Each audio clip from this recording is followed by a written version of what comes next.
Okay, there we go. Sorry about that. Also, we're gonna have some slight issues from the looks of it because Pathfinder does not like to play nice when I go looking at my other monitors. Also, there appears to be some lag now. Why is it doing that? Hold on, is it the usual bullshit with the... Where is it? Morning, Sav. Welcome, Kataka. There we go. Yep, VSync. That was what was causing it. Should have realized. But welcome, welcome. This is Pathfinder Kingmaker. As I've made abundantly clear, we're going to be doing this one next, and my usual unpreparedness when it comes to audio settings continues to rear its ugly head. Let's just go ahead and drop all of that by about 20%. How's the music sounding, guys? So we finally started the Pathfinder games. Are you prepared to be on the receiving end of more than a decade of lore gathering and Adderall Field CRPG marathons? I am fine with it, Lord Brown Bear. I do have the Pathfinder First Edition rulebooks, but I'll be honest, I didn't pay much attention to the setting. And to be fair, neither did Paizo initially. Music sort of loud. Well, hopefully it's a little bit better now. I'll go ahead and drop it another 10% there and just see if that helps a bit. Because on my end, it's looking good. It's right in the upper area of the green on the audio mixer, which is usually right where we want it. Because that's loud enough to be heard, but also not loud enough to cover me up when I'm talking. So, as I have stated before, first things first, do you know how you're going to handle the difficulty? Well, that's a great thing, because we can go right into that here. So, if I recall correctly, I can mostly handle normal. I guess I should get into the first part. I have played most of this before. I've never actually finished it, but I can distinctly recall getting at least to the point where you fight the Cyclops. The big bad of, I want to say, either Act 3 or Act 4. I can't remember.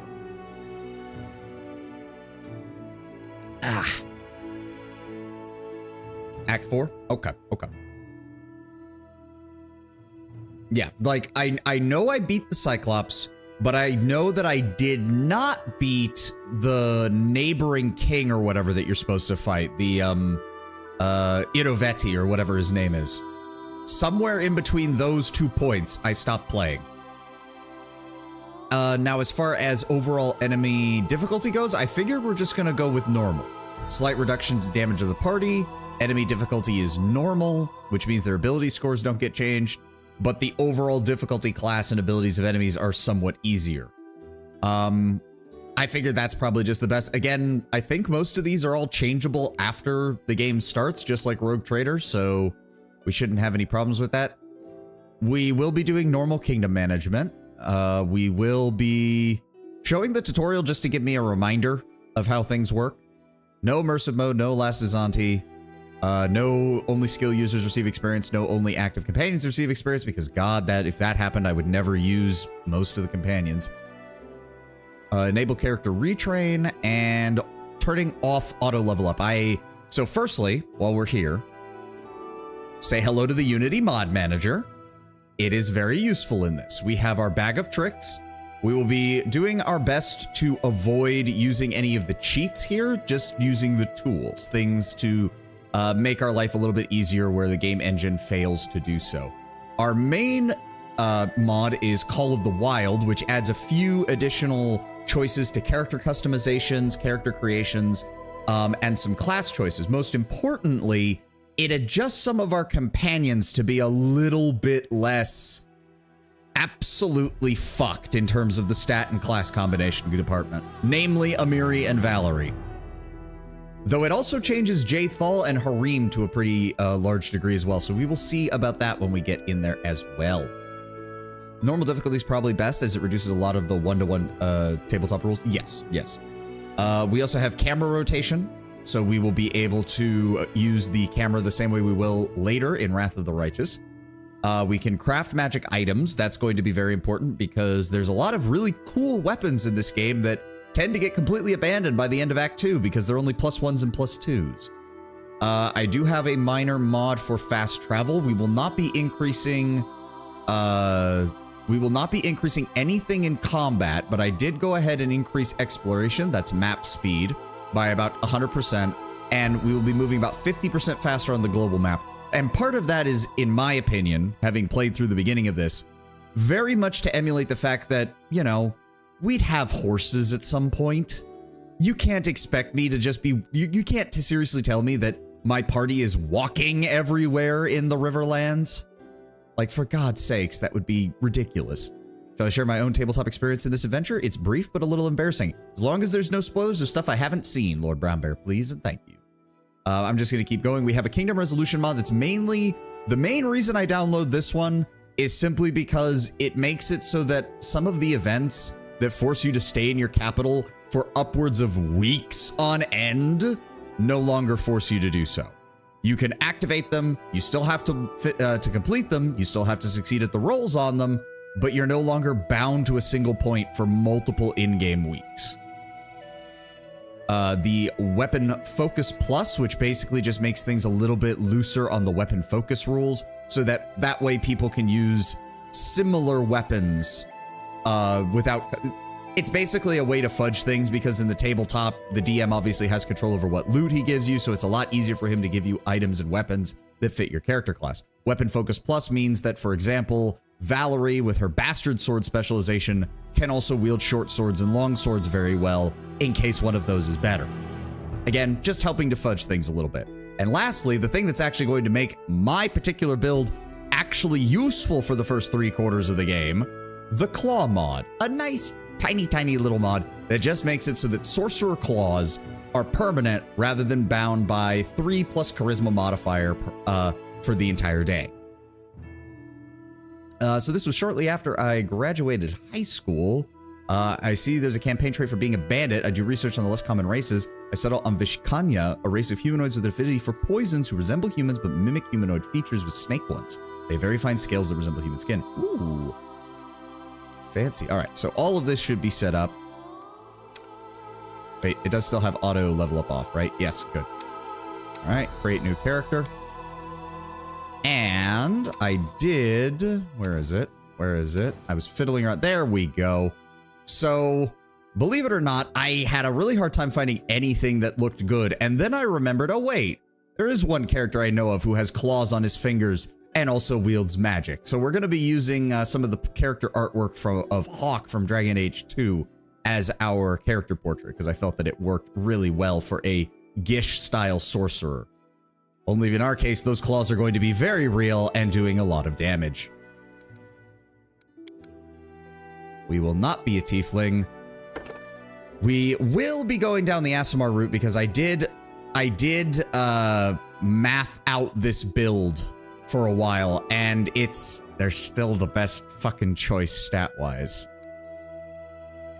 So we're gonna go with our slightly ruffled hair. We're gonna make it pitch black.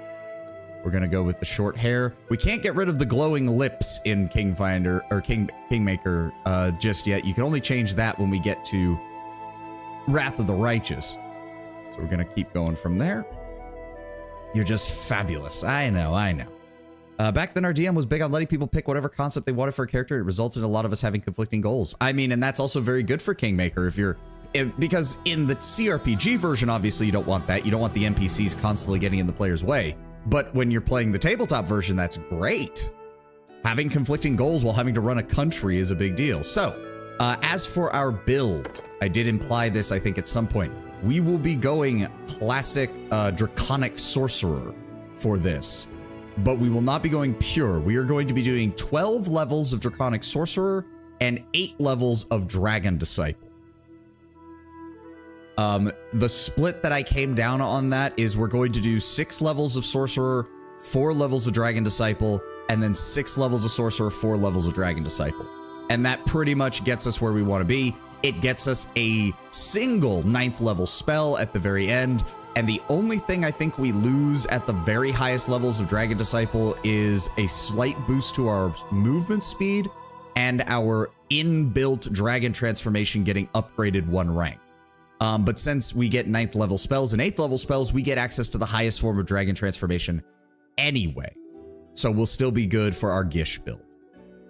It was a lot of arguing, me not being a small proponent of it. He did make a very interesting choice for the Stag Lord, fusing him with another NPC to make him a vigilante to catch us off guard. Ah. right, so we are going to be grabbing our sorcerer. We're going to change up our color a little bit. Something a bit darker. There we go. Because we will... All right, which one of these was the best one? I can't remember. Right, we're going to be taking the Aasimar Angel Blood, which gives us +2 to Strength, +2 to Charisma. Very important if we're going to be doing a Gish build. We also have the favored class feature from the tabletop, which does give us a few more options. It won't work with our Dragon Disciple levels, unfortunately, but it will work with our Sorcerer levels. And lastly, we will be taking, since this character is based off of a character that I never really got a chance to flesh out in a proper tabletop game, and he was a Black Dragon-blooded sorcerer, we're going to be going with that as well for him.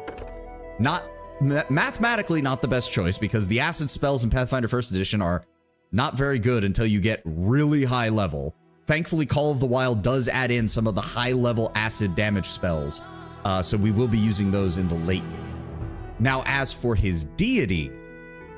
Hold on, let me take a sip of my Gamer Subs. I gotta get back into CRPG mode where I'm talking constantly, because we're gonna be reading a lot. We got wiped when a Barb Devil took over a tribe of kobolds rather than let him write out the contract to let him take over our expedition to turn the kingdom into an Asmodean theocracy. I pray to Hansberg, get a holy boon in the form of some kind of holy water. Nat 1 on the roll, temporarily rage quit, then we fought the devil and got wiped. Now, yeah, that's the power of the Nat 1. Now, the mod Call of the Wild also, or I can't remember if the mod did this or if this was in the original, but regardless, deity selection, this really doesn't do anything aside from roleplay flavor, but we are traveling into the wilderness, but we are a scion of a lesser noble house. We are a follower of Abadar. We are a bringer of civilization, and we're going to tame this land one way or the other. Now, this is also one of the major things with the favored class bonus is that it does import some of the alternate options as well. For example, half-orcs can choose to get bonus fire on their spells. Dwarves can choose to get bonus acid or earth. The main thing we're going to be doing is going for the bonus sorcerer spell. Now, I did do some math on this because of the way it interacts with the rules of Kingmaker. Because you get a certain number of cantrips and then no more once you do character creation, the bonus sorcerer spell only comes online at level 4 because that's when you get level 2 spells and you can use the bonus sorcerer spell to get level 1 spells, because there's always, you have to select a spell level that's 1 below where you were before, or what your maximum is. So the first 2 levels we're going to be taking bonus hit points just to flush out our constitution a little bit more. Speaking of which, so we're going to start, let me see here. Again, I'm trying to remember how I prepped all of this. We would have won if one of us hadn't fled mid-fight and if half of us didn't just quit due to various issues with the campaign. I do feel bad about the way I conducted myself, as even I disengaged when things didn't go my way. Yep. I think everyone has that moment in their first campaign where they start to just lose it when things go badly. I had the same thing in my first long-form Eberron campaign, where I started to get obsessed with checking monster stats, like, on my phone, and I would get annoyed when the monster stats in the monster manual differed from what the DM had made them. And it took a couple of days, it took a couple of sessions. The DM was smart, though. Like, he just kind of kept me from going overboard with it, and after a while, I just kind of finally realized that I was being the asshole. I apologized, and we moved on. Thankfully, he trusted in my ability to be a mature adult, thankfully. All right, as for our stats, we're going to be going for 16 in both strength and charisma. We're going to be going with 14 in dex, con, and intelligence. So wisdom is going to be our lowest stat, but we still didn't take any negatives to it. Intelligence is 14 so that we can get at least 2 skill points. We will be getting upgraded to 3 later on, though, once we get to Dragon Disciple 8. He partially misplaced that trust. You're still unable to be a mature adult. Oh, haha, Tenwin. Haha. I was like that with the lore. I remember I had an issue with a player who wanted to have a story where he was an orc raised by elves, and the DM was willing to change the lore so that orcs and elves resembled each other enough to be viable, and I ended up talking to him about it because I really wanted to get into the lore of the world. Yeah, that's also a bit far-fetched. Like, to change their appearance is a bit much. Making it so that it was an orc raised by elves isn't the most out of their thing. Again, Galarian is a kitchen sink of fantasy tropes, you could easily find some way to justify it without having to change the fundamental, like, basics of the world.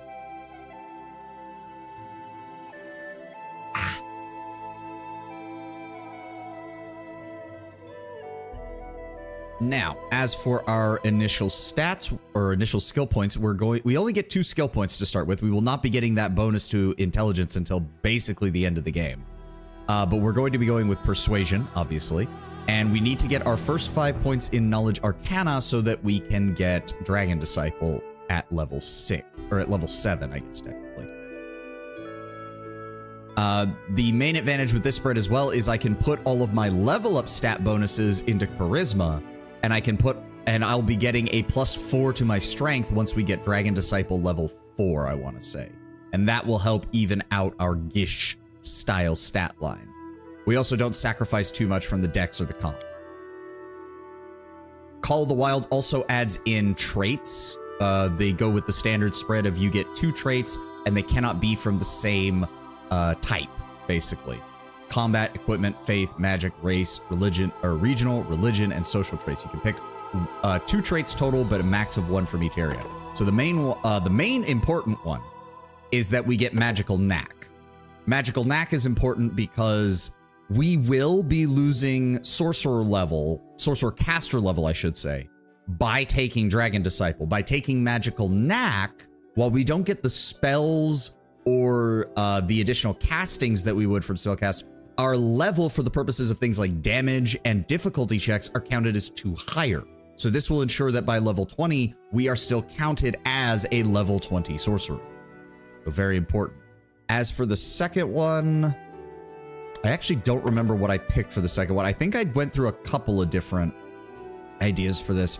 I could add a point to our perception. Perception is always good in this, especially because it lets the entire party roll for it. Can't remember. Wasn't there one that was good for... There was one that was a solid one. Maybe it was the regional traits. Might have been Aspiring Hell Knight. Although we would...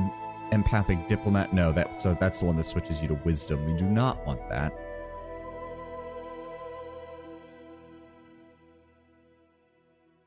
Or it was the Militia one, because that also worked. Because flanking attacks are really easy to get in Kingmaker, thankfully.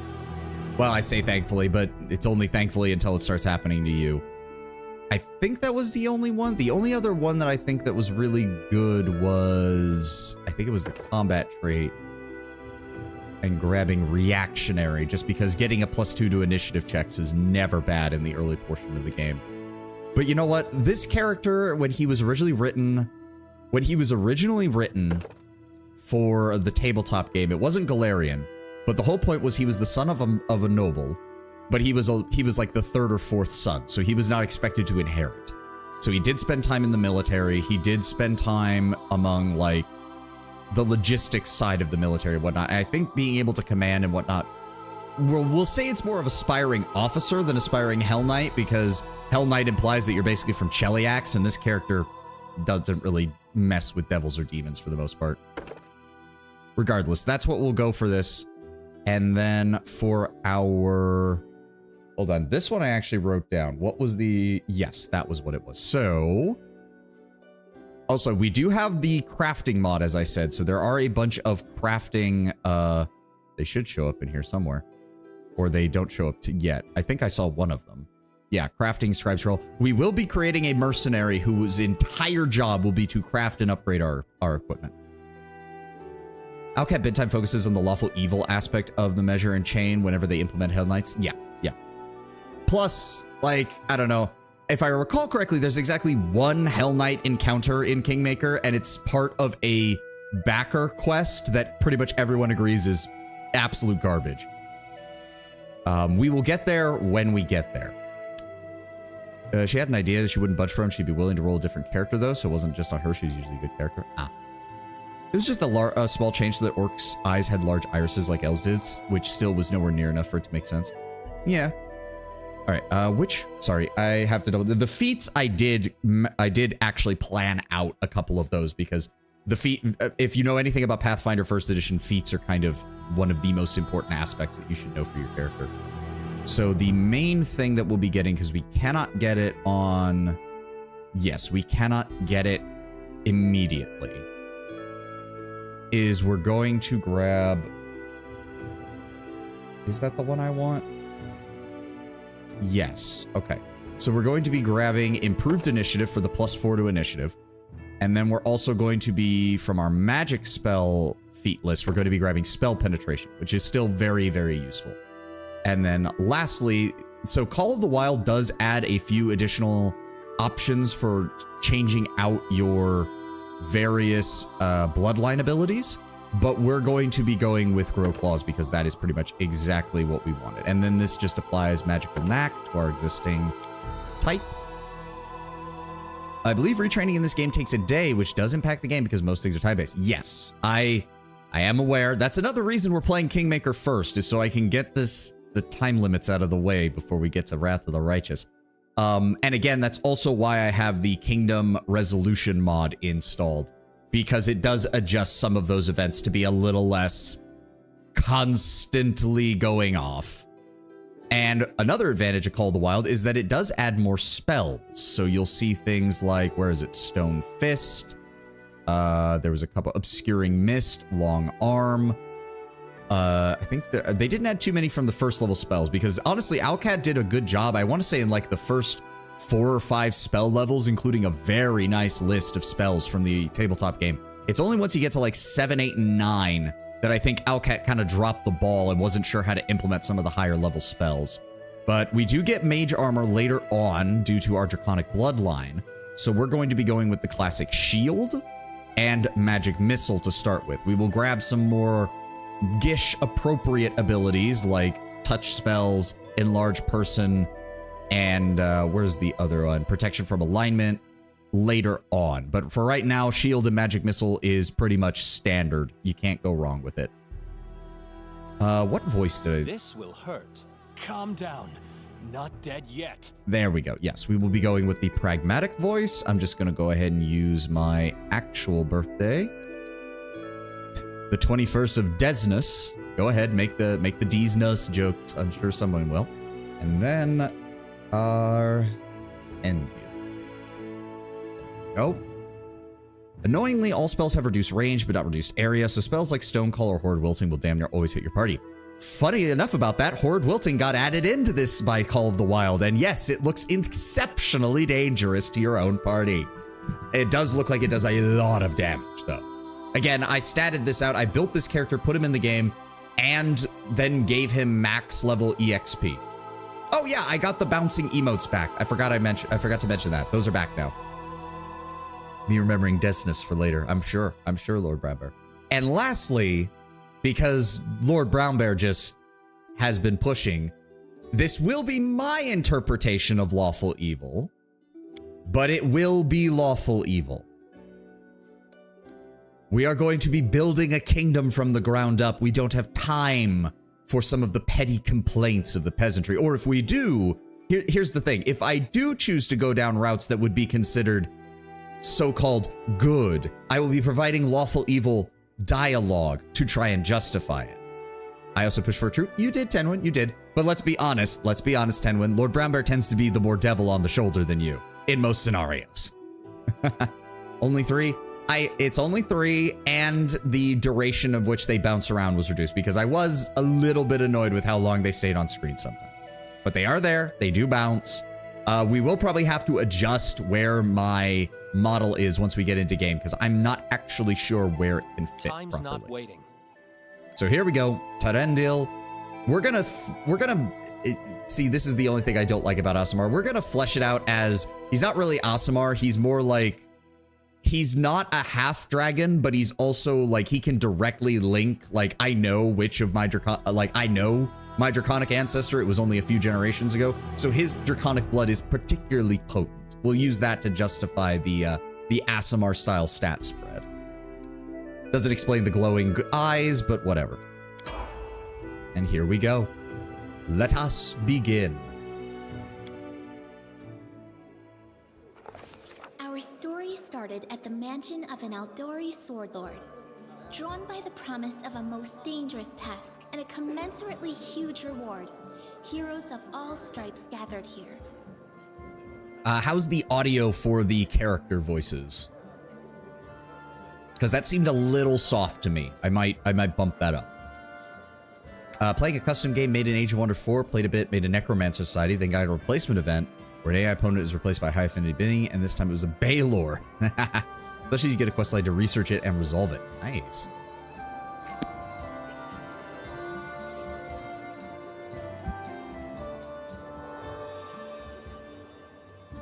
Where are they? This is taking forever. I am blocking the character portraits. We're looking for heroes. Hold on. Aldori anyway, rich folk? Okay, this is going to be awkward because as soon as I click off the screen to move my model, because I don't have a way to automate it with the like Steam Deck or Stream Deck, it's going to downsize the window for Pathfinder, which means this is going to get really... Okay, so I'm definitely... If I recall correctly, most of the time the character portrait is on the left, but sometimes the character portrait gets moved to the right. In Galarian lore, half-dragons and dragon-blooded sorcerers are not usually the result of direct copulation with dragons and a non-dragon, as dragons are unlikely to mate with lesser creatures. They are often the result of alchemical experimentation and other incidents. It's worth noting that magic can work like radiation, and sometimes just being around a dragon long enough can result in a draconic bloodline. Yes, I am aware. That's also how you get the arcane bloodline, if I recall. That literally happens when a group or a family has produced enough wizards that their blood literally just becomes steeped in magical capability. And eventually they just start popping out sorcerers on top of that. And if I recall correctly as well, the arcane bloodline is one of the most broken of the bloodlines in the game. Because it's meant to be used with meta magic almost exclusively. Arcane bloodline sorcerers are about as close as you can get to top tier wizards without playing a wizard. All right, let's try moving the model. Hold on, this is gonna be a bit weird. Oh god, that looks weird with the text on top of me.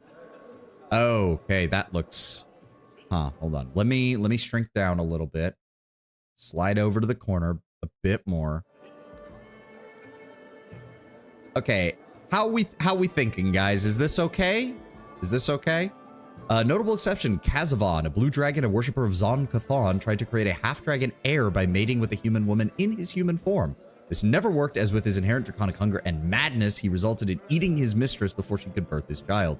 Yeah, I mean, in general, it usually doesn't work with chromatics. The only time it works with chromatics, as you said, is like if it's like a cult that worships the dragon and sticks around him long enough, they might start producing draconic sorcerers and stuff. I think even in the lore, it's implied that it's the metallics that largely produce most of these kind of bloodlines. Okay, Mr. Suggestion, reduce your size to the shoulder and head and place yourself in the lower right-hand corner. Let me see if I can... Hold on.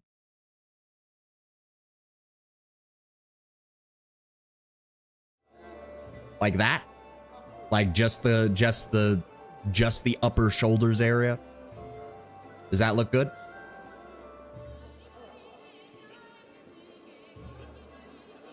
So now I'm in a war with a Baylor, an AI opponent that has been set up to be the Baylor summon. According to the quest, summon... Yeah, just to show the other dialogue portrait. Yeah. Okay, yeah, I see what you're saying, Lord Bramber. Yeah, we can work with this. We can work with this. I think this will work. If you can't be patient, no one's keeping you here. Just go back to your mountains or whatever.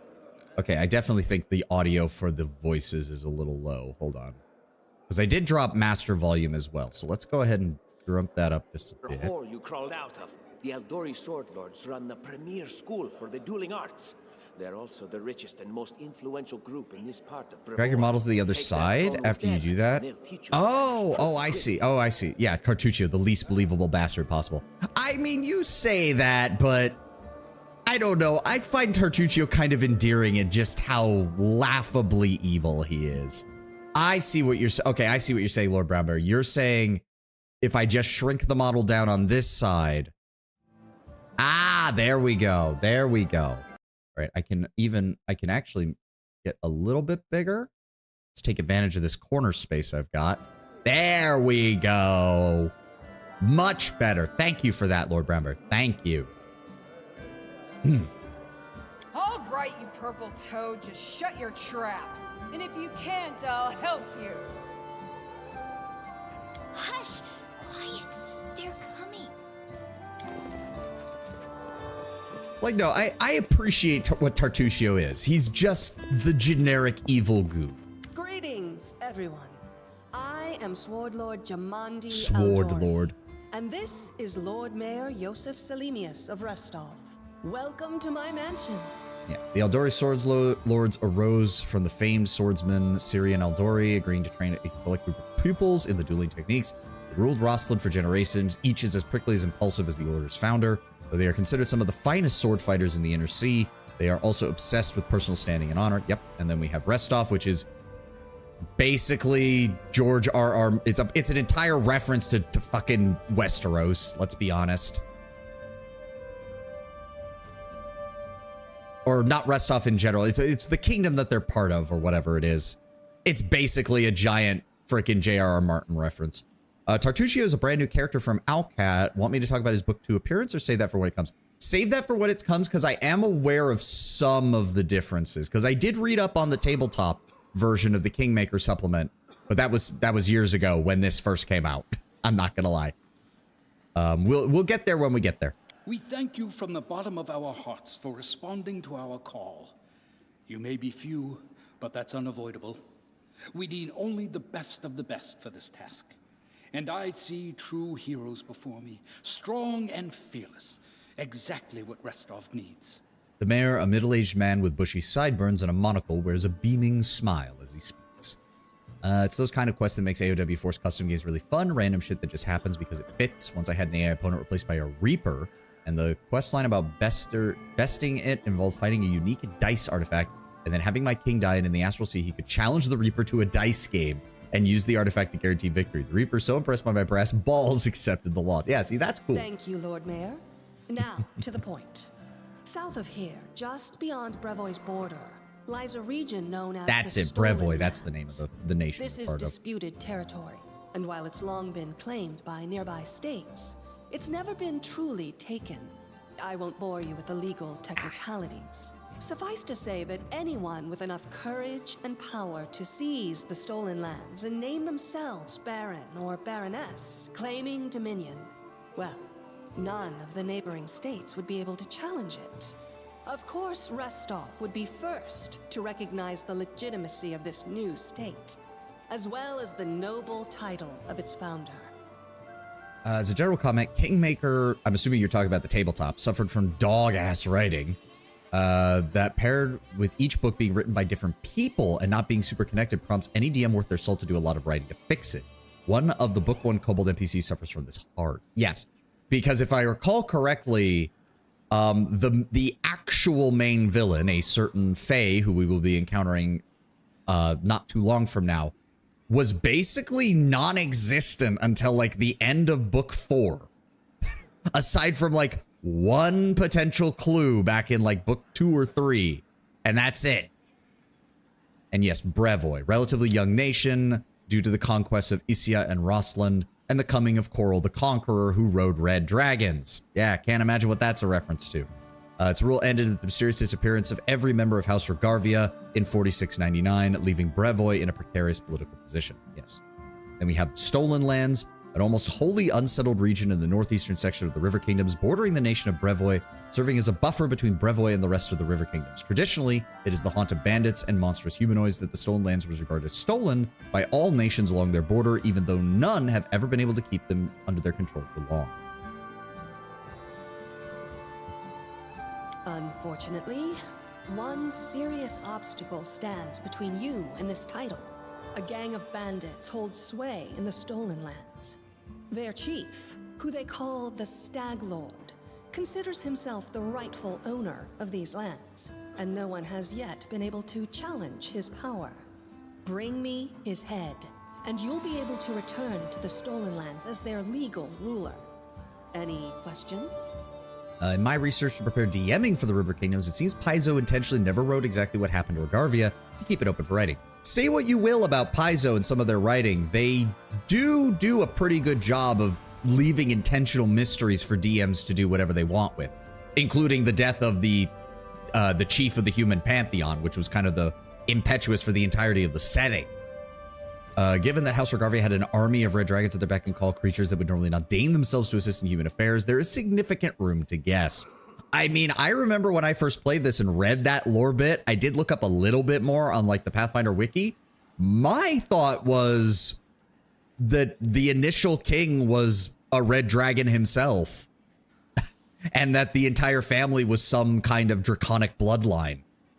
As for how they disappeared, that I don't know. But my first thought was, oh yeah, they're definitely like some kind of dragon royalty bloodline or something like that.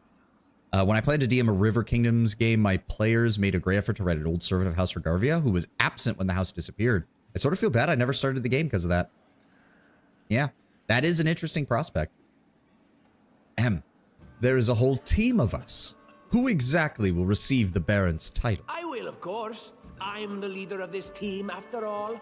Don't worry, though. I'll make it worth your while to help me. Literally, I could feel every single NPC in this building's eyes roll at the moment Tartusio says that. We haven't yet begun, and you already speak of divvying rewards. What makes you think we'll even succeed? There's little point arguing over who gains the title when we'll most likely lose our lives there. And Harim, our resident total nihilist. So people can become sorcerers by just being around magic users and dragons. Have people not tried to just breed sorcerers for warfare or the like? I believe that has actually happened in Pathfinder multiple times. Eugenics programs pop up unfortunately often in this kind of setting. Lord Brownbear might be able to speculate more, but yeah. I'm pretty sure they have. Yeah, back during the Age of Darkness, and orcs happened upon the surface after a veritable apocalypse. They would initially breed half-orcs as slave mages, knowing they were efficient. Yep. Does it count as eugenics if it's passively?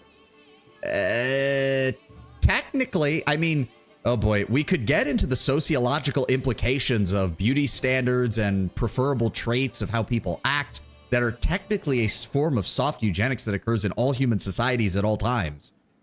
But that's a little bit heavy for this, and also I don't like thinking about that. I really don't. If I may please answer the question. Jamandi clears her throat loudly, interrupting the argument, before taking a pause and waiting for the voices to die down as everyone directs their attention back towards her. We believe you're all equally deserving of a noble title. That's a lie. Over the course of your expedition, it will be up to you as a team to decide which of you is best suited to rule. I do like Jamandi, because if I recall some of her writing from this, it's very obvious she has two sides. She has political operator as the leader of the Sword Lords, and former adventurer who knows exactly the kind of bullshit that adventurers get up to. And this is her having to flop between the two. It's like, oh, we believe you're all equally deserving of a double title. No, you don't. You were a former adventurer, Jamandi. You know goddamn well that 3/4 of the people in this room do not deserve it, but you need bodies, and that was what you're having to deal with. Oh geez, wonder who's the main character in the room. Mayhaps the glowing Aasimar. To be fair, I don't have my halo on, Tenwin, thank you. Also, there is a tiefling here. It's not like it's not like I'm totally out of place. Why not simply recognize the Stag Lord as Baron? That's a good point. As I see it, this Hey, Stag Lord Jathal. already holds power over the region with confidence. Many noble bloodlines were started by bandits who just got lucky, weren't they? You have glowing black hair, and she has horns, a tail, and red skin. Compared to everybody else in this room, we're both looking crazy. Are Aasimars and Tieflings equally common? In Pathfinder, yes, if I recall correctly. Aasimar and Tieflings are, well, I should say they're equally uncommon. They are not nearly as omnipresent as, say, Tieflings in Faerun seem to be, at least in 5th edition. Again, I defer to Lord Brownbear. I could be completely wrong, and he will no doubt correct me. Perhaps because we do have standards to maintain. This room has seen many celebrations of adventurers, and even those who just got lucky. But giving a noble title to a bandit lord? That's one thing that's never happened here, and it won't. Let's be brutally honest, it is D&D. Tieflings and Aasimar are arguably one of the most common species if the average D&D party is anything to go by. You know what I mean, Tenwin. You know what I mean. There are instances where Tieflings are intentionally sowed among the human population as abyssal corruption spreads, and there are devils dedicated to making Tieflings pop up. Oh, okay. So Tieflings are actually still more common. Interesting. I knew about the abyssal ones because, I mean, we'll get into that when we get to the next game and the Mendevian Crusades and the World Wound and all that bullshit. But yeah. Ahem. The Sword Lord's gaze is chilling as she responds. You're helping us found a barony, but what does the Sword Lord gain from such generosity? Don't ask stupid questions. Why should you even care? What they have to gain and why, that's for Lady Aldori and I to discuss. It's none of your concern. Your only concern is to swing your sword around or whatever it is you do.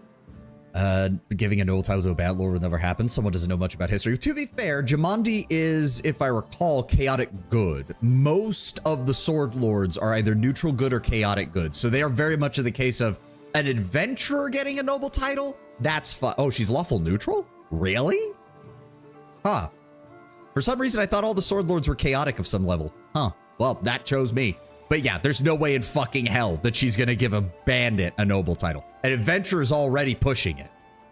Sword lords are typically lawful with only a few exceptions. Oh, okay. Then yeah, I'm completely wrong. This is why we have Lord Brownbear here to correct me. God help me when we have one of these streams and he's not here to correct my Kingmaker knowledge. Want to hear the Sword Lord's founding story? I know it has to, it is mentioned a little bit in here because it has to do with a lord. He defeats people in a duel. He takes on apprentices. And then he decides that he's going to give his noble title to his apprentices rather than his bloodline. The difference between adventurer and a bandit lord comes down to the wins the battle and which one the bard finds the most attractive. Of course, we stand to benefit from this enterprise. But if you're concerned that we intend to rule your country from afar, using you as a front, well, please know that these concerns are unfounded. Sure they Let's are, just say lady. that we have a Sure. strong interest in the region's stability. We have need of a ruling power we can negotiate with, not bandit gangs and monster hordes. I mean, I believe you, and I know you're being mostly truthful, but come on. I know where this goes. What is that smell in the air? Is it the smell of unspoken words and political intrigue? The tiefling girl standing nearby speaks in a hushed voice, but noticing that you heard her comment, she winks at you coyly. Even if they cheat. Basically, a noble lost a duel humiliatingly to a bandit, left in shame. He came back later and fucking leveled the bandit. And from then on, his title was open to anyone who could beat him in a duel, and no one could do it, even if they cheated. Glances at the bard in the room who willingly went with the squealing goblin instead of the handsome adventurer. We'll get to that. We'll get to that. What rewards can we expect exactly? And what reward would you seek beyond a noble title and your own lands? The Lord Mayor's eyebrows rise so far, he almost drops his monocle. We'll absorb the costs of preparing and equipping your expeditions. Once you return victorious, Restov will also allocate you a significant sum to provide financial support for you to establish your country. Essentially, we'll help you build your capital. I hope such a reward is satisfactory. It is. That is exactly what I want to hear as a future ruler of these lands. Words. Significant, financial. I can't fill my belly with pretty words. I know a lot of people are kind of turned off by Amiri and just how basic she is, but I appreciate that she's a barbarian who just wants to fucking kill things. Of course. There will also be an official banquet held in your honor. All of Rostov's high society will gather to celebrate your feat. He was a 20th level fighter duelist, but his style developed into its own prestige class. Yes, I am aware of that. Anyone who agrees to adopt his style adopts his name and acts as nobles, hence why Jamandi's a half-elf and her son a half-orc. The title is earned, not inherited. Yes, I did know that. Now you're talking. Then it seems your intentions are clear as day. We should prepare to depart. Excellent. You venture forth tomorrow. For now, you can take some time to get to know one another better. Or you can head straight to your guest rooms to get some rest. You'll find we've already prepared supplies for you there. And thank you again for agreeing to take part in this expedition. I wish you luck. Thank you again, with all my heart, for replying to this call. The flare in your eyes reveals your courage, the unshakable will that distinguishes true heroes. I look at you, O champions of Restov. I'm going to increase the audio volume again for the voices. It's just, I don't know, it feels just too low. Maybe it's because the master volume I lowered. Not for a second that you'll be there victorious. So venture forth toward your feet. Go and return in triumph. I need to finish cooking some meatballs, have my headset on, just to remind me of any questions you have so I can get back to the keyboard. No problem, Lord Brown Bear. Don't be burning those meatballs. Don't be wasting no food. All right, and there we go. Everybody starts talking, yada yada, and My name's Lindsay. I'm a bard, though this is my first real adventure. So, shall we go teach this stag lord a lesson? Well, I am Terendil. Pleased to meet you. Likewise. Actually, I also wanted to ask you something. And what would that be? How do you feel about this Tartuccio fellow? I think he's pretty obnoxious personally. He appointed himself head of the team, and he's just after the Baron's crown, or whatever it is barons wear. Doesn't Like matter. a coronet, I don't probably. Like him. I think you should be team leader. When I first saw you, I couldn't help but think, now here's a real hero. Someone who'll be praised in poems and songs. This is the person I'll write my book about. Lindsay blushes a little. Lindsay's an example of a character they tried way too hard to make likable and kind of made more annoying than anything. I can understand a little bit of that. At the same time, I do think I also see why, Tenwin, and I can sum it up pretty simply. Not Paizo, sorry, Alcat did not want horny bard. They needed a bard. They wanted a bard in the beginning of the game. They especially wanted a bard in the early companion list, but they wanted to avoid as many of the bard tropes as possible. So they just went, okay, what can we do? I know, overly excitable, good aligned companion. And they just said, fuck it, let's do it. And they took that character thread and they just ran with it straight off into the sunset. Does it work? For the most part. Can it be annoying? Oh, abso-fucking-lutely. As you will see when we get to the end of the prologue, when I give my character's justification for his actions in the prologue, and we won't be seeing Lindsay for a while. And if you've played the beginning, you know exactly why. You're writing a book. Damn, I should have led with that. Please, just let me explain. You know what the trouble with most heroes' biographies is? They're always written years later, based on the tales of, best case, people who saw things from the outside. Worst case, someone heard about it from their brother, who heard it from their friend, who heard it from their cousin, and so on, adding a new batch of lies each time. Every time I read about a heroic journey, I think to myself, why didn't they just bring a bard with them to write it all down properly? Also, I will give Alcat credit. This is an amazing motivation for a bard to go on an adventure. Aside from just the usual, I'm a bard, I want to either fuck things or kill things. This is and it's a perfect motivation for a halfling bard.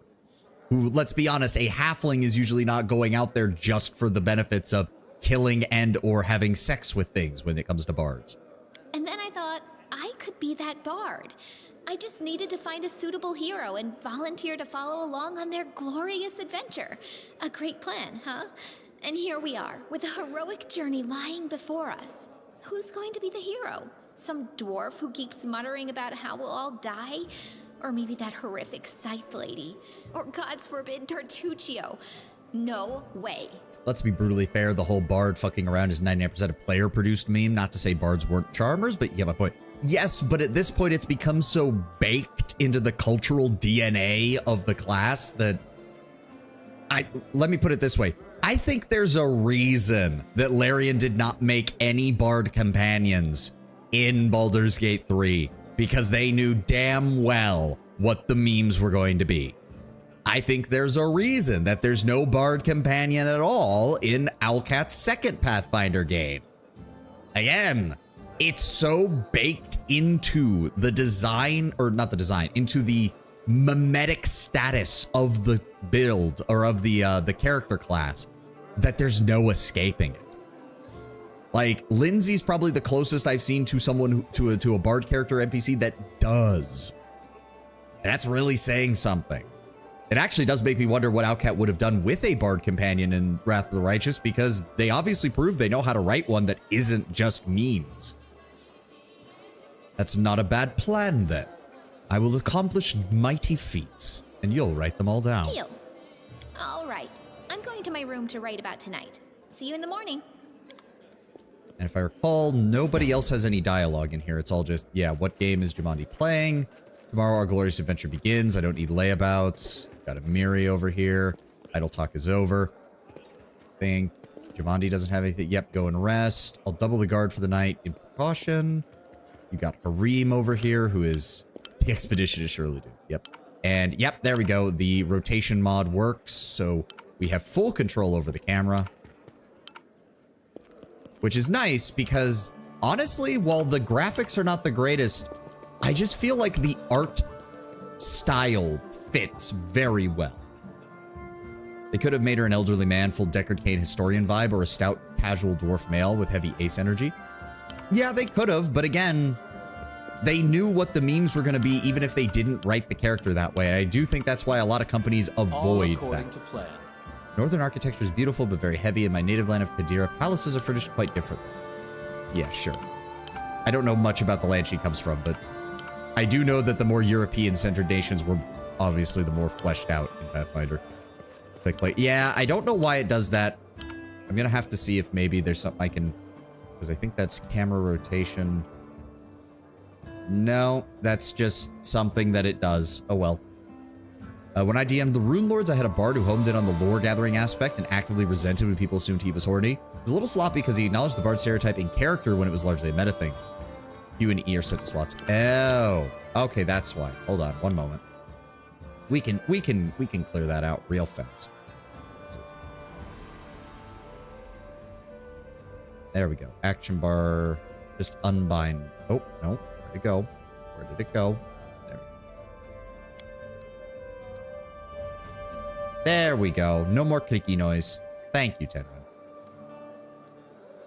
Let's go have a relaxing evening. Surely nothing will happen. There will be no instigating event on this adventure. Thank you very much. Help! Help! Lindsay bursts into your room and looks quite scared. Her face is smeared with soot, and she's holding a weapon in her hands. What the hell's going on? The mansion's under attack. We need to help. Some villains broke in and started killing everyone. I barely made it. Hurry, we have to help the guards fight off the attackers, or we'll all be cut down one by one. As if to lend credence to her words, a scream echoes from across the hallway. I love that she says that and then immediately dips, just in time for one of these guys to come in. Right. Oh, right. I forgot. Approaching. We need to take these off because I do not use such pitiful weapons. No, no, no, no, no. I have claws for that. You think I'm going to kill you with a crossbow or a basic spell? No, my good sir. I am a draconic scion. I'm going to come up to you, I'm going to tear your throat out, and I'm going to disembowel you with my bare hands. This should do it. As soon as the timer goes. There we go. Slice. Headcanon, you were mid-evening masturbation when she texted. I have too many clothes on for that, Tenwin. There's a decent way of doing level 1 combat. Throw absolute jobbers at the players in slowly increasing numbers. Yeah. Like, it is a good way to set the scene. The enemy has made their way into the palace. They've also split up to hunt down all the people that they are trying to kill. They don't have a reason to stay grouped up together, and given their stats, they're obviously not being employed for their overall competency. Let's just go ahead and swipe all of this. Yep, the journal. Lindsay. I do like that it is canonically all of this is written by Lindsay. I do like that. It's going to make things a little awkward when she's not with us, but okay. Yep, and then... That is not far. We come over here. We've got some... they've got someone we have to help. And look, it's Tartusio. They're running. Get him. What do we do with this one? We'll finish him off later. He won't get away. We do have... I do need to adjust this. We don't need that on here. We don't need that on here. Having restoration is nice. Dismiss spell is good because that is one thing the mod added, which allows you to dismiss your timed spells that are out on the ground. Aid another. We can put that over there. We have our basic cantrips. And we have our shield and magic missile. Let me see here. 6 and 2. Let's see if we can kill him first. Tartusio's design inspired my Wrath of the Righteous character, a purple-haired gnome. Run in. Oh, we missed. Ow! And of course we immediately get hit. There we go. Ow! Really? Twice? You're just in time. A bit longer and I'd have been... Whew, I don't even want to think about it. Can you imagine what a terrible loss this would have been? But it's all right now. I'm safe, sound, and unscathed, ready to lead you to victory. Lady Jamandi's holding the line in the banquet hall. You know, the one where she had us gathered before. We need to Throws make our way Tartucci to out her. window. It would be And nice, along wouldn't the it? way, we'll try to save some of these dummies who are supposed to accompany us to the stolen lands. Speaking of dummies, take this ring. Quiet now, so that little fool doesn't hear us. She might try to steal it herself. It's magical. It'll Sure, protect you. Tartuccio. You'll need it while you work to defend me. The gnome looks back at Lindsay and starts whispering as he takes a ring off his finger, handing it to you. And yes, I already know about this ring. it should be. Don't worry. As I said, I did play through the opening. I have played through the opening several times. Several times. Let's just go ahead and set it up. I guess I'll take point. Unfortunately, the shield spell is kind of useless at this point because it only lasts 1 minute per level. And, well, we are level 1. So it does not last very long. We did take 2 damage for that. What ways can you handle the ring again? Is it just that you don't wear it, or you can get rid of it another way? If you don't wear it, it changes how the final dialogue of the prologue goes. Whereas if you do wear it, it makes the check there harder. But if you don't wear it, it's easier. Let's just go ahead and grab that. Also, can I just say that while this inventory system does have its problems, the fact that it just piles everything in and it calculates your party's total carry weight is so nice. What if you leave it in a chest or something? I don't know. You could just take it off before the last scene. I know. I just leave it off out of principle. Yep, companions, Alt 1 to Alt F6, select all characters plus backgrounds. Great. Go ahead and do that. If I recall, there is... All according to plan. There we go. My patience is running thin. Mercutio. Oh, you have a lizard for that. Oh, okay. So, right. All of those things that we did for our character do apply to him. So, oh, he has hatred for reptilian humanoids. He has the obsessive trait. He also gets the usual gnome lineup of things. Favorite class is sorcerer, obviously. What even is his bloodline, actually? Oh, he's a red dragon blood. Oh, that explains things for when all that stuff happens. You may cast a spell with a range of personal on your familiar as a touch spell instead of yourself. Ooh, okay. Blizzard's Master gains a +1 natural armor bonus to AC and a +2 bonus on perception checks. Oh, we may as well throw that out there then. Does that actually... Yeah, that actually puts him as a higher AC than me. Actually, Lindsay has the highest AC, believe it or not, since I don't have my shield spell activated yet. Now, let me see here. If we... There should be 3 guys in there. Enlighten me. Let's see here. Mercutio, I need you to throw out a sleep spell, if you would, please. So tired. Come on. They dare to attack me? There we go. Who's left? We need everybody to focus on the guy who's awake. Yep, advanced combat. They're capable of casting spells. I am aware. Abilities. Yep. Attacks of opportunity. Don't run away from the enemy when you're engaged with them. And tactical mode. Hold shift space when the game is paused. Wait, really? That doesn't seem to do anything. All right, whatever. Wow, did we... Leave this one to Please me. focus fire on him. Thank you. All right, now go for the guys that are on the ground. Let's try this way. Oh, I didn't mean to do that, but decided to do it. Oh well. Let's go ahead and let me see here. We got healing potions. We've got just some basic equipment. Yep.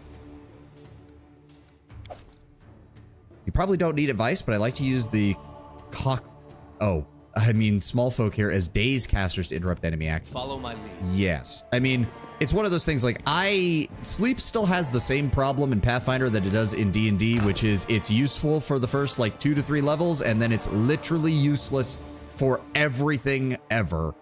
Oh no, is everyone dead? Pathetic. They couldn't even defend themselves, and they thought they could conquer the stolen lands. So, trying to keep up with all the dialogue that's going. Let's go ahead and grab anything that they dropped. What is that? Tinzia ink, gold coins, take it all. In due time. I know what to do. So I should be... We do have some scrolls, which I can use. That's good. No potions, though. May as well just pop that on there. I also do like that they actually bothered to model that when you have stuff on your character's belt, it shows up on their belt. Little scroll cases, little potion bottles. I actually really like that. It's a nice little Oh, is that Tartuccio's lizard pet? Oh, it's adorable. Look at that little ugly thing. It's adorable. All right, what's in here? I can't believe it. That could have been us. What do we got? Heavy mace, hide armor. Any real That importance is here? not far. Daze is useful. Tartuccio having sleep right off the bat is also useful. Okay, we can loot that. I think that's just supplies. Ah, yes, the Cooking Almanac of the Inner Sea by Jubilos Narthrop. Can't wait to get Jubilos. He's one of my favorite characters in this game. Do you guys want me to read the books like I did in the other CRPGs? Because I do remember most of the books in this game don't matter at all. Like, they don't contribute anything aside from some basic world knowledge. Livesy from the Russian version of Treasureland, you know, the Fonk Walk meme.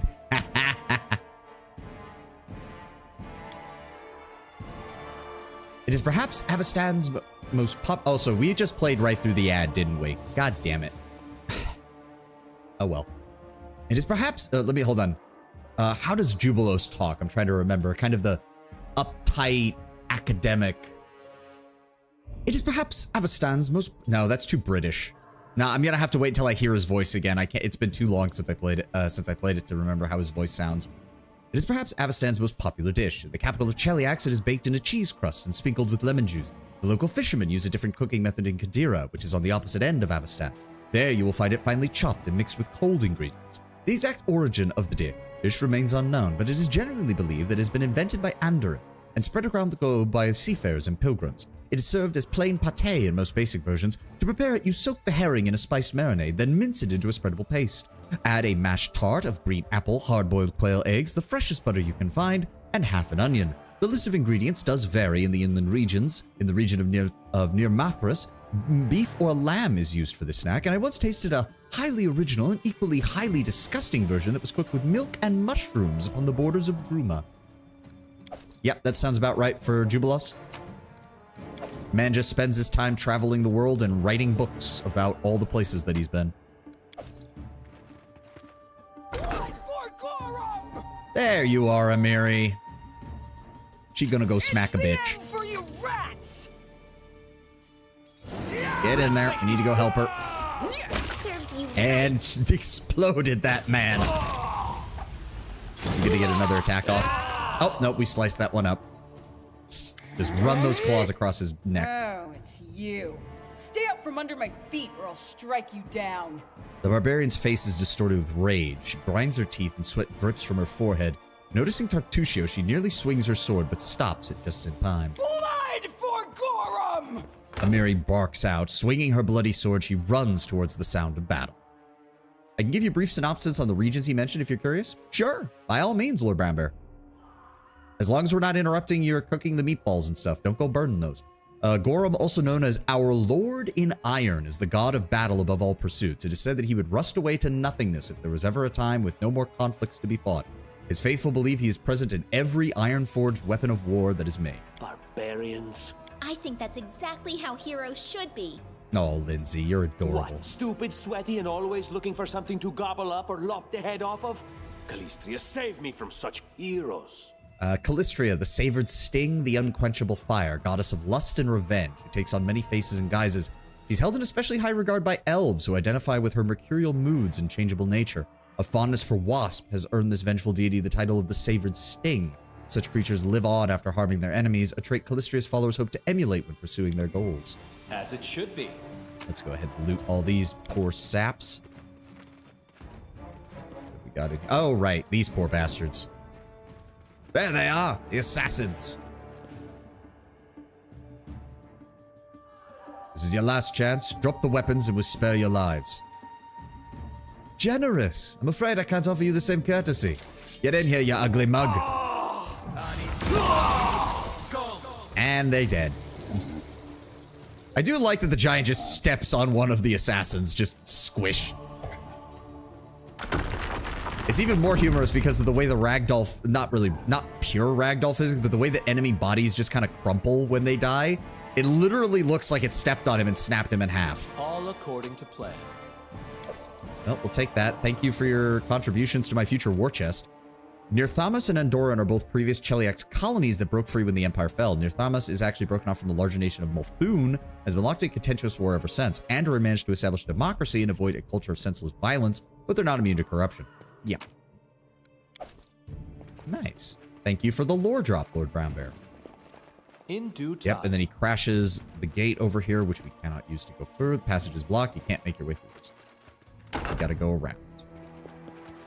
Yep, skill checks. We all know how this works. Dexterity. Who actually has the highest dexterity? I think it's Lindsay. Yes. Wow, he starts with a... Oh, right, because gnomes get a +2. So he starts with a 20 in charisma. Damn. What troubles you? Lindsay, you can get us across here. Victory is certain. There we go. That puts us over here. You deserved it. Let's go ahead and team up on the guy who's about to attack. Dirty Have again. you found any windows to punt him out of yet? Unfortunately not. I think we're on the ground floor. So even if we did, it wouldn't matter much. Ah, yes. Low-level combat where everyone deals 1 damage because the dice hate us. There we go. Find a tower and use those windows. I will. Follow Don't my worry. lead. We also have taken a little bit of damage, so... Oh, Tartucci, you don't need these potions, do you? In fact, you don't need the crossbow either because you're using your cantrips, so I'm fine with I that. am prepared. Let's just go ahead and... Go. Chug. Unfortunately, it will be a while before we get our hands on a dedicated healer. The armory, I'm sure Jamandi wouldn't mind if we borrowed some weapons. Anything else? What else is in here? Druma is a desert trade nation ruled by a group of aesthetic trade lords called the Prophets of Callistrade, and their standing military is a group of mercenaries called the Druman Black Jackals, or the Blackjacks. Ooh, mercenary nations. Yep, interactive toggle. You know that. We've got some banded mail, which we can't use, and some half plate that we can't use, and a tower shield that we can't use, and a watchkeeper's key. There we go. Oh, wow. That is actually stacking us up quite high. Travel speed slightly reduced. Fatigue period closing in. We should be fine. Oh, is that actually... Focus on the goal. No, we're still moving at a decent rate. It's just going to affect our world What have speed. we here? This chest is full of gold. I guess it's for the guards' salaries, all things considered. Well, those freeloaders don't seem to have been working too hard for it. Maybe we should pocket it instead. A lot of groups in-game have archetypes or prestige classes dedicated to them. The Blackjacks have a fighter archetype, and the Prophets have a prestige class. Oh. Bertuccio looks at the chest on the table, rubbing his hands together. What? No, we're heroes, not thieves. Who said we were stealing it? We'll just take the gold for safety so the assassins don't get it. And then we can heroically return it to Jamandi when this is all over. Thing is, we're lawful evil. Stealing from a person who is essentially right now our benefactor is not a good idea. You would steal from a sword lord in her own mansion. She'd have our heads. How would she know it was us and not the assassins? Unless someone planned on telling her. The gnome throws a sideway glance at Lindsay. Don't drag me into this. You do what you want, but I'm not taking a single coin. So now it is stealing, basically. But at the same time, I already know that we can get out of this with a dialogue check, so... And our dialogue, what did we have right now? We have a +7 to persuasion. We should be fine. We're just going to go ahead and take that. Consider that a forward on our royal treasury. Don't steal it. It'd be better than letting him manipulate you. No, because he is right. We do need gold. Yes, encumbrance. I know. We're about to get another character, which should make our encumbrance issue go away. Familiar There she faces. is. I hope you're not so frightened as to swing at every shadow. It's me, Jathal. I don't recommend. I actually advancing love the down delivery on hallway, that because it just assuming you sounds value so your life, bored. of course. It's There were a me, few people with Jathal. me, and you can see what happened to them. And just how did they all end up dead while you don't seem to have a scratch? Tartuccio eyes Jathal suspiciously. I'll answer but briefly and just once. Further scares and explanations will wait until we aren't being hunted by a group of assassins. Deal? All right. I'm undead. These traps are deadly to the living, but they're harmless to me. What do you mean undead? Really? Like zombies or skeletons or... Obviously not to that extent, Lindsay, or she'd look significantly more decayed. As I said, further explanations will wait until later. All you need to know right now is that we're on the same side, and we have to fight off a small army of hired assassins. Let's get to it. No, she's totally a skeleton, obviously. Oh, Now, if I recall correctly, yep, perception skill, trickery skill. The mod, yes, the mod does change Jaethal to be more of a dedicated dex combat build. So it does reduce some of her other stats and equalize her. She's a bit squishier because of it, but now she's much more of a dedicated combat character. And we will be trying to keep her with a scythe simply because I always feel that that works for her. Wow, who nerfed Jay? So we are using the Call of the Wild, Britnoff. Also, welcome. The Call of the Wild mod does change some stats and starting character stuff. I think it also changes Lindsay a little bit. It gives her a slightly higher charisma by dropping her constitution score slightly while upping her intelligence and dexterity. It still keeps them within the same realm of their points buy. If you're wondering, Jaethal is just an elf with undead traits. Yes, I am aware. But this does make her more of a dedicated dex build, which means we will need to get her fighting finesse in order to take full advantage of that. Also giving her a, let me see here. Do we have a lighter armor that would work better for her? That's 4. Would this actually, hold on. She's at an AC of 20. That takes her down to an AC of, no, either way, it's still going to be 20. We just need to figure out a better method for her. She's a vampire? No, she is not 10 win. You should give Lindsay a short bow, would put her further away from her weight limit. She's fine on her weight limit. The individual character weight limits are perfectly fine. Jaethal's the one who's the closest to that. We can take those scrolls off of her right now to give her a little bit more room. You can use a longbow, so I guess they pumped her dex with that in mind. From what I read, no. I mean, she is still an Inquisitor. She's meant to be melee. She is an elf. We could transition her to, what is it called? The Elven Curved Blade, which is a two-handed weapon that can be used with weapon finesse, if I recall correctly. That would also still be fitting for her heritage and her style. Plus, she is an Inquisitor, so it still kind of works. We'll have to see what they changed with her. Yes, she has Elven Weapon Familiarity. She gains a +1 bonus on all rolls for confirming critical hits, and she has Warrior of Old, which gives her additional initiative. Her Inquisitor abilities also work with a bow. That's true, but I don't like using her as a ranged character. Also, eventually we're going to run into Ekundayo, and he will handle all of our range. Ekundayo and Octavia can handle all of our ranged problems. And it did give her favored class. That's nice. She should have, yes, Ergoatha as her. She does keep the favored weapon as a scythe, though, so that might still be good. Yes, there we go. Undead creature. Immune to bleed, death effects, disease, paralysis, poison, sleep, and stun. She is undying and will rise at the end of battle. Should she fall, she gains a channel resistance. Very nice. That doesn't really help, but okay. Legit, they just gave her undead traits and immunities. Committing her to a specific undead trait would likely affect her personality the way they didn't want to implement it in writing. Yes, and to be fair, she is a unique form of undead because of how she got it from worshipping Ergothoa. Ergothoa? I don't remember how to pronounce it. She's much better as a tank, at least she was, until they took her charisma. Yeah. No, in this, she's not going to be as much of a tank. We will see about who will be the frontline tank. I think Ragongar, with the build that I'm going to be going for with Ragongar, he actually ends up being a bit more tanky. All according to plan. Because he can get access to that heavy armor.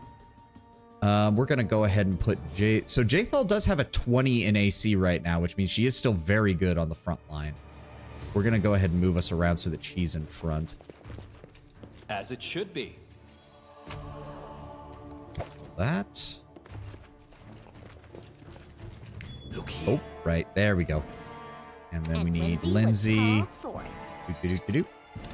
Fix that for me, if you would, please. Thank you for that. In due time. There's like 3 of these things in this hallway, if I recall correctly. Applause, please. What a surprise. And disarm. Anything else? Yep. That is not far. And there's a little bit more loot over here. Chain mail and a shard. Good. Urgathoa, the Pallid Princess, she who was mortal but rejected her death and is the god of undead, disease, and hedonism. I recall reading in one of her descriptions, she ate the brains of infants to taste their innocence. If you want an idea of what kind of deity. Follow my Yeah, she's the laughably evil one. Or one of them, at least. She's already automatically proficient with rapiers and short swords. Go for one of those. Yeah, rapier buckler build wouldn't be the worst. Just imagine if Merkel were more fun at parties. Yeah. Yeah, we found a scroll. All I get according it. to plan. And there should be... Ah, yes, these dipshits. What are you dallying for? I'm telling you, Jumandi's cash has to be around here somewhere. Well, hurry it up before... Shit, someone's coming. Can you make an epic pose?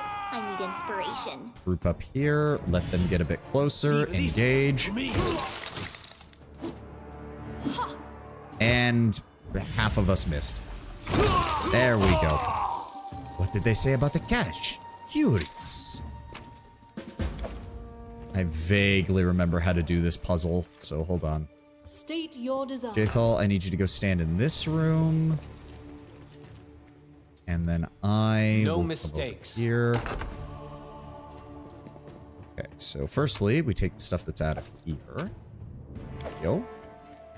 Oh boy. All right, so I need to quick save here because there's I don't remember how to do this exactly.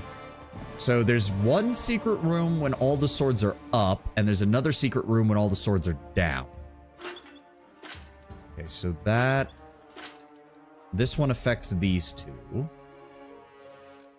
Request. Okay. Ready for anything? Oh, that affects all of that, doesn't it? No. You have You Jathal have do my this. attention.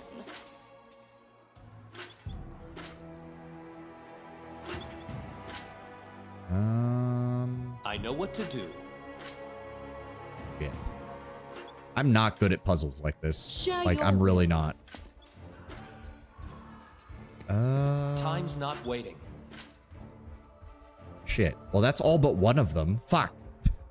You can always brute force a bit. Hey, while you do this, any other lore requests? Not that I can think of off the top of my head.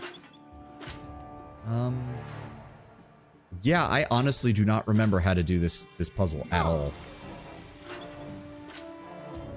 Focus on the goal. I got all of them except this one again. Good lord. State your desire. Okay, so that one moves just those two. That one moves just those two. That's all of them. Wait. Oh. Okay, that's one of them. There we go. There we go. We got the down one. Now I need to get the up one.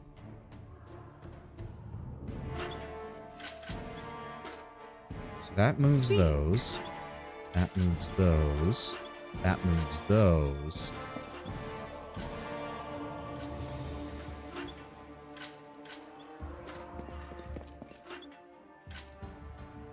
I will So grant we need your to request. get them all to the upper position. Right? Son of a bitch. I've got it down to one again. Ready for anything. So hold on. If I can get... If all three of these are at the same time, I might be able to make this work. Request. I am prepared. We need to... Time's not waiting. We're going for up. Right. We need to remember that. We're going for You up. have my attention. No, not that one. Not that one. Is it this one that... Yes, you can change that. I know what to do. Ask. No mistakes. Damn it, I've got it to one again. Ah! I'm not good with visual Share puzzles your like will. this. Oh, well, we brute forced it and it worked. I don't even know what I did. Moving on. Took enough time with that. Let's just keep going. All right, so we've got two rooms to check out here. Dispatch them and move Oh, on. a news. I don't even remember this thing spawning. Ever. I don't remember this being here. Well, regardless. Good damage. And we grab some, there we go, potions, some cave beads, silver metal, very nice. We can grab the gold, some card figurines. Is there anything else in here? Yes. Some more items we can sell. Some more items we can sell. Very nice. Then there's this one. Hey, Tragic, welcome, welcome. As it should be. I didn't get a chance to check it this morning, but I did see I got an email from VGen saying you're starting work on the commission, or I think that's what it said. But thank you again. Oh, good. The bouncing works. Yes, sir. Thank you very much, Tragic. All right, that's all looted. Everything's taken out of here. We can leave now. I think we're picking up Harim next, if I recall correctly. Let's go ahead and open. Yes, we're in the courtyard. It's going to be Harim. In due time. Fucking nihilistic. All right. This is another one where, Petruchio, I would appreciate it if you would just put these guys to sleep, please. And cast, please. There we go. There we go. We got 2 of them. That's good. And slice. Oh, right. No, she's on our side. There we go. For a second, I was really worried there. I forgot that, no, she's on our side. Everything is so much fun with a little fire. What a night, huh? I thought I was all alone. It's good you're here. A bit boring, chasing fool assassins without anyone watching the show. The tiefling girl you saw at the reception before the attack stops nearby and waves her tail with a bit of excitement.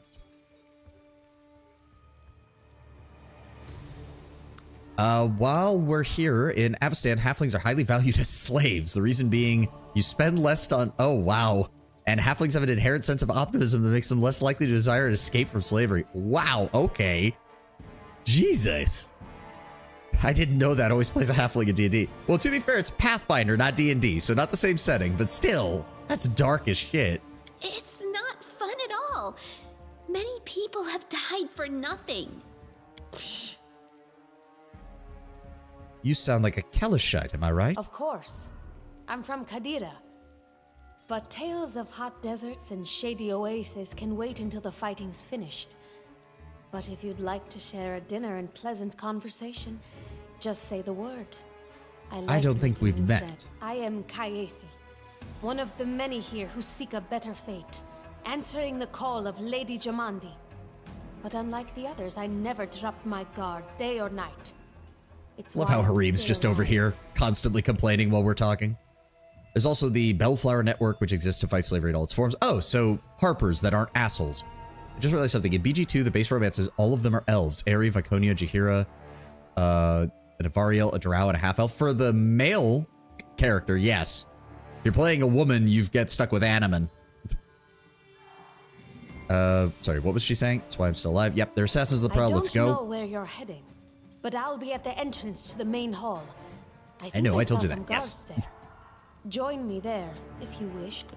But yeah, there's no bait. Well, wait, I thought you could romance, the nobleman's daughter or whatever her name was. We never used her because she was basically a worse version of, Imowen. Grotus. Oh, here we go. I can sense your silhouette hovering over me. It won't be much longer. Soon we shall meet, O Lord of Oblivion. I really don't like Harim from a, like, character. Like, he's weird. I both love and hate Harim. Nalia isn't romanceable? I don't remember. I honestly don't remember Britnoth. I honestly don't. That's Nira, but she's another half-elf, not in Baldur's Gate 2. Really? Huh. The way they had her written at the beginning, I just assumed she was romanceable, but then we never used her, so I never really investigated beyond that. Huh. But it's so funny. Hey, you're a guy. Obviously, you only want to bang the elves. No short stacks, no humans. Yes, we know you want to bang the halfling paladin in Baldur's Gate 2. Or no, sorry, Tenwin said that, not Lord Brownbear. The wild man, she's romanceable. Yes, yes. You guys put your names back to their both being red, and I misread that again. Damn it. The dwarf is lying on the ground, staring into the dark sky. He doesn't seem to have any severe wounds, but his trembling whisper is weak, as though he were at death's door. Oh, it's going to use Tartuccio's stats for this since he's technically got the higher diplomacy right now. Quit the act. Stand and fight, or I'll easily send you to your final rest. I can't hear Oh, wait, you. we failed? I'm being taken away into the darkness. You're being a bit premature. Look at yourself. You have barely a scratch, man. Stand up. Impossible. I will not hear any halfling slander here. I'm watching all of you. No one's slandering the halflings. In fact, we liked, again, I'm horrible with names, so I can't remember her name now. But the halfling fighter in Baldur's Gate 2 was great. I liked her. She was really nice. We just didn't get much use out of her. I won't slander the halflings. I'll just... Tedwood, why are you saying the one? Now, why? Okay, apparently both of them are going on about this now. I actually really like halflings. One of my recent 1 to 20 characters for a game was a tiefling halfling. Oh, yeah, I guess you could do that. It's impossible. The dwarf lifts his head and inspects his body, then tries to move his hand and feet. It seems I will live. I suppose I must postpone meeting my god. Not for long, I'm sure. But while we remain in this transient world, Arim is at your service. Harem. I prefer pronouncing it as harem, because harem just doesn't sound right. Well, welcome to the party. Follow my You will not be in it for long, because I know exactly how the final dialogue event of this area goes. There should be some stuff over here. Something out There we go. Grab that. In due which time. leads into here. And I think there's just some random loot in here, if I recall. The heavy gate is securely locked. There we go. A masterwork longsword and a gold. Not the best, not the worst. The game took place in Cheliax, so on top of being a tiefling, he got talked down to as people expected him to be a servant. That is not far. I'm not actually short, by the way. I'm very tall. I just need to know. It's okay, Tragic. If they're... Okay, I hope nothing we said has made you uncomfortable, Tragic. We're just poking fun at the halflings As in the it game. should be.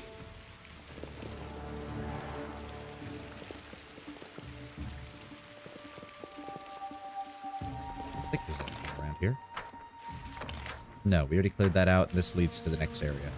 It's okay. I'm just joking. I know. See, this is part of my problem. I'm very bad at parsing tone from text, so I get a little paranoid whenever I think somebody's getting into an argument or something in the chat, because then I get worried that people are actually angry. Less than 4 feet is small size for a humanoid. Where is he? Keston! There you are. Run and get an axe. You, bring more water. You, stay here and hold our defense. Those assassins are still around here somewhere. The stout man's unshaven face is covered with scars, and there's blood on his armor, but he doesn't even seem to notice. Notice his wounds as he confidently gives orders to the rest of the guards. I enjoy partaking in tall people activities. Aha! Some of our guests survived. Good. You need to get to the banquet hall and help Lady Jamandi. Who are you? Keston, House Gares, a fighter in the service of Sword Lord Jamandi Aldori. Right now, I'm in charge of the mansion guards. As you can see, there's a lot to do. If I were a rich and influential lady like Jamandi, I'd also give myself a manly captain of the guard. Or two. I mean, on the one hand, you're probably not wrong. On the other, Jamandi is a sword lord. She could probably bench press Keston and fucking destroy him in a fight. Horny Kaesi being horny. Yes, I mean, that is literally her early characterization, if I recall. You cannot pat tall folk as easily. Do we know what's going on? Someone opened the gate, let in a group of assassins in the middle of the night. Now they've set the mansion on fire to cut off access to the hall. They don't want Lady Jamandi to get reinforcements. We cleared the passage so you can get through. Just try to avoid inhaling the smoke. We'll be right behind you. We just need to put out the fire first to save the mansion. Considering Lady Jamandi's fate, I'm not surprised that a whole pack of assassins were unleashed on her, including a giant. But what's at stake? What could anyone hope to gain? The tiefling squints, obviously curious and thinking quickly. Do we need to help put out the fire? We'll manage. I've got my best people here, those who still live. Your place is by Lady Aldori's side. It doesn't seem right. What if some of the guards are wounded? We need to help them. Where's the hall? You'll have to run through the fire. We've almost put it out at the entrance, so your main concern should be to not inhale any smoke. Hold your breath and take the first right, then head straight down the hallway.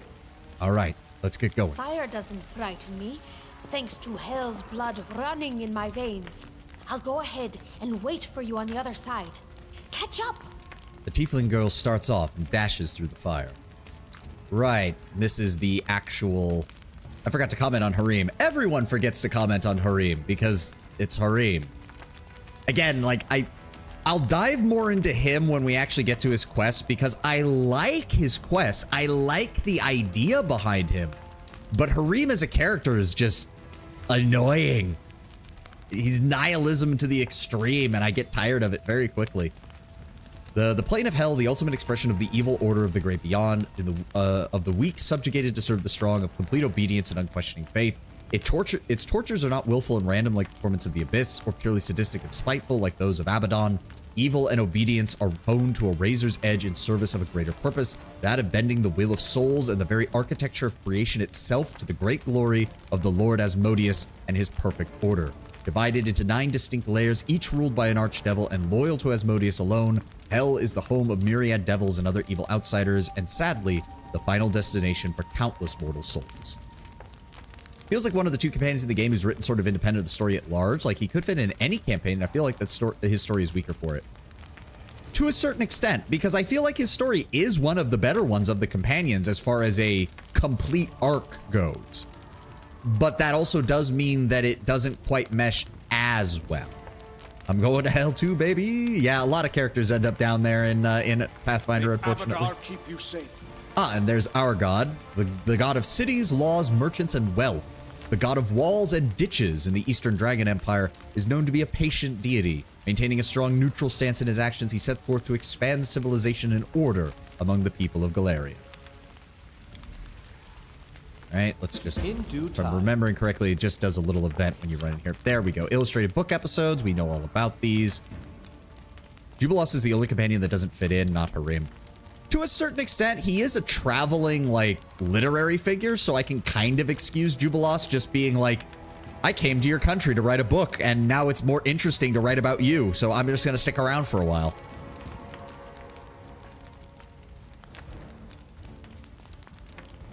It's funny you say that because Jubilos was an NPC in the original Adventure Path. That I did know. That I did. As our adventures, technically all of these literary sections are done by Lindsay, but I'm not going to be able to do a Lindsay voice for all of these, so maybe I should do like a generic epic narrator voice. And so the adventure started, earlier and much more tragic than we'd expected. The whole team who'd gathered in the hall yesterday had been reduced to but a handful of brave souls, led by Tarendil, and not at all by the scoundrel Tartusio, no matter what he might have imagined of himself. Jamandi Eldori was waiting for us, but to get to her, we'd have to march through fire. As we approached the burning building, You have such a good narrator voice. Thank you, Tragic. Everyone else has been expelled in some way other than Jube, who's exploring, and Ekun, who's out for revenge. Ekun's kind of a double. He's out for revenge, and he's been expelled in some way. He lost his original home, and then lost another one. Always splash the bucket on your head. Yes, I am aware to do that. Where the heck is it? Yep, drenched ourselves with some buckets of water, and then covered our nose in mass to rush in. His village is destroyed, so yes. It was a good thing we hadn't wasted any time. After entering the building and taking just a few steps forward, the wall behind us slanted and crashed down with a terrible crackling sound, blocking the way back. While we may not have planned on going back, if we had come on but a little later, the flaming logs and red-hot bricks would have fallen right on our heads. Regardless, we were left with only one path. Actually never noticed that, though he does sort of come in later, so it makes sense the expedition itself isn't of interest to him. Yep. Valerie, Amiri, Lindsay, Jathal, and Harim are all exiles. Yep. The hot air burned our lungs. Our eyes watered from the smoke, but Tarendil led us stubbornly through the flames, while Tartusio did nothing useful at all. I do love that all of the written segments are from Lindsay's perspective, because it's so nice. It's so nice that she just keeps putting in all these little notes.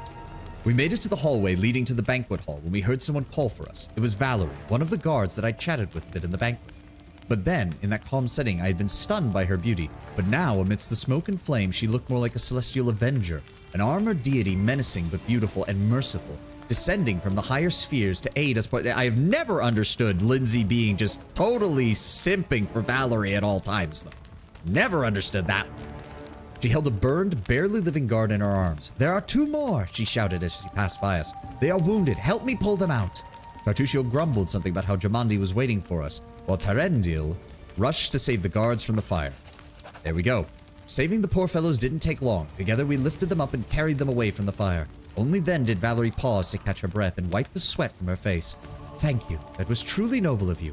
We must rush to save the Lady Aldori's aid. Valerie is the other party member who I feel was written separate for the campaign, but I'll talk more about her later. Yeah, we can talk more about Valerie later. I have my own issues with her. Ensuring the guards we'd rescued were relatively safe, we made our way to the hall where the battle was already in full swing. Why are the guards halflings? They're not. I think that was just the art design being a bit weird. Yeah. Now, if I recall correctly, yes. So this is another change. This is another Call of the Wild mod change. This is, Valerie is no longer a tower shield specialist.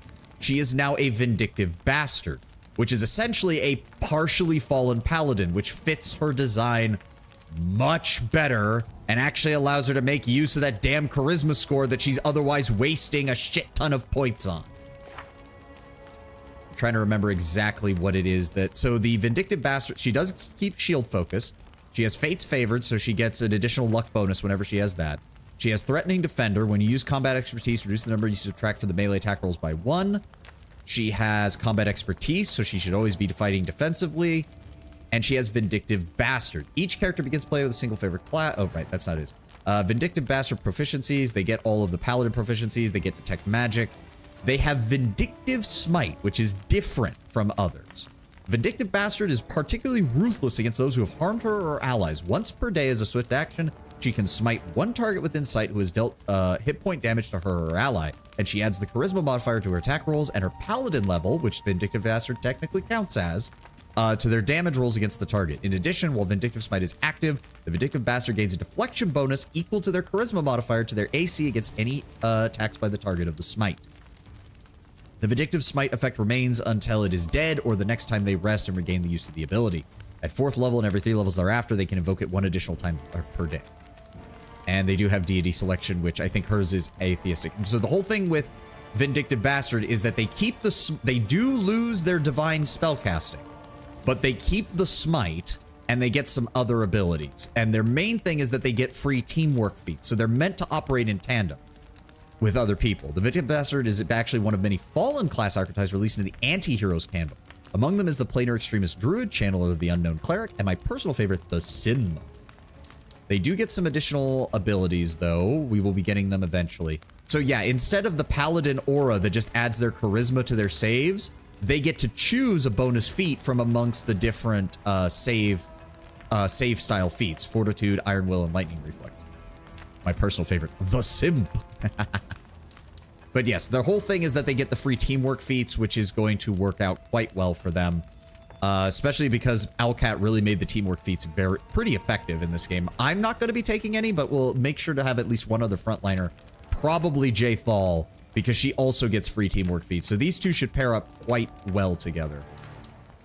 What else does Vindictive Bastard get? They get Gang Up. Spend half their Vindictive Smite bonus against a single target, so all allies can gain the benefit of it.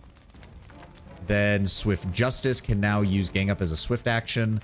Character uses Menta. She makes a Fortitude or Will saving throw against an attack that has half damage on a successful save. She avoids the damage entirely. Sinmonk has an absolute bastard of a capstone. Instead of counting as a true outsider, you count as an aberration. If you die, you come back as a level 20 Sin spawn under the DM's control. That's a massive incentive for the party to keep you alive, at least. Aura of Self-Righteousness. At level 17, a Vindictive Bastard gains damage resistant 5, lawful or good, and immunity to compulsion. Each ally within 10 feet of her gains a +4 morale bonus on saving throws against compulsion effects. Aura of Self-Righteousness functions only while they are conscious. And then lastly, Ultimate Vindication. If a foe knocks the Vindictive Bastard or one of their allies unconscious, the Vindictive Bastard musters a Vindictive Fury. The next time she hits that foe within 1 minute, they can channel the effects of a Disintegrate spell through their weapon using their Paladin level as their effective caster level. Whether or not the target succeeds at its save, it is immune to this ability for the next 24 hours. So basically, an Uber Smite, essentially. So yeah, it's still not the most effective of builds, and she is losing out on being a fighter and getting a whole bunch of feats. But if we focus in on her teamwork feats and focus in on her still being very tanky and just taking hits, because her dex is also going to be a max of 10 once she gets rid of that fatigue. She's very much built for heavy armor. We will see how we can go. We will see how we can go. Overall, though, I think we're going to get more use out of this than Tower Shield Specialist because, good lord, Tower Shield Specialist is just not very good. Oh, right. I completely forgot that they also changed Harim. He is no longer a pure cleric. He is a war priest, if I recall. Yes, war priest, Sacred Fist, which I have no idea what the difference of that is. He has Chaos Blessing and Destruction Blessing, so he keeps that. Oh, right. They count as having monk abilities. Yes, improved unarmed strike, which I guess does fit if you know more about what goes on with his story later on. Valerie was originally an Eldori defender, but they changed her late to be a tank. Even though technically an Eldori defender is a tank, it's just a dex tank. And unfortunately, a dex tank works way better than most other tanks in Alcat's games because of the way they did their designs. So yes, Harim can use, can just be a punching character. Sacred Fist is sort of a pseudo-monk war priest, which does match him more than a typical cleric. Yeah, that's another reason why I liked it. But he does keep his casting spells, so we will see about where we want to go with him there. It does occur to me, did they actually... No, Lindsay is still a default bard, so we don't have to worry about that. And she is still a default inquisitor. And of course, Bertucci is a sorcerer, but that won't matter here pretty shortly. Also, we need to adjust again. Let's get Valerie and Jathal up at the front because they have the best saves. We'll move Harim and me to the midline, and we'll keep Tartusio and Lindsay in the rear. That is not There far. we go. Are there... I think there are some... Let's see. Go ahead with spells. That's 1 minute per level, but we should be able to cast it now and get the benefit on every... I respect her, and she does perfectly well with 13 dex. Eldori Defender wasn't a dex tank. Really? It wasn't. Oh. Eldori Defender still gets all the fighter proficiency. Oh. Okay. So we're going to go ahead and bless the whole party right now. Just get everybody hit by that. Oh, right. It doesn't affect Jathal because she's undead.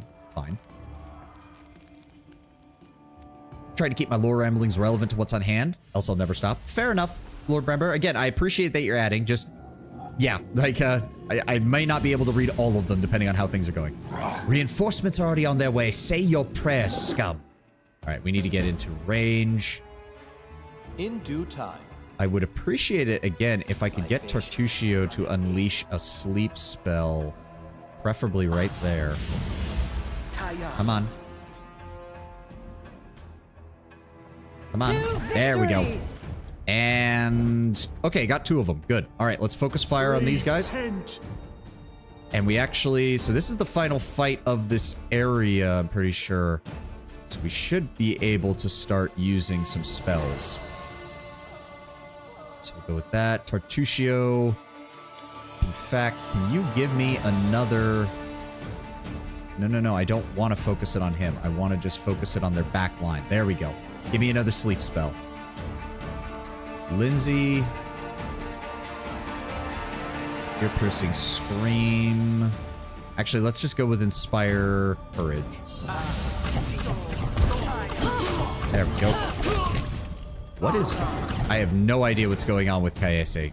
Something is going on with her AI that is not working properly. Right, I'm going to go for the Rift Channeler. Jathal, hold back until Tartusio casts that spell. Valerie, move up. Harim, move up. Yeah, her AI is broken. I don't know what it's doing. It's trying to do something over and over again. Gives you someone that uses all the dueling swords that the game throws at you. Ah, okay. Did you cast it yet, Tartusio? Yes, you did. Okay. Lindsay, move up and keep your casting. Let's go ahead and engage them. Jathal, move in and engage the bowman. Valerie, I need you to move up and engage the leader. Oh, he just cast a lot of spells. Fuck. There we go. All right, everybody focus on the leader then. He's really the only one left who's dealing who can deal damage. And there's Amiri. There we go. Take out the bowman. And the last of the Rift Channelers. I do like that Jamandi just solos, or pretty much solos, aside from the priest she's got with her. Whatever they summon, like, she does not care. Let's grab all the loot. Oh, the Hydra's still alive. Well, I'm just gonna wait. I'm not getting involved in that. No. Oh, did that guy have... oh, he had loot. We'll take that. All according to plan. I think that's everything. Yeah. We are also, we're going to be massively overweight because I know we're going to lose Harim and Lindsay after this conversation. But we will get Amiri, so it won't be too bad. Yeah, Dory Sword Lords are protective of their fighting style. Those who teach outsiders are committing a serious taboo. The students of these units, however, are given a chance to join and learn the style. You were stronger, and that means I made the right choice. Just as I thought, there were worthy leaders among you. I'm especially grateful to them for the courage and common sense they showed while defending the mansion. But this attack means we have even less time than I thought. Someone already Massive knows overweight of our fat ass. Hey, plans it's and not my is fault I'm acting carrying against us. 550 pounds of loot from all the guys we killed. As Jumanji catches a breath, she looks over the trashed banquet hall and salutes the survivors. Lady Aldori, please, I know who arranged this attack. The vile king of Pitax, Iroveti. What's more, I know who among us works for him. Hey, you! Show everyone the ring you're wearing. You think I wouldn't recognize Iroveti's seal? That's why he wasn't killed. The bandits recognized him as one of their own by this signet ring. After his dramatic pause, Tartusio points a finger directly towards you. You mean this ring? The one you gave me? In the middle of the attack, he took off the very ring that would guarantee his safety just to Really? set you We up? rolled a 1 on our very first diplomatic but check? Not convincing. There's definitely a spy among us. But Fuck who? you, game. All I have is one word against another. I'm afraid you're both under suspicion. They both came to your aid, Lady Jamandi. But a liar's cunning knows no bounds. I've never met these two or their companions. For all I know, they're all conspiring spies. How could you say that? We fought together. We literally went through fire together. And then you vanished into thin air. After you promised you'd wait. I'm not going to say anything about the tieflings in case there's people who don't know their story, but we will get to them eventually. My words might be rash. The tiefling appears obviously embarrassed. I bet my life despises anyone but this man. I saw how he dealt with those creeps with my own eyes. A true warrior. I'd go with him through hell and high water. This purple crook, on the other hand. This might mean more if Amiri had actually been in the party when we went through the prologue, rather than just running ahead of us. Amiri spits on the floor with contempt. Lady Aldori, don't listen to this thick-headed barbarian. She doesn't know what she's talking about. During the attack, our leader showed his true colors. He forced us to break into the armory and rob it. And not just that. Upon finding the guards' salaries in the armory, he immediately pocketed it all. We were not trying to take the money, but to keep it from the bandits. I'll gladly return it. Considering the circumstances, that was more than reasonable. That was a sound decision. Sometimes one must act at one's own risk and peril, until crossing the boundaries of what is allowed. Showing initiative is no crime. Well, of course, theft is not to be condoned. However, when the fire burns around you, and you are but one step away from death, is it not insane to worry about laws and rules? I love that this is like the most rational Harim is for like 90% of the game. Because he's just going to descend into total nihilism after this. What about that trick he pulled right before we came in here? He knew very well you were fighting the enemy, but instead of rushing to help you, he dallied as long as he could, dropping everything to save people from the fire, even though the guards were handling things just fine. He was obviously hoping to show up too late and find you already dead. Hammering in the moral option here feels a little forced. The only one that feels forced is this one right here, and we're about to see why. Because given everything that Lindsay has set up to this point, her decision here makes literally 0 sense. Even if, well, we will be picking this because we are lawful evil. I wouldn't have saved those men without good reason. Dead soldiers are useless. The wounded could still help Keston defend the mansion, or at the very least buy the rest of us time if more assassins were on their way. Cruel, but true. It was perfectly reasonable. Just the way a leader should think. How could you say such a monstrous thing? Is that the way the hero of my book would talk? You sound more like a villain. Enough squabbling. I'm still not sure which of you I can trust. However, the risk of entrusting the whole affair to a spy is too great. Here's what we'll do. 2 teams will head out. That way, I'll know at least one group can be counted on to serve my interests in the stolen lands. Lady Aldori, most of those who are to set off for the stolen lands have been killed. Those who yet live will require help.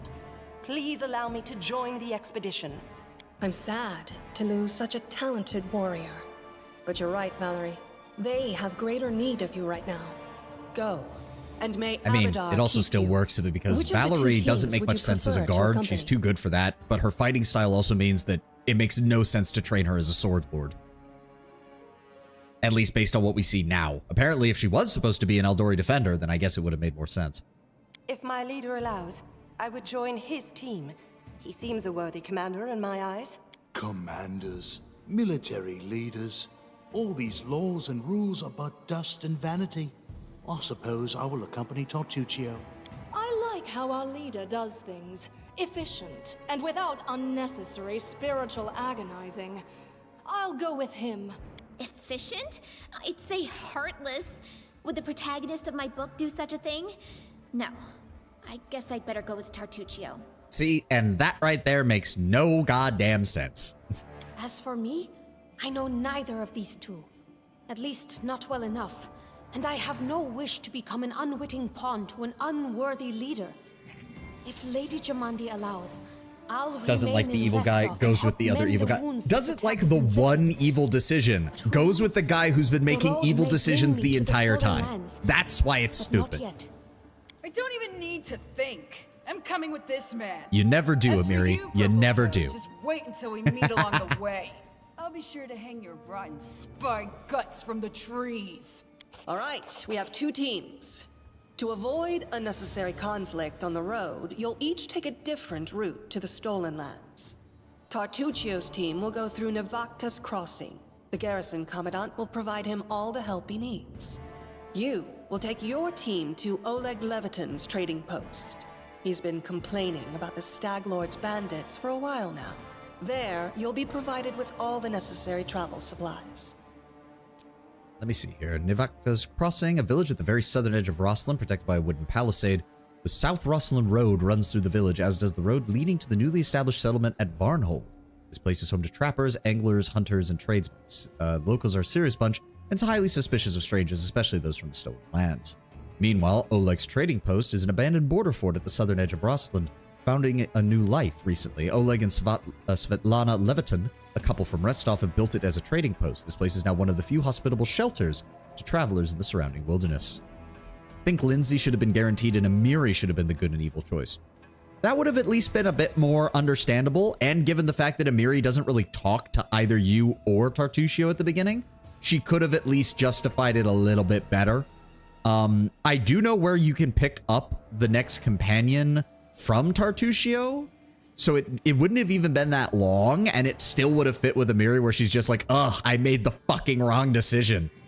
I want to kill this guy now. And then you show up and be like, hey, I got openings on my party, and Amiri just be like, fuck yes, let's go. I'd like to believe you, but I know all too well how convincing traitors and spies can be. If you're truly innocent, I hope you can forgive me this precaution. While you're away, Keston will investigate the night's events and learn who in Restov is working for Patox. But you should know that it isn't just Patox we need to worry about. The Royal House of Sertova may also interfere in our plans. I've managed to keep this affair a secret from them so far, but that can't last long. By my estimations, you have no more than 3 months. After that, any feats you accomplish will be pointless. Long a haven for thieves and smugglers, Patax is a hub of trade in the River Kingdoms. It aspires to be a center of culture and higher learning, but cannot escape its more unsavory origins. And the House of Sertova, the current ruling family of Brevoy, the oldest of the Brevik noble families and the most influential. Their original holdings are the environs of Port Ice on the north of Nicaea and the shores of the Lake of Mists and Vales. The Sertovans are known as careful and cunning diplomats. Before Coral the Conqueror came, the Sertovans were known as pirates and raiders. The family still has many connections with the pirates and brigands of the region, many of whom are distant relations of the Sertova clan. Their family motto is, "Ours is the right." Does this mod change Amiri as well? It does change her. I don't remember. It changes her to an invulnerable rager for first off, so she does get a different subclass. and I do think it adjusted her stats slightly. The House of Sertova and the Eldori Swordlords are bitter rivals in Brevoid. They'd still be fighting if it wasn't for House Regarvia. Of course, now House Regarvia is gone. Yes, and this is what ties into the larger plot of the Riverlands with Kingmaker. And now, farewell. This battle was but the first ordeal along your path, and you overcame it as true champions of Restov. May the obstacles that follow also fall to your feet. Fear nothing, my friends, and return victorious.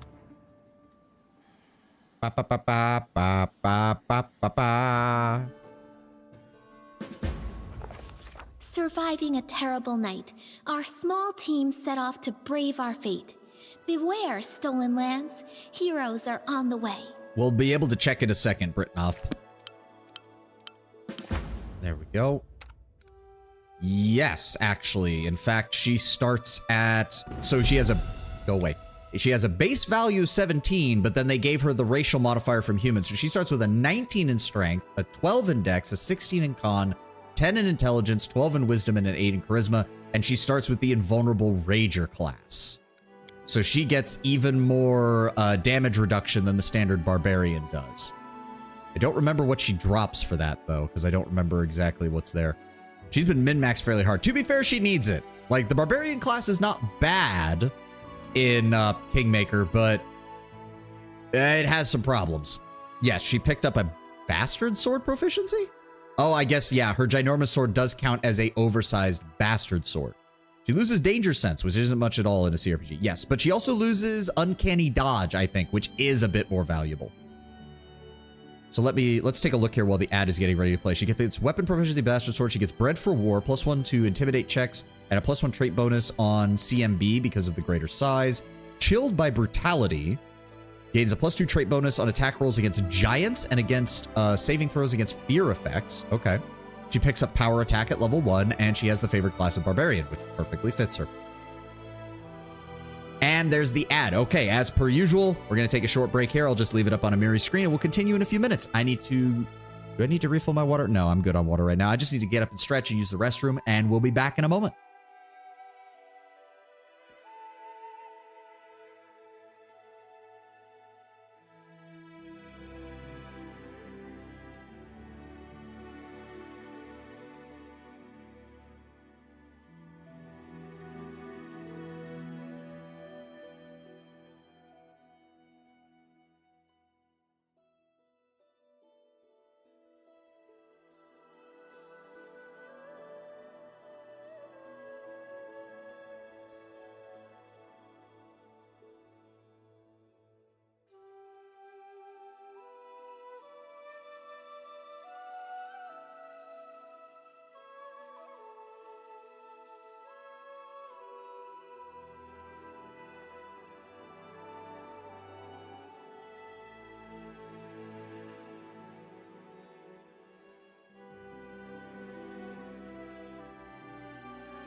Okay, there we go. Ad's just about done.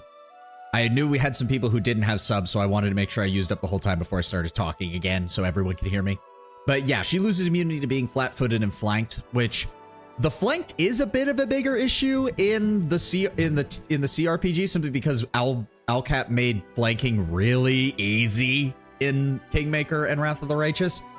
But also she is still damaged. I didn't even realize that. You can't see it. Sorry, I realized that it is blocking someone, but Valerie's still damaged from when we were doing that earlier. But yeah, overall, I think she'll be just fine. I think she'll be just fine. All right. Now, I know how this goes. There's going to be one random encounter with some wild animals, and then we get to the fort. I know how this works. There we go. I should have taken the equipment off of Lindsay and Harim before we left, now that I think about it. All right, Amiri. You got 6 rounds of that. Your attack is only a +3 with that because the ginormous sword. So I'd actually appreciate if you turned off power attack because you're already, yeah, that's already a bit of a problem. We need to get that sorted. Jathal, you go after that one. My claws should still be on. Yes, you and me. Actually, Valerie, if you could get in front of me. There we go. And then you will engage. This way. Valerie, what are you doing? There we go. Jathal, please. And of course, Amiri immediately gets critically hit. There we go. And down. Nice. Yep, we will rest when we get to the other place. Don't worry, game.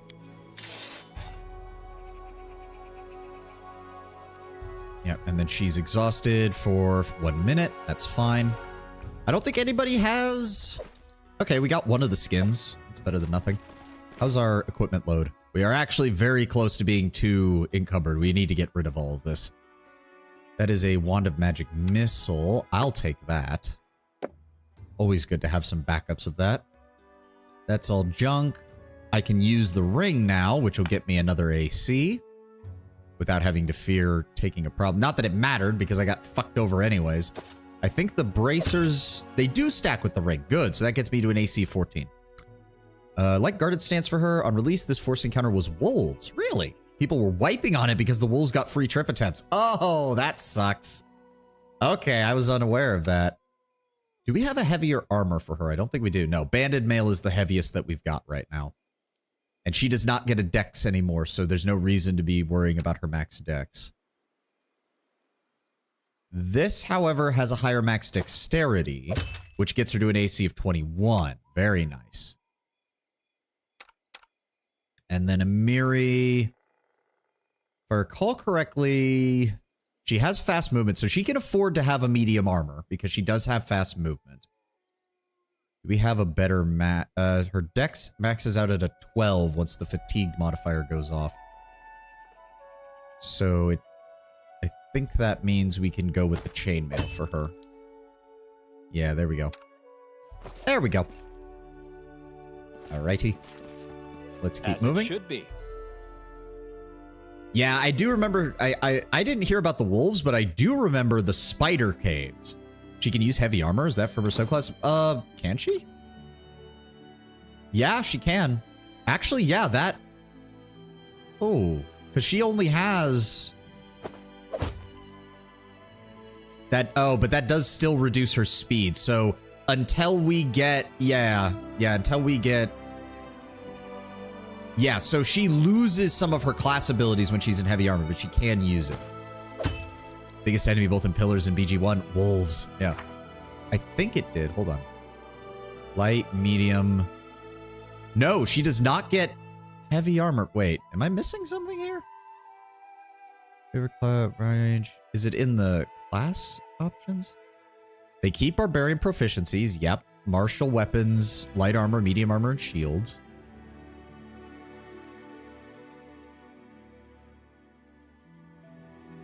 So I guess she can use heavy armor, but she doesn't get anything to compensate for its weaknesses, so it's still not very good for her.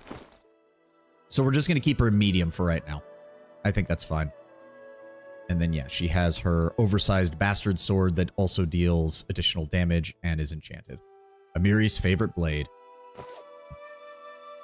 Unless she took it as a feat, I don't see how she'd have it. Yeah, I don't know. I don't know. To be fair, I'm not going to be putting her in heavy armor, so I don't know. Like, yeah, no, she doesn't have it in feats. It's not part of her initial setup. So I have no fucking clue. I have no fucking clue, guys. Yeah, I don't know. I don't know. I got nothing.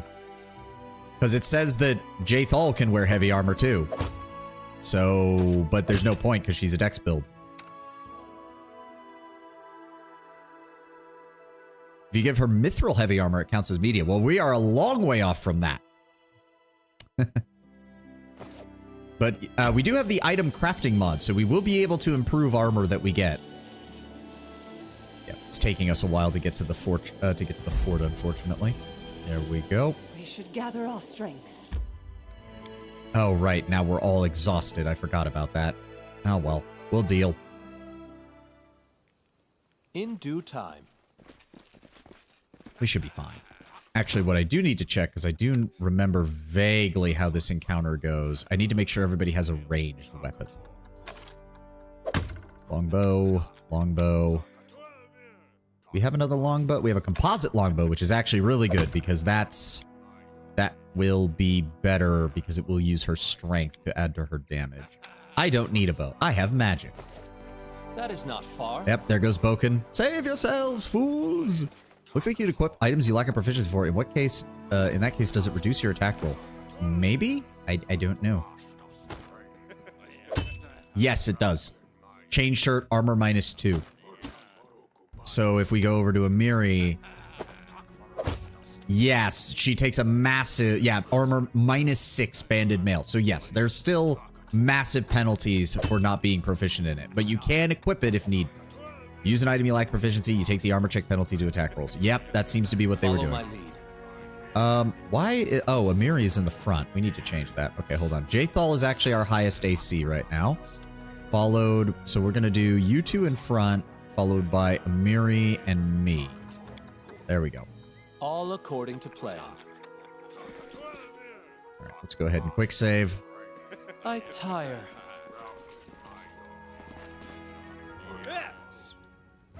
In the name of the Stag Lord, the lawful authority of the Stolen Lands, we demand this week's taxes and beer.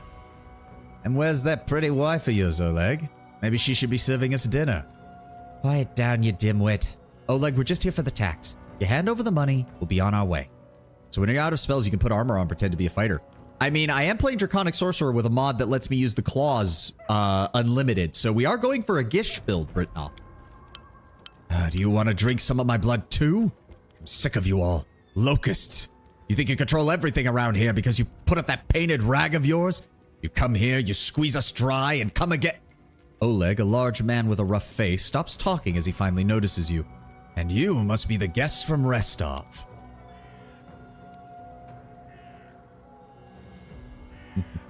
I'll spare you the trouble and be collecting this tax myself. You could try to stop me, I suppose. It might even be amusing. The Sword Lords have sent me to wipe the filth from this land, and in the name of Abadar, bringer of civilization, I intend to do exactly that. Oh, I'm actually starting to enjoy your company. Oleg clenches his fist. It seems the guests are worse than the bandits. To the pit with you then. Take the money and leave us be. The woman looks you up and down. Stranger, you are lucky we don't have the rest of our crew with us. Go ahead and keep the money, but you can be sure that I'll tell the Stag Lord about what happened here. Oh, wait, that actually ends the... Wait, that actually ends it? I've never actually done the evil event. I always killed them. I feel like I should have killed them. I kind of wanted to kill them. I assumed the evil fight was going to kill them. Wait a second. That's not how this is supposed to go. Wait a moment. No. No. They die. I don't want them to live. All according to plan. There we go. Neutral. Lawful neutral, I guess. You're lawful evil, sir. Eat the bullet and be evil. But then I would kill them. Why would I let them go? In my tabletop game, I'm really proud how I handled this. The map of Oleg's outpost had some out-of-work ballistae on the walls. I rigged them to fall down the incline and barrel into the bandits as they arrived. I got a hero point for thinking of it. Be evil. But I want to kill the bandits. I can be evil and still kill the bandits. This is why I blame Alcat for this. Because I'm sorry, I would combine this one, number 3, and I know you can't see it, unfortunately, but there's a lawful neutral option to just attack and kill the bandits. Be evil. Fine, fine, I will take it, and we will move on. Fine, there. Everybody level up. Violence is the answer. No, what is the quote? Violence isn't the answer. Violence is a question, and the answer is yes. All right, level 2 sorcerer. So there's no point in taking bonus spell, which we need 2 levels of our favored class to get anyways, because we can't learn any new cantrips. I was too busy giving away lore, couldn't tempt him the other way. Try not to take the alignment dialogues too seriously. Some are a bit wonky. I know. My main thing, Britnoth, is I am trying to roleplay lawful evil. So even if a conversation option is set for like neutral or something like that, I will try to give my own take on it in a lawful evil aligned way. To be like, here's how a lawful evil character would pursue this same line of thought. So for right now, we're going to go with the bonus hit point. Every little bit helps as far as bonus hit points go. We're going to grab Persuasion. We're going to grab Knowledge Arcana. And we get nothing else. Thanks, game. Valerie's going to pick up level 2 of Vindictive Bastard. I see there's no reason not to just go bonus hit points with her. She starts with Knowledge World and Persuasion. Well, we do not need Persuasion. So I'm going to keep her with Knowledge World, and she is going to be a high strength user, so maybe athletics. She can be our one of our main... The problem there is that, yeah, she takes massive penalties from the armor check. So maybe another... I'm not super fond of how they handled skill points in this game. To be fair, it was Alcat's first attempt at porting this over, so I can forgive a little bit. Also, trying to directly translate Pathfinder / D&D 3.5 skill list into a CRPG would make no... Like, half of them would be redundant and useless. No Dazzling Display Monkey for Valerie? No, Britnoth, because I'm going Dazzling Display. I'm the Persuasion character. I'm the dragon who runs forward and claws you to death before biting your throat out. That's the build we're going for. We're going to be going Sorcerer Draconic Disciple, Britnoth. I am going to be coated in the blood of my enemies, and I'm going to enjoy it. Admittedly, we could do the same for Valerie now that you say that, because it would at least take advantage of her charisma. Actually, yeah, that's not a bad idea, now all things considered. Okay, yeah, I guess we're going to have 2 Dazzling Display people in this fight. Fine with me. And then she gets... Oh, hold on. What is her... Her weakest save is always going to be her reflex. But at the same time, will... This is Pathfinder. Will effects are always going to be the more dangerous. Dazzling Display leads to Shatter Defenses. Yep, and Cornugan Smash. And Intimidating Prowess. And I think there's a couple other ones that you get that go with it as well. As for Jaethal, we're going to keep her... Where is it? We're going to keep her going down the Inquisitor line. She's going to pick up Cunning Initiative, which adds her Wisdom modifier to her initiative checks. Should we go? We're going to be taking her for 20 level... No, wait. The build I have... What is it? She takes 16 levels of Inquisitor and 4 levels of Fighter. Actually, I need to double check the character build that I have for her. Oh, God, it's going to show... Oh, I can't pull up stuff without... Shit. That's annoying. I can't pull stuff up without minimizing the screen. Fuck. Oh well. It's not very professional of me, but sorry. Let me see if I can find... Where did I have her build? There it is. There it is. So, okay, yes, it does suggest taking a fighter for level 2. So we are going to do that real fast. Now, the build does say you can choose between going standard fighter... Because you're only going to get 4 levels of it. It's just to get the basics of armor training and some additional feats. But they do say you can also get two-handed fighter. Let me see here. Adds double their strength bonus on damage rolls. Bonus combat feat. Ooh. What does she start with? She starts with precise shot. Really? That's her starting feat is precise shot? Maybe they do want her to go ranged. That didn't even occur to me. Huh. Oh, I need to pull my... this is not very professional of me, guys. I'm sorry. I just don't know how to get it so that this game doesn't try to minimize when I select off of it. Which is unfortunate. Yeah. So they suggest going with a Fashard. But do they ever give her... Hold on, because this build is from the base game. So let me see if they ever give her Fighting Finesse. I need to actually check. They do not. Okay, so this build is useless. This build is useless. Never mind. We're going to go pure Inquisitor. And I guess we're going to build her as a ranged fighter, essentially. All right, let's do it then. She'll keep the Scythe as a backup, I guess. I don't know. Let's just roll. Well, I mean, we don't have to. We could give her Fighting Finesse. I think she qualifies for it. Hold on. Let me actually see. If I go up to... Where was it? Where's Fighter? Oh, it's literally right above it. If I go to Fighter, and let's just assume I go regular Fighter. Well, first of all, that tanks her fucking skill points, which is unfortunate because she's one of our best perception people. I can always exit out of this before taking it. So if I go down to... Where would it be? Fighting Finesse, wouldn't it? Yeah, Weapon Finesse. With a light weapon, Elven Curved Blade, S-Stock, or Rapier made for a creature of your size, you may use your Dexterity modifier instead of your Strength modifier on attack rolls, but it doesn't apply to damage, which is the problem. Okay, yeah, I guess we're building her as a ranged Inquisitor. I didn't know we were going to do that, but let's do it. I do not mind the moth today. Yeah, I have Juniper as my background, so I hope y'all like bug girls. All right, yeah, we'll go with that. We'll go with the bonus Inquisitor spell because bonus spells are almost always a good choice for your favorite class if you have access to it. And yes, she gets 2 skill. Oh, she does get 3. So again, not really much point in persuasion for her. Let's go with perception, mobility. Oh, I don't have a trickery specialist right now, do I?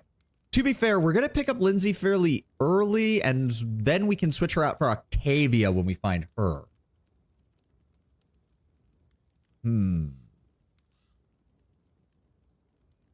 So yeah, we'll keep the mobility, we'll keep the perception. I guess we'll go with lore religion for her. Because we have knowledge world with Valerie, and Amiri can start taking lore knowledge. Inquisitors do get a bonus to intimidation checks. Yeah, but that would be 3 people going down the dazzling display line, and that's just getting a little ridiculous. Because I think what we're going to do, she starts with a high enough dex. We could just start pumping her wisdom to make her spells and her judgments a lot better. Oh, but then, hold on. Oh, but that means most of her teamwork feats aren't going to be as good because she's not going to be in melee. Yeah, we could still pick up Weapon Finesse at a later date. We'll operate under the assumption that we're going to be going for ranged for right now. But yeah, we'll go with lore religion because I don't think anybody else has that right now. Why is it not? There we go. I have just 2 points in that, so yeah, no, it doesn't. Yeah, we'll go with lore religion for her. That'll give us somebody to cover that. As for her spells, let me see here. Divine Favor and Inflict Light Wounds, she already has. True Strike continues to be absolutely fucking useless because it only lasts 1 round. The fuck? When I click off the screen, Tenwin, Pathfinder automatically minimizes, so everyone got to see my Juniper Actius background that I have on my main monitor. True Strike is amazing. I mean, in turn-based mode, maybe. The fact that it only lasts 1 round means I can never time it right. Not in the real-time with pause mode, at least. Okay, so the Call of the Wild mod did add Lend Judgment. You create a conduit of divine knowledge and outrage between you and an ally. That ally gains the benefit of one of your active judgments, as do you. If you cannot use a judgment, or change judgment, the ally loses the benefit. If you have multiple judgments active, the ally only gains 1, chosen when you cast the spell. Okay. Command is a standard will. True Strike is how you do the spider cave safely. Oh, I guess that makes sense. but I stay in turn-based mode. Yeah, I'm trying to avoid that just to avoid how long some of the combat in this game can take. Maybe we'll use it for some of the fights. Same thing with when we get to Wrath of the Righteous eventually. There are some fights that trying to do in real time with pause in Wrath of the Righteous is just, ugh. Bane isn't the worst. Cause Fear isn't the worst. And the problem with Cause Fear is that, again, it's a 6-hit dice cap. Blend Judgment. Protection from Alignment isn't the worst. Sanctuary, Shield of Faith. Honestly, Shield of Faith is probably best for her. She's still solid on the front line right now. I mean, I guess we could do True Strike. It is level 1 spell. We're going to have plenty of options. Fine. I'll take your advice on this one, Britnoth. Let's go with True Strike with her. She gets Cunning Initiative, so her initiative is now a +10. Good lord. And then lastly, Amiri with her Barbarian levels. Oh, really? Oh, no, she didn't take that. Bonus hit point. There we go. And then she gets 3 skill points. We're going to go ahead and grab Athletics. We're going to go ahead and grab... Why does it put a point in Persuasion for her? Are they just setting up everybody for a Dazzling Display build? This is ridiculous. No, give me Perception and give me Lore Nature. Good lord. I think she also gets Ear-Piercing Scream, but that's replicated with Lindsay. Yeah. Now, if I recall correctly, I need to show Unavailable. So first of all, Call of the Wild adds in a lot of Barbarian Rage powers that were not in the base game. Spirit Totem, fucking Demon Totem, Celestial Totem, Atavism Totem. It goes through the whole 9 yards. But the main thing, if I recall correctly, where is it? Is Beast Totem. Because when you get to the Beast Totem 3rd level, the Greater Beast Totem, she gets Pounce, which is basically one of the best things you can give a martial character ever, especially somebody who gets multiple attacks. To be fair, the original game did not have too many feat trees. Yeah. Well, in some ways, it's worse than that, Lord Brown Bear. They had incomplete feat trees, which is almost worse. Because then you had people going, oh, I can build a character like this. And then they get to higher levels and go, oh, wait, the feats I need to actually make this work aren't in the game. But yes, I think the first one is we will go ahead with Beast Totem Lesser. It doesn't really do anything for her because she can't really use claw attacks while wielding a weapon. But we need it in order to get the next couple of levels of Beast Totem and eventually get her Pounce, so she'll be able to do the absolute most damage on the charge. As for which stance we go down, I don't know what else they added. You also have Ferocious Beast. That's if she has an animal companion. Ghost Rager, which allows her to hit incorporeal and ghostly creatures. I don't remember what else she has. Right, she does have Reflexive Dodge. That's the guarded stance that you mentioned. The one I saw that was interesting, I had her swap to Unarmed when Raging. It's really good in Act 1. Yeah, that might actually be a good idea given her weapon choice. I did see they added Superstitious, which is really nice.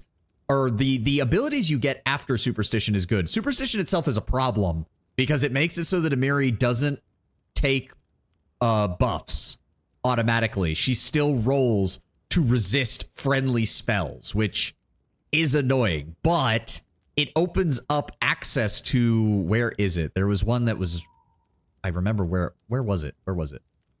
Not that one. It's part of that though. Where is it? No, I know it's down here somewhere. Haunting Sensors, Spellbreaker. There it is. Which allows her to get free opportunity attacks every time someone casts a spell within her reach. Yeah, normal enemies only prompt a attack of opportunity if they fail to cast spells defensively. With Spellbreaker, it doesn't matter. Anytime someone tries to cast a spell and she's within range, she still gets an attack of opportunity. The problem is, again, is that you have to go down the Superstitious line, which makes her nearly impossible to buff with other people's spells. Yeah, gains a +2 competency bonus on saving throws made to resist spells and spell-like abilities. This bonus increases by 1 for every 4 levels. The Barbarian cannot be the willing target of any spells and must attempt saving throws to resist all spells, even those cast by allies. At the same time, this sounds very fitting for Amiri, if I'm going to be honest, based on what I know about her backstory. She seems like the kind of person who would be very suspicious of magic. So I don't know if that would actually still kind of work. Plus, there's a lot of enemies in this game who cast spells, and having somebody who's dedicated to just running in and getting free attacks on them is pretty good. What happens if the spell doesn't have a saving throw? I think she just rolls it anyways. I don't know. I think we're going to go down that line, but first we're going to grab Beast Totem. That's the main thing. Most spells are friendly only, so have none listed. Yeah. I'm guessing it would probably be a generic will saving throw or something for most of them. But we're going to grab Beast Totem Lesser to get her started. She gets her first point of damage reduction. She gets her bonus hit point. She gets her Beast Totem, and we're good to go. Done with waiting. And I think... All right, it's only when she's raging. Listening. That is the other part of the thing, is we have to be careful, because she does not have many rounds of raging to begin with. Much to begin with. In due time. All right, Oleg, I know you're going to be angry with me. Oleg looks at you as though he'd hoped you and the bandits would cut each other to pieces. So the rats bailed, huh? Better than nothing. That won't keep them away for long. They'll be back with help, and they'll raise this post to the ground. So what the hells are we gonna do? He notices a fair-haired woman approach from behind. My dove, why are you out here? I told you to stay hidden. It's over. I saw it. And I needed to be sure you were all right. The woman looks at her husband tenderly, though with a hint of sorrow. Oleg mumbles something as he looks away, embarrassed. My name is Svetlana, and I'm sorry for your arrival to our trading post being so unwelcoming. Let's get to the point. The bandits are going to return. Who are they? And do you know when they'll be back? He waves his hand sullenly. Who are they? They're the Stag Lord's gang, his army, that's who. This land's teem with bandits like bedbugs in a beggar's hut. He just stirred them all up. They have a camp, not too far from here. I expect they'll return in full force. Half a day, maybe less. The Stag Lord won't take an insult like this lightly, and his henchmen are more like demons than men.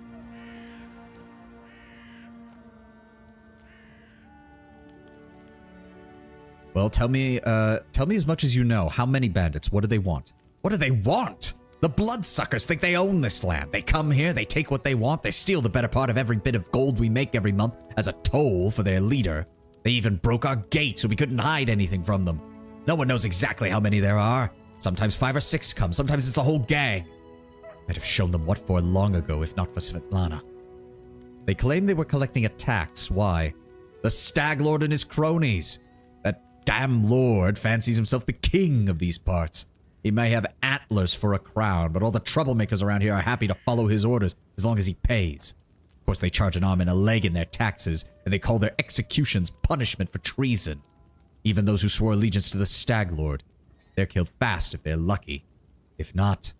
Oleg glances back at Svetlana. Dove, why don't you just go start supper while we finish this talk? I have no need to be protected from dark talk, and I'm not some blind kitten. I've seen what these people do. Svetlana lowers her head. Most of the gang is just simple bandits, but there are a few monsters among them. Especially those close to the Stag Lord. Ox and Dovin from Nisroch come to mind. They like to make a show of their tortures and executions. We saw the bodies.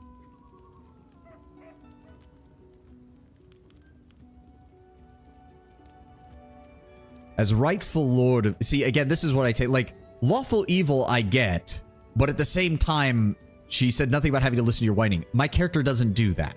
He asked for information. These people are talking. You have nothing to fear.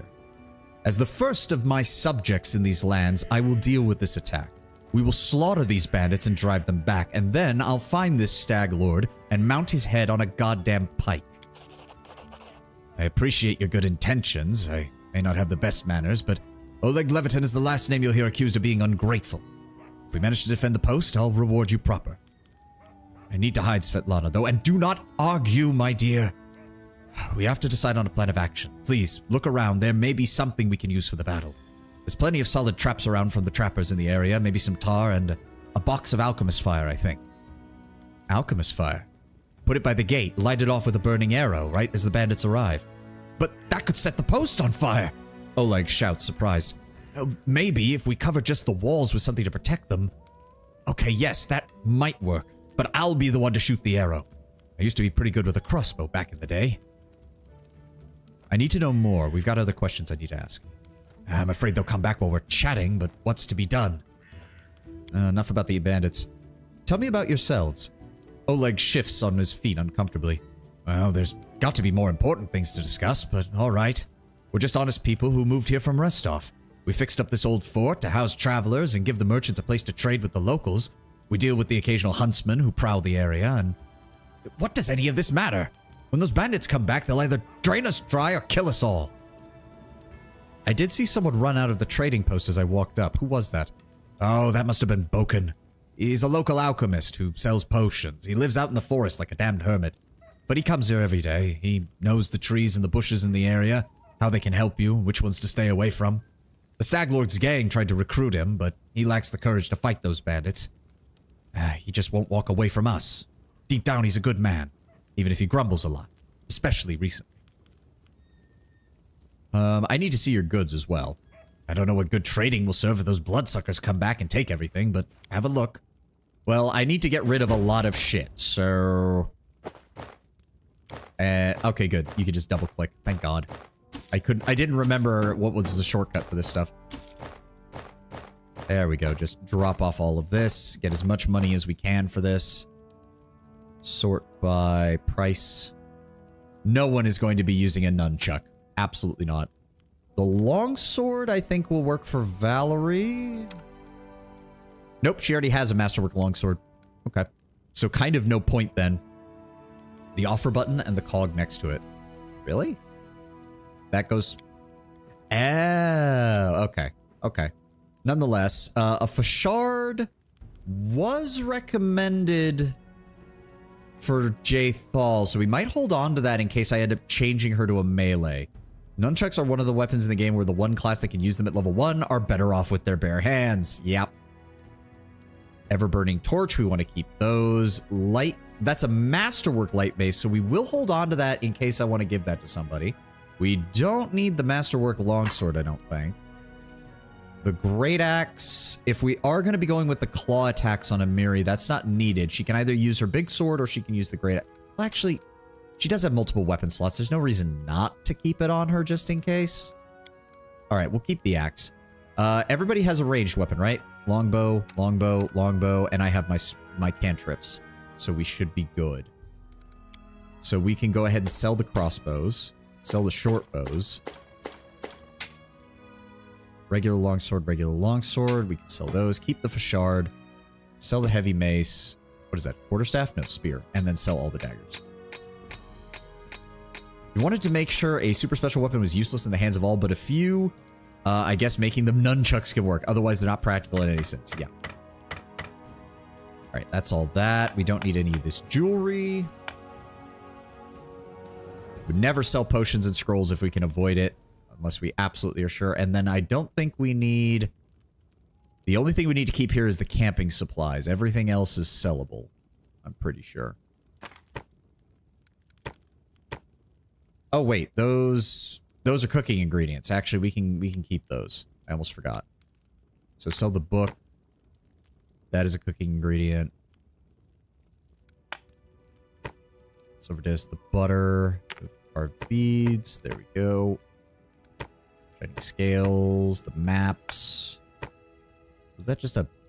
Oh, incense. That's what that was. There we go. That should be everything. Yes, that's everything I want to get rid of.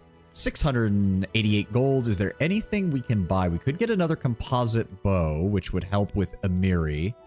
A masterwork composite bow.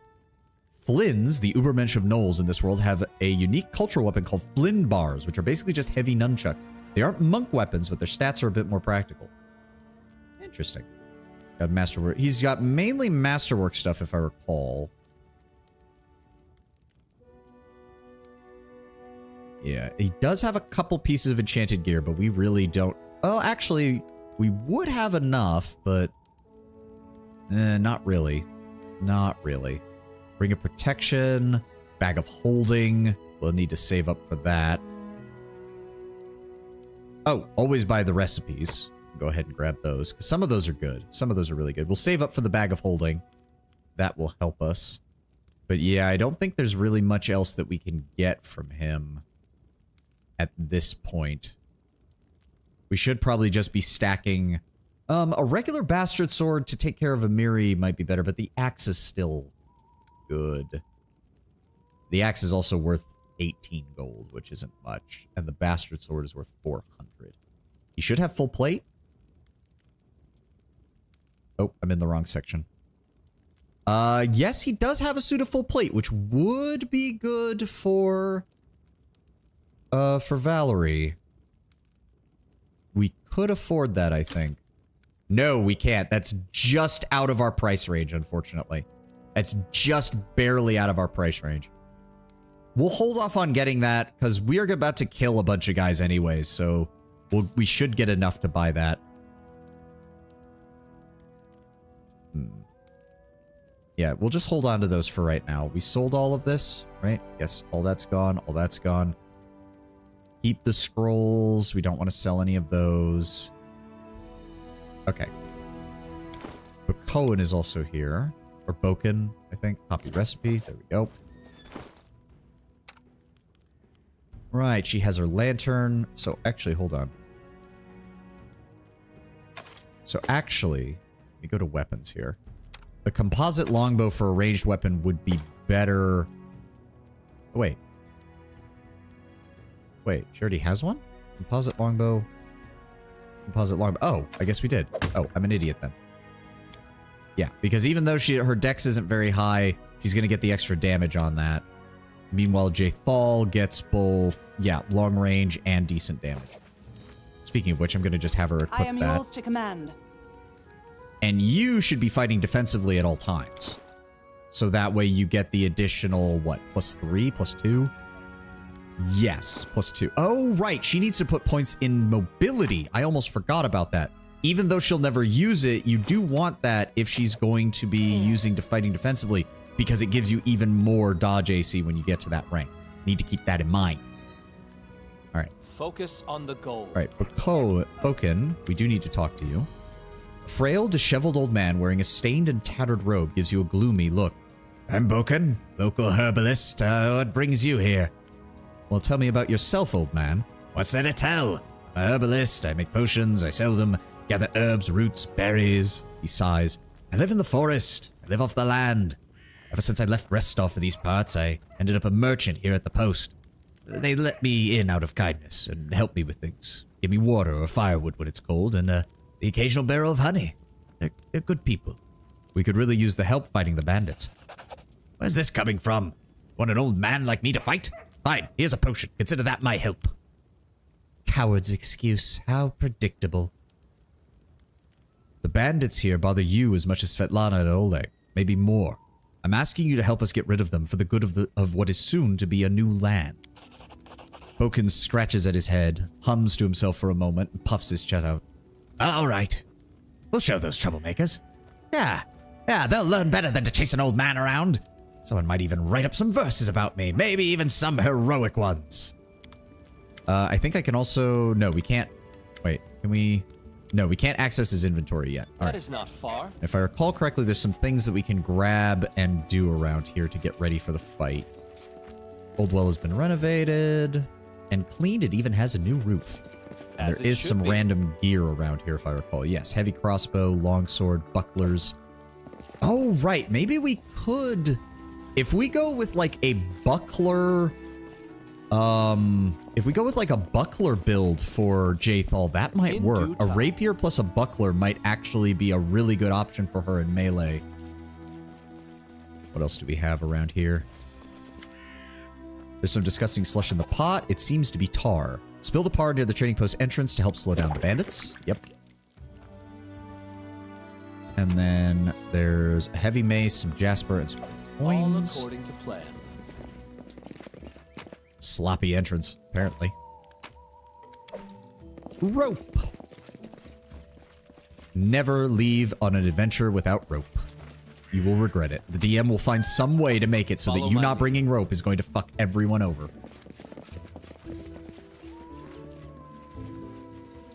And I believe these are the traps he mentioned. This rubbish seems unlikely to help. Oh, did we fail the check? I think we failed the check. Well. So we don't even get the traps. That's annoying. Oh well. Nothing we can do about it. Due time. I thought that was a guaranteed thing after he tells you about it, but apparently not. Let's get back to the possible attack. Okay, there's nothing else we can talk about here. All right. Well, if that's the case, I'm going to go ahead and sell... Well, actually, no.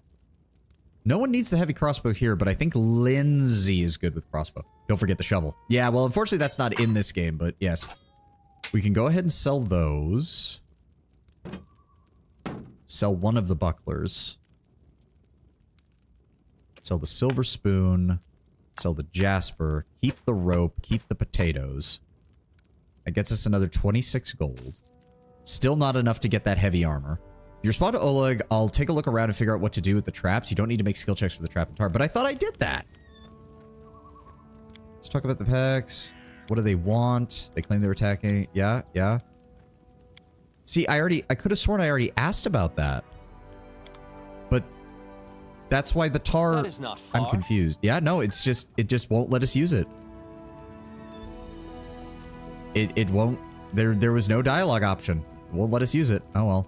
Well, we have the tar. That's the main important thing. And Bakoan, I think, throws bombs, so we should be fine. As it should be. It's the dialogue where you suggest to use the alchemist fire. But we went through that, and I went through all the options. So why won't it let me?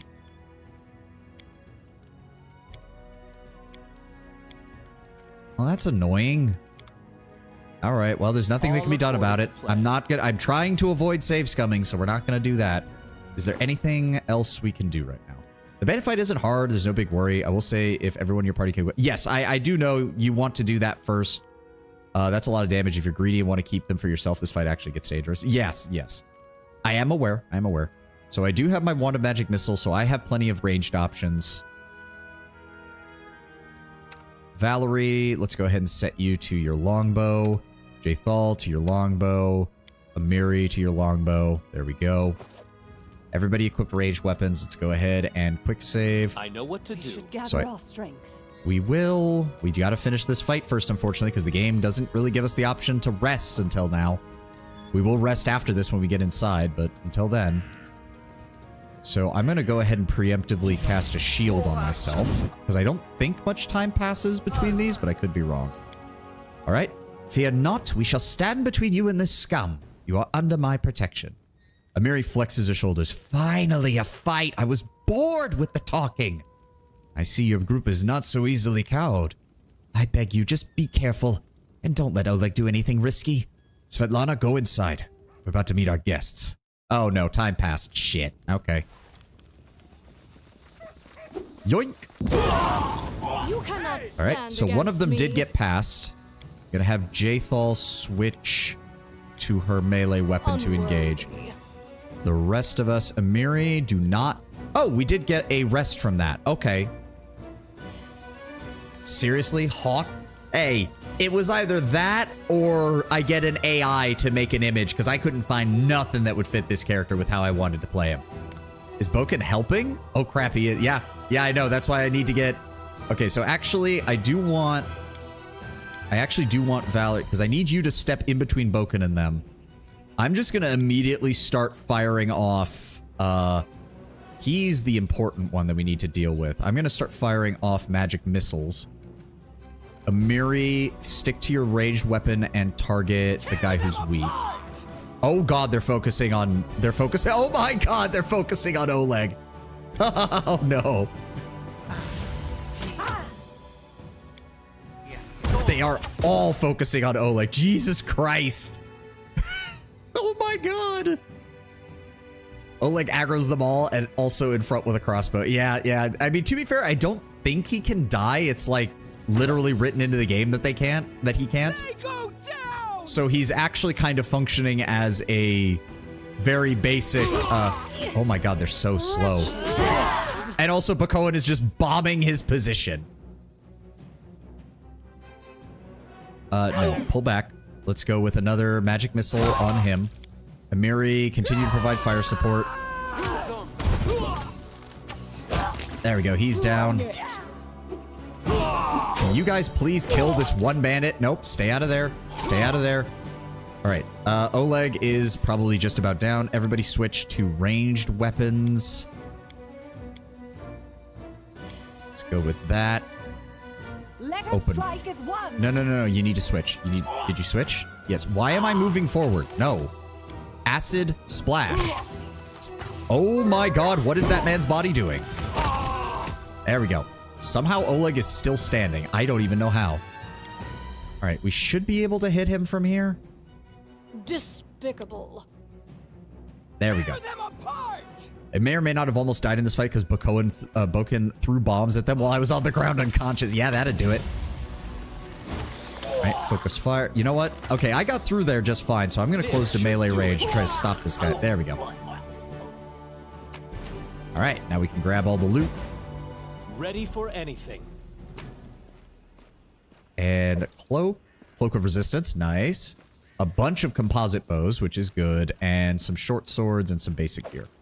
All of which we need to sell. In due time. Oleg is breathing heavily, but he shakes his fist in the air menacingly. You rats got what you deserved. Now they'll know better than to treat honest people like fucking cattle. And Boken here taught them a thing or two as well. So note on Hap's Bayan, I don't know how much about him. On the tabletop, he's a ranger with favored enemy elves. Ooh. So he did have a little bit more to him than he did here. Admittedly, his entire job was to die horribly, so... Now, my lord, you can head on up to the guest rooms on the second floor. I think you all deserve some rest after that battle, and I need to clean things up. How about you, Bakoan? We sure showed them, that's what. Indeed we did. Okay, we can't sell anything to him just yet, so we need to go upstairs. There are some basic supplies in here, if I recall. Potatoes. Anything else, Svetlana? I'm glad they left. Now, please excuse me. We have a lot of work to do. We'll speak tomorrow. How curious. And some spare gold that they kept hidden under the floorboards. Thank you. And that's locked. Nobody can pick the lock. There's a random cat here.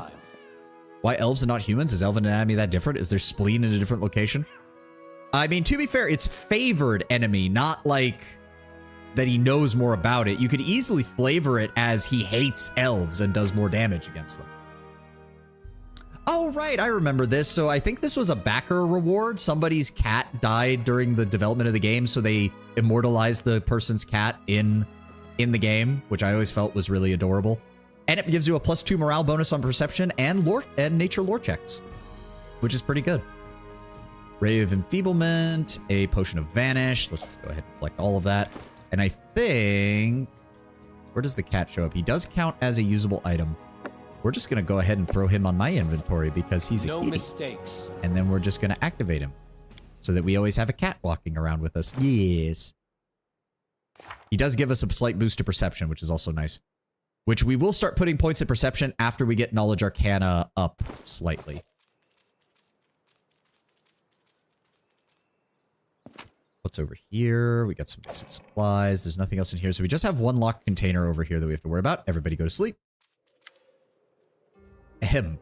You wake from a nasty dream that's tortured you almost all night. In it, you saw a wall of unnaturally thick fog that surrounded you, slowly moving closer and closer. A quick look out the window and you find that the fog was not a figment of your imagination, not a dream. But then... basic anatomy, vulnerability is covered with sneak attack. Favorite enemy may be more of a case of obsession. I'm honestly not sure, but because there are scores of humanoid subtypes, it's just fair for the ranger to choose them individually. Yeah. Hear me. Please hear me. Can you hear me?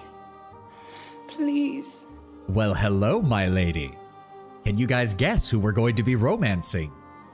The half-transparent outline of a beautiful nymph appears before you. Even in a ghostly form, you can hear that she's exhausted. Her shoulders are slouched. Her large blue eyes burn within a pale face. Her voice, barely more than a whisper as she reaches towards you. Wouldn't? See, I just find... First of all, she's a fae, and we're lawful evil. That just screams we shouldn't be together, but we should. But we absolutely will. Secondly, yes, I know that she's... I mean, again, the marking on this stream is a semi-blind. There are things about this game I don't remember and things I haven't seen. But I do know exactly who this is. Still would. Romance of the Three Leaves. Oh, that's a good one. It seems that you and you alone can see or hear the nymph. Well, I'm glad that my adventure begins with such a beautiful sight. Beauty is so tender.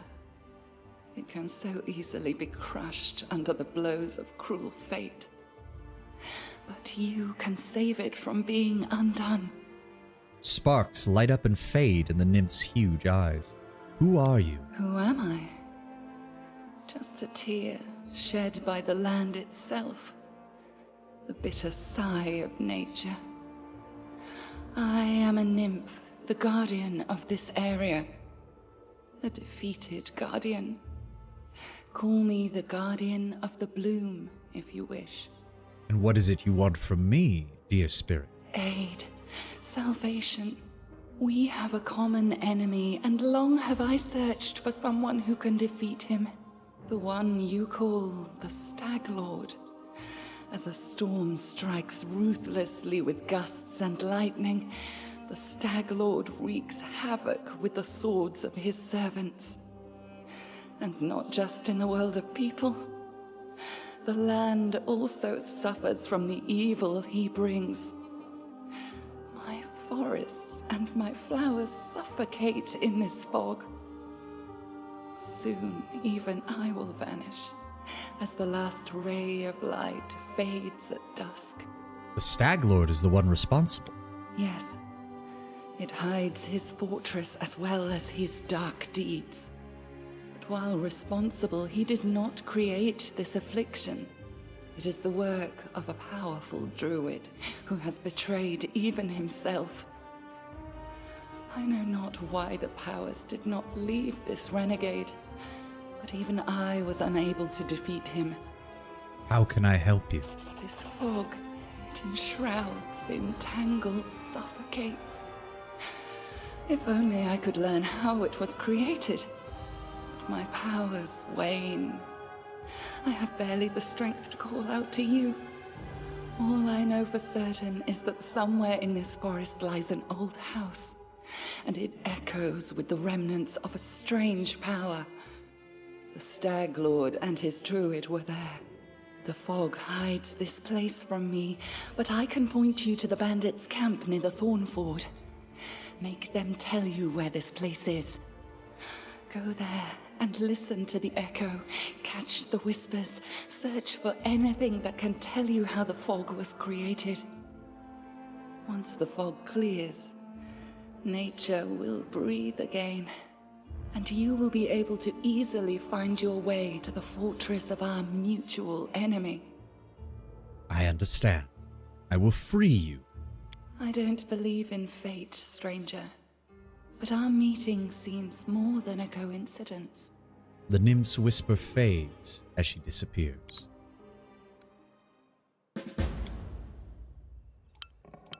Okay. Oh, there is some stuff over here too. Guide for Travelers, Hunters, and Explorers. Of the River Kingdoms, Volume 5, Monsters and Beasts. Will-o'-the-Wisp, an amusing glowing ball which looks harmless and doesn't arouse any natural suspicion, pretends to be a guiding light in the marshes, but leads travelers to certain death. The agonizing fear of their victims is this monster's nourishing dinner. If you manage to resist their tricks, make sure you have some electrical protection. The monster electrocutes any visitor it fails to lure into its terror. Werewolves. Werewolves prefer to hunt in groups and attack lone travelers. It's entirely possible that a Varisian camp or troop could turn into a pack of bloodthirsty lycanthropes under the cover of darkness. Ordinary weapons stand little chance against them, but a silver blade greatly increases your chance of survival. Primals. Powerful creatures of the primal realm occasionally visit this world for amusement. 'Tis best to stay out of the primal's way. Do not fight it. It's extremely dangerous, but if life is at stake, resort to cold steel. Right, we still can't get into that, right? Sounds better than actual McDonald's burgers, honestly. Note, I have no idea what a primal is. Yeah, it didn't sound right at all, did it? Svetlana. Good day. I hope you're feeling all right after the battle. I can't thank you enough for what you've done. I definitely don't want to waste your time, but if you have a moment, I have a request. What did you wish to ask of me? It is a very personal request. Svetlana lowers her head. Maybe not important enough for your time. I understand if you say no, but the first time that the Staglord's thugs came here demanding money, they also took my wedding ring, tore it right off my hand. It's just a trinket, really, but it did mean a lot to me. I remember every moment of the day that Oleg came to me with that ring in hand to ask if I would marry him. I was standing in a fancy dress on the stairs of my father's home, fearing that I'd misheard him, or that I'd say something stupid and everyone would laugh. Svetlana interrupts herself, shaking her head gently. Nonetheless, if you happen upon my ring in the bandit's possessions, please bring it back to me. It's easy to recognize. My name is engraved on the inside of the band. She drops her eyes, lowering her voice. There's another thing. Among the bandits is a dark-haired woman who wields 2 axes. She's one of his better fighters, in fact, and can be extremely dangerous and cruel, but I beg you, show her mercy if you have the chance.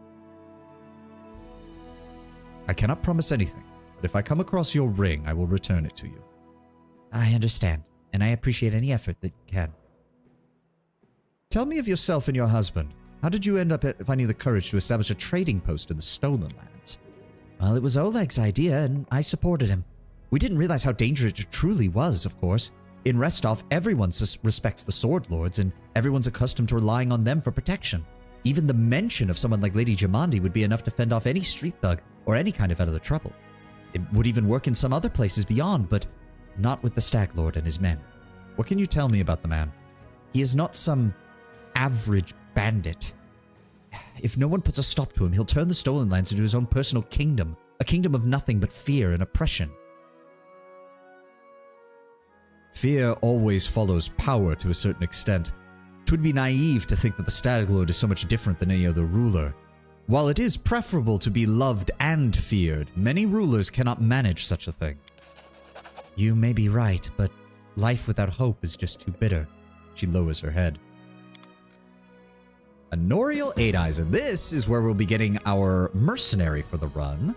The elf looks straight at you, through the tangled hair falling over her face. You're the adventurer, seeking your fortune here? You aren't the only one of your kind here. Take my advice. Keep your eyes open and watch your back. Sometimes the ones who call themselves your friend are more dangerous than any enemy. Judging by the elf's voice, it's obvious she had started the day with a jug of wine. Oh, there's the ad we're going to hold here right now. I need to do some stretches. We'll be back in a few minutes. You know the deal. Be back in a moment.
I fully respect your lawful evil playthrough, but you must be removed. Hey, we're going to be leaning more on the lawful side of things for the most part, but we will be we are a follower of Abadar, Terrell. We must bring civilization to this stolen land by any means necessary.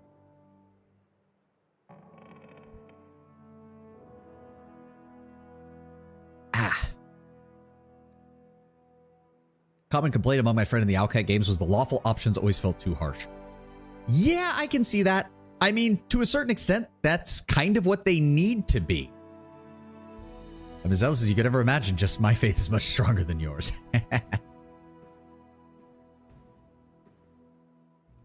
Like, to some extent, the lawful options should be. The thing is, though, is that lawful should also provide loopholes. Like, that's sort of the whole thing. Like, we'll see it a lot in Wrath, because in Wrath of the Righteous, there are several lawful options that are just borderline lawful stupid. Because your character doesn't even think for a moment about, like, wait a second, this is following the letter of the law, but not the spirit of the law in the slightest. Is there any way I could get around this? Like, some of the lawful good and lawful evil options are better at that in Wrath, but the lawful neutral options, as I said, some of them borderline a lawful stupid. And Kingmaker wasn't much better, if I remember correctly, but I don't remember most of the alignment options, so. We already read this. Who are you? The elf grunts. I am Honorial Eight Eyes, and once upon a time I was famous throughout Absalom as Honorial Eight Eyes of the Reckless Six. Glory passes quickly, and a few miserable decades later, no one even recognizes you on the street anymore. What a shame. Absalom. For nearly 4 millennia, Absalom has been the city at the center of the world, a metropolis-sized showcase of the greatest treasures in all of Galarian. The city not only holds a key strategic position for both commercial and military endeavors in the region, but encompasses the site of the ascension of 4 deities and claims to have been founded by none other than the last Aslanti, the god Aroden himself. Chaotic lawful, I follow an ever-changing set of rules. Wouldn't that just be lawful schizophrenic? Or lawful multiple personality disorder? And what exactly is a hero of such renown doing here? I sit here waiting for adventurers in need of aid. We may be sitting here in a backwoods tavern, but in Absalom I have several friends who are eager to make coin. They have brave hearts and shallow pockets. A little gold is a welcome change for them. I can send them a message. They will come through Absalom through a special portal we can conjure. If you're interested, give me a sign. We'll arrange everything right away. I can summon the tutors of the Pathfinder Society who can retrain you and your companions. They're quite willing to do this for a fee, but for free the first 3 times you request their services. After that, the price will gradually increase. Such is their way of doing business with new clients. Ah yes, the Pathfinder Society. The Harpers, but less stupid, quite frankly, is a globe-spanning organization based out of Absalom. The members consist primarily of the Pathfinders, adventurers who travel throughout Galarian, usually inconspicuously, to explore, delve, and otherwise experience the lesser-seen parts of the world. They send journals documenting their travels back to their venture captains, who assign their new missions to suggest new places to explore. The most exciting and illuminating of these journals are compiled in the Grand Pathfinder Chronicles, an ongoing series of books to collect the history and mysteries of Galarian for its membership and the general public. A lot is cheese-based. Yeah. Funnily enough, I did watch a video on that, it's a Skyrim-like game called like Avalon or something. Apparently there's an entire side quest in that does end up giving you a spell that turns enemies into cheese. And yes, the whole quest is basically a reference to Sheogorath. Why are you called the Eight Eyes? One must not covet the wife of another unless she has the eyes of the cheese seller. Once, long ago, I could spot an enemy and pin him to the wall before he could even think of attacking. They said I had 8 eyes that could look all around me at once. It seems I've outlived the nickname. She stretches her arm forward, her palms trembling noticeably. I drink far too much, and it's best I don't test my skills so often. And what were you doing in the trading post when it was attacked? I was out hunting. I got lost in the mist. First time that's ever happened. I should go easier on the drink. But don't you imagine that I'd be scared of a good fight. If I'd known I was missing the action, but I see you had everything under control. Would a hero such as yourself be willing to join me? Ha! No. I have enough to do already. You'd manage better on your own. So a famous Pathfinder out here in the middle of nowhere. Why? The Pathfinder Society isn't super comparable to Harper's, not really moral. They have a focus on gathering lore information, but with sub-factions based on certain specializations. The biggest thing I have in common with the Harpers is their rivalry with the merchant consortium known as the Aspis Consortium. The Aspis Consortium is even more about money and being evil, unlike the Zents. One must show forgiveness, the hour following the consumption of dairy produce. You want to know how one could exchange the life of a Pathfinder for being a sorry drunk in this rat hole? The light in Honorial's eyes goes out as if someone had blown out a candle. You lose all your friends because of one scumbag, and then you'll understand. I was the only one to come back from the final adventure of the Reckless Six, and whatever's left of me can't be called a seeker anymore. She remains silent for a long time, as if wondering if she wishes to poke at the old wound. You want to hear part of the story?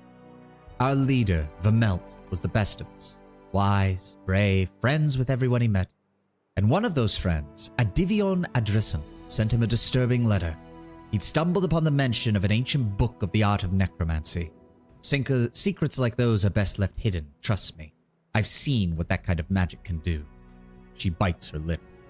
To make a long story short, these volumes were hidden in the catacombs of Gallows Spire. We decided that the book should be retrieved, kept safe by the Society. We gathered in a tavern, discussed the expedition, and then proceeded to Ustalav. The immortal Principality of Ustalav is a fog-shrouded nation of countless horrors, a once proud realm that suffered under the clawed hands of the Whispering Tyrant for centuries. It was a normal mission, quick and quiet recovery. She smiles bitterly. Everything turned out to be much more complicated. We barely made it through the Witchgate Forest. The living trees, the undead druids, the arches of bone. It was a miracle we even got through it alive. We'd chosen the town of Wrenchurch to stop at, marked at Vermelt's map as a safe place to hole up and lick our wounds. Were that to be true. Vermelt was the first to perish, attacked by monsters hiding in the stables. It tossed him like a feather, threw him down an ancient well. His shout echoed for a long time, and I didn't hear the sound of him landing. And then, she pauses, turns away, hiding her eyes. Enough. I should not have opened this wound. Who am I to stir up others' feelings with my chatter? Forget about it. Maybe I'll tell you more someday, but not today. What can you tell me about the Society? What are you interested in? What is the purpose? It is the school of adventurers. We search for those who are eager to test their skills. We educate them, give them ideas about where in Galarian they may seek their fortune. They look for knowledge, secrets, lost artifacts. We are explorers, the aptly named Pathfinders. We are a mutual assistance club for the lovers of adventure. We exchange experience, knowledge, careful records, in case it proves useful to future expeditions. We publish books for thrill seekers and the bored urban teenagers of wealthy families. And what kind of members does the Society have? All sorts. We have representatives of nearly every race, religion, and belief. The Grand Lodge is located in Absalom, though there are many smaller lodges throughout Galarian. Actually, we haven't even read this one. The planet Galarian orbits a yellow sun in the far reaches of the material plane. Third of 11 in orbit, the blue planet contains vast oceans and lush green lands. It is the perfect environment for countless cultures. Indeed, Galarian is the most populous planet in its solar system. It is innately hospitable and life-sustaining environment that presumably is the work of the gods. Astronomers sometimes refer to Galarian as the Child. Astronomers of other planets, however, often refer to Galarian as the Cage, in reference to its cosmic role as the prison of the mad god Rovagug, who lies bound at the world's core. Returning to college tomorrow, yay! The good thing, however, is that college in question is literally in this town, so I don't need to move out or anything. But still, yay. Yeah. Well, still, Tenwin, I'm glad to hear that you're doing that, and I hope everything goes well for you. Hopefully it's not too, well, I wasn't going to say easy or hard, but I hope it's not aggravating. I hope you get everything you need out of it. Galarian has a whole solar system and planets with their own inhabitants, not terribly relevant most adventures. Yeah, I think usually it only comes up if you're dealing with elves, because they spent some time on one of those other worlds when everything on Galarian went to shit. Galarian and the adventure captains direct pathfinders to their goals from across the corners of the world. There are many renowned heroes in the Society, and scoundrels as well, whose service to the Society has brought them great fame. Who does the Society support? You mean who does it serve? None in particular. Greetings, O Seeker. Welcome, British. Welcome. British 1984. Interesting username there. Numeria has a lot of aliens lore. Ooh, cool. Yes, we are playing through Kingmaker right now, British. We are playing through Kingmaker. I have played part of it in the past, but it's been many years, and I never actually finished it. So some aspects of this are still blind to me, and other aspects I remember well.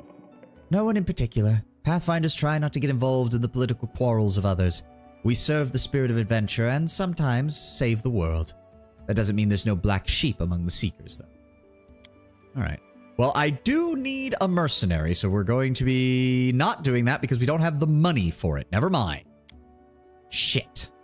All right. I got a concussion. Mild concussion, but still a concussion. Bumped my head on the corner. Oh, dear. make sure you get that looked at, Sanity. Make sure you get that looked at. Dear Lord, man, be careful. Take care of yourself. Don't be doing anything that might that might hurt even more than that. Or don't do anything that might make that worse. Get some rest if you need to. You can always check out the VODs later if you don't need to be here listening. You can, yeah, don't fall asleep until you, I mean, I'm hoping if he says it has a concussion that he's already gotten it taken looked at, which means he should be fine because they should have already told him that. Been looking for a few minutes since you laid out oil for combat. You seem quite knowledgeable about D&D Pathfinder itself. I have some experience with both D&D 3.5 and Pathfinder, as well as we just got done playing through Baldur's Gate 1, 2, and 3. That was taking up most of this year, actually. You don't get mild concussions looked at, they go away on their own. Still, Sanity, be safe, okay, man? Just be safe and be careful, all right? But yes, British, thank you for lurking. We always appreciate lurkers here. They make up the backbone of the stream. Them and the regulars. So thank you. Thank you for being here. Although, to be fair, if you've been paying attention, Lord Brownbear is providing a lot of context for Pathfinder, because while I know the game mechanics, and while I am familiar with some of the story of Kingmaker, I am not very well acquainted with the overarching world of Galeria.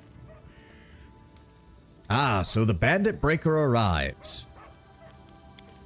Well, anyway, new day, new troubles. The fog that's closed in. Never seen anything like it before. The road to Restov looks like someone spilled milk and it just hung in the air. I don't see anything about the soup, not even the torch. Feels like witchcraft to me. I bet the Stag Lord's involved somehow. Rumors say he deals with all kinds of black magic. I've got to ask, though, like, why would you open a trading post in such a dangerous place? I dislike the noise. The floodgates is open and I cannot close them. Know the online map of Galarian in the style of Google Maps? Ooh, that sounds cool. Oleg answers reluctantly, I'm from Restov, and cities are complicated. Lots of people, each with their own places on the shelf, bow before this one, fear the other. Don't do business with the third, be extra nice to the fourth. Smaller villages are just better. Everyone likes to stick their noses in each other's business. I just wanted a place where I could be my own master, so I ended up here. I need to take care of the Stag Lord. What else do you know about him that could help me find him? Oh, that's quite a task you've got. The Stag Lord has a fortress somewhere in the area, but only a few of his chosen from the most trusted of his rabble are ever invited. The location is a heavily guarded secret. With this fog hanging around, I imagine it'd be even harder to find. Once 2nd edition was released, I sort of tuned out from any new releases. I have not actually looked much into Pathfinder 2nd edition as far as its rule set goes, but I'm too much of a fan of the modifications and the customization of characters from the 1st edition, so I'm not exactly the target audience, shall we say.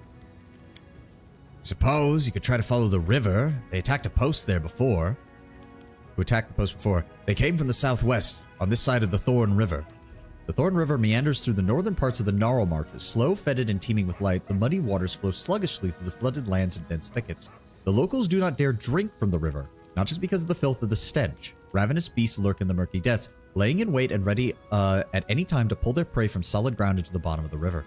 The fortress might be there, or at least some large camp of theirs where you could find more information. The cure is rest and stillness. The more severe a concussion, the more you need. Yeah, I think Tenwin is just saying that as long as you've already gotten that as an official diagnosis, just make sure you get your rest. Tenwin, I think Sanity's saying he has gotten a diagnosis. He knows it's a concussion. He knows he needs to rest. Let's just let him do that. Nonetheless, thank you for being here. Just keep yourself safe, man. Really, really, please. What else can you tell me about the Stag Lord? Not much. Not like I've sat down and shared a cup of wine with the damn bastard. But I think he arrived in the Stolen Lands just less than a year ago, from what I've heard. As soon as he got here, he took over everything. I wrote to Restov, tried to warn them that the Stag Lord wasn't your typical gang leader, but none of them listened. The rumors about him have only grown worse. He'll kill a man if they so much as disagree with him. He never reveals his face. Those who've seen him up close report the same thing. Ugly scars covering every inch of his skin that he isn't clothed in. The Stag Lord's past is a mystery, just arrived one day. He was immediately a power to be reckoned with. I guess the most surprising thing about him is he has so many followers who admire him. He has minions who obey him out of fear. He has some inner strength to him, or an inner madness, perhaps. There are many who seem to follow him because of that madness, like it was some kind of virtue. I need to see the rest of your wares. You look to pay me with wares from the same money you took me. Is that funny or what? Yeah, shut up, Oleg. All right, we're going to keep the composite bows because those are generally pretty good for just about everybody. But we'll go ahead and sell the short swords. Keep the buckler. We can sell all the padded armor. We don't need that. It's not worth much, but every little bit helps at this stage of the game. The random ring that we found. Keep all of this. We'll keep the acid flask and the alchemist fire. Sell the book. Keep the cheese. Sell the gems. Keep the rope. Keep the rest of the food. Was there something else I was looking to buy? There's the plate armor. We could afford the plate armor, but that will set us back from getting our mercenary. Fun fact, the Stag Lord is actually the title of a lawful good Imperial Lord who would be pissed to hear that a bandit took the title. Yeah, I imagine. I cannot imagine that that goes over very well if he hears about that.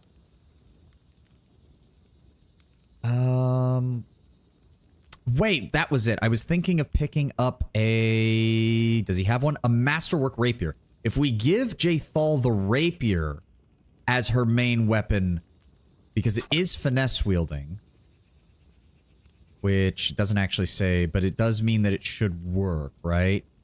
Yes. All right, so we're going to grab the Rapier. That'll go with that. That is going to cut into our money quite a bit, unfortunately. But that's just the nature of the game at this point. We just do not have much in the way. I'd also like to go ahead and grab... I'd like to keep an even number on this, so let's go ahead and grab 4 more camping supplies. There we go. That way we've got a nice spread of that. We're going to go ahead and exit. There you go, Oleg. You just made back all the money that I took from you. All right, Cloak of Resistance, which... There we go. Then we're going to go over to Jaethal. Let's go ahead and give you this. What? Oh, there we go. And the Rapier. So that gets her to an AC of 22, which is actually... Yeah, that, I mean, it's only a +1 over where she's at with the Scythe. So we can keep her on the Scythe for now, but as we get better bucklers and rapiers, if I can get her the finesse wielding, that'll also be great. Because once we get Masterwork Finesse, that'll go from a +2 to a +5. Didn't you want to save for the Bag of Holding? We have to save for the plate armor, the Bag of Holding, and to get a mercenary so we can take advantage of the crafting system. We're a long way off from all of that. That's a lot of money we got to save. But for right now, we'll go with the Rapier and the Scythe for her. Masterwork Longsword and Heavy Shield for her. That's fine. We can go ahead and swap in the composite bow so that when we do have to engage at range, she's got better options. I will just go ahead and give Amiri the axe, because let me see here. She's got a +5 with 9 to 23 there, versus a +6 with 7 to 18 there. So she doesn't take that much of a damage hit, but she still gets the full advantage of doing her two-handed weapons when the sprite isn't bugging the fuck out. We could keep her on unarmed when we want to do her or to use her rage, but either way it's going to work. This is still solid. And it does give her a +6.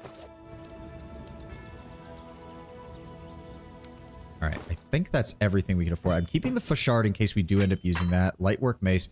Keep the rest of our composite bows as well. We also want to keep the torches because I know... Well, we want to keep the torches right now because of a very specific quest that we're probably going to maybe not do right away because it'd be a pain in the ass. Now, the question is, do we spend the better part of the next hour trying to talk to everybody about their past? Because we could do that. I don't think there was any boxes we missed. I think everything got looted. Or do we just go out on the adventure and do the chatting with everybody later? And then there's Bakoan. He puts his hands on his hips. Ah, old Bakoan still knows a few tricks to impress those blood-sucking dummies. Ah, enough hiding in the damn bushes, I say. What do you do here? What's there to tell? I'm an herbalist. Make potions and sell. Yeah, he's already said this part. Show me what you have. I don't think he actually has anything that we need right now. He does have alchemist flasks and acid fire, or alchemist fire and acid flasks, which are useful. He has a lot of cure potions, a lot of inflict potions, which are also good because Jaethal needs that in order to heal. On transmutations and bodily poisons, honey, mushrooms, wand of snowball, wand of mage armor. That would be useful, but it's still expensive. And wand of jolt. Why would you ever buy a wand of a cantrip. That is stupid as hell. All right. Oh, regular longbow. We can go ahead and sell that then. We'll keep the composite ones though. Deal. A little bit more money. Well, actually, I mean, if you don't have access to it, I suppose. Pretty straightforward. The biggest change, of course, being the prologue. Yeah. Do you have anything that you need to have done, Boken? Boken glances at you, suddenly interested. Well, since you're asking, there is a cave nearby. I used to pick berries from there, but the place has been completely overrun by spiders. The berries are small, red, look a lot like raspberries, but they're called fang berries. I'd be real grateful if you could get a basket of them and bring them back. Just be quick if you do. They spoil quick. The spiders in the cave, though, are mean. Here, I can give you some alchemical fire. Crafted it myself. Just burn the spiders to a crisp. That'll teach them for taking over my cave. And I'll need a bucket of moon radishes. They're a rare and mysterious plant. I don't actually know where you'd find them, but I know the kobolds gather them and value them highly. It's not a huge deal, really. I'll do it myself if I were younger, but if you're willing, then I'd be more than willing to pay you. I need 3 portions for the berries and a purse full of coins for the radishes. Why do you need fangberries and moon radishes? The AP usually begins at Oleg's post. It's Acid Hand. I definitely know why they would give it in this game. Yeah, there's a good reason to have that specific one, but I'll save the spoiler. Oh, I'm pretty sure it's been added by a mod, though. It probably has. Why would you grab the lightning one? That doesn't... Okay. If it's spoilery, don't talk about it. I'll figure it out, and I'll probably rage about my inability to imagine this scenario, and I'll be angry at myself for not thinking of it. You want to know? I'll tell you if you bring some to me. All right, I'll see what I can do. He glances at you, hopefully. Just watch out, all right? And don't turn into a spider's lunch. All right, how about this? We'll do one of the characters' conversations, and then we'll move on from there. I don't want to sit around and do all 3 of them, because that could take the better part of an hour with having to read everything. Let's start with the boring one. Greetings. Everything is well, I hope. I am ready for orders. Well, tell me about yourself, Valerie. What exactly would you like to know? I was born to a noble family, though I did not remain long at my family's estate. My father sent me to the Order of the Eternal Rose, but I left once I realized that it did not match my principles. Yes, Shellen, the Eternal Rose, the Eternal Maiden, the Incorruptible, goddess of art, beauty, love, and music, half-sister of the dark god Zon-Cathon. Shellen focuses as much attention on internal beauty as external aspects of her role as goddess of beauty. She also promotes the creation of art and the composing and performance of music. Clerics of Shellen frequently are artists themselves. As the goddess of love, she encourages the proliferation of that feeling in all its forms. Of note, she is not the goddess of sexuality, lust, or fertility, and makes a very clear distinction between love and sexuality, though she does not in any way discourage erotic love. The few paladins who worship her practice their own form of courtly love. Just saying, Valeria, 7 out of 10 at best. Yeah, like, I'm not even going to say that I don't find her character concept interesting. A person who is given up to a paladin order who's just the way that they think is just not fit for a paladin order. The problem is it makes her stats nigh unusable, and it made her practically useless in the base game. I recall reading about Shellen, it mentions that she's no prude. I mean, of course she isn't. In this game, swarms are affected by energy damage even if it's single target, meaning that if you're hopelessly ill-matched to fight a swarm, a cantrip, wand, or a torch would be your last resort, which we do have.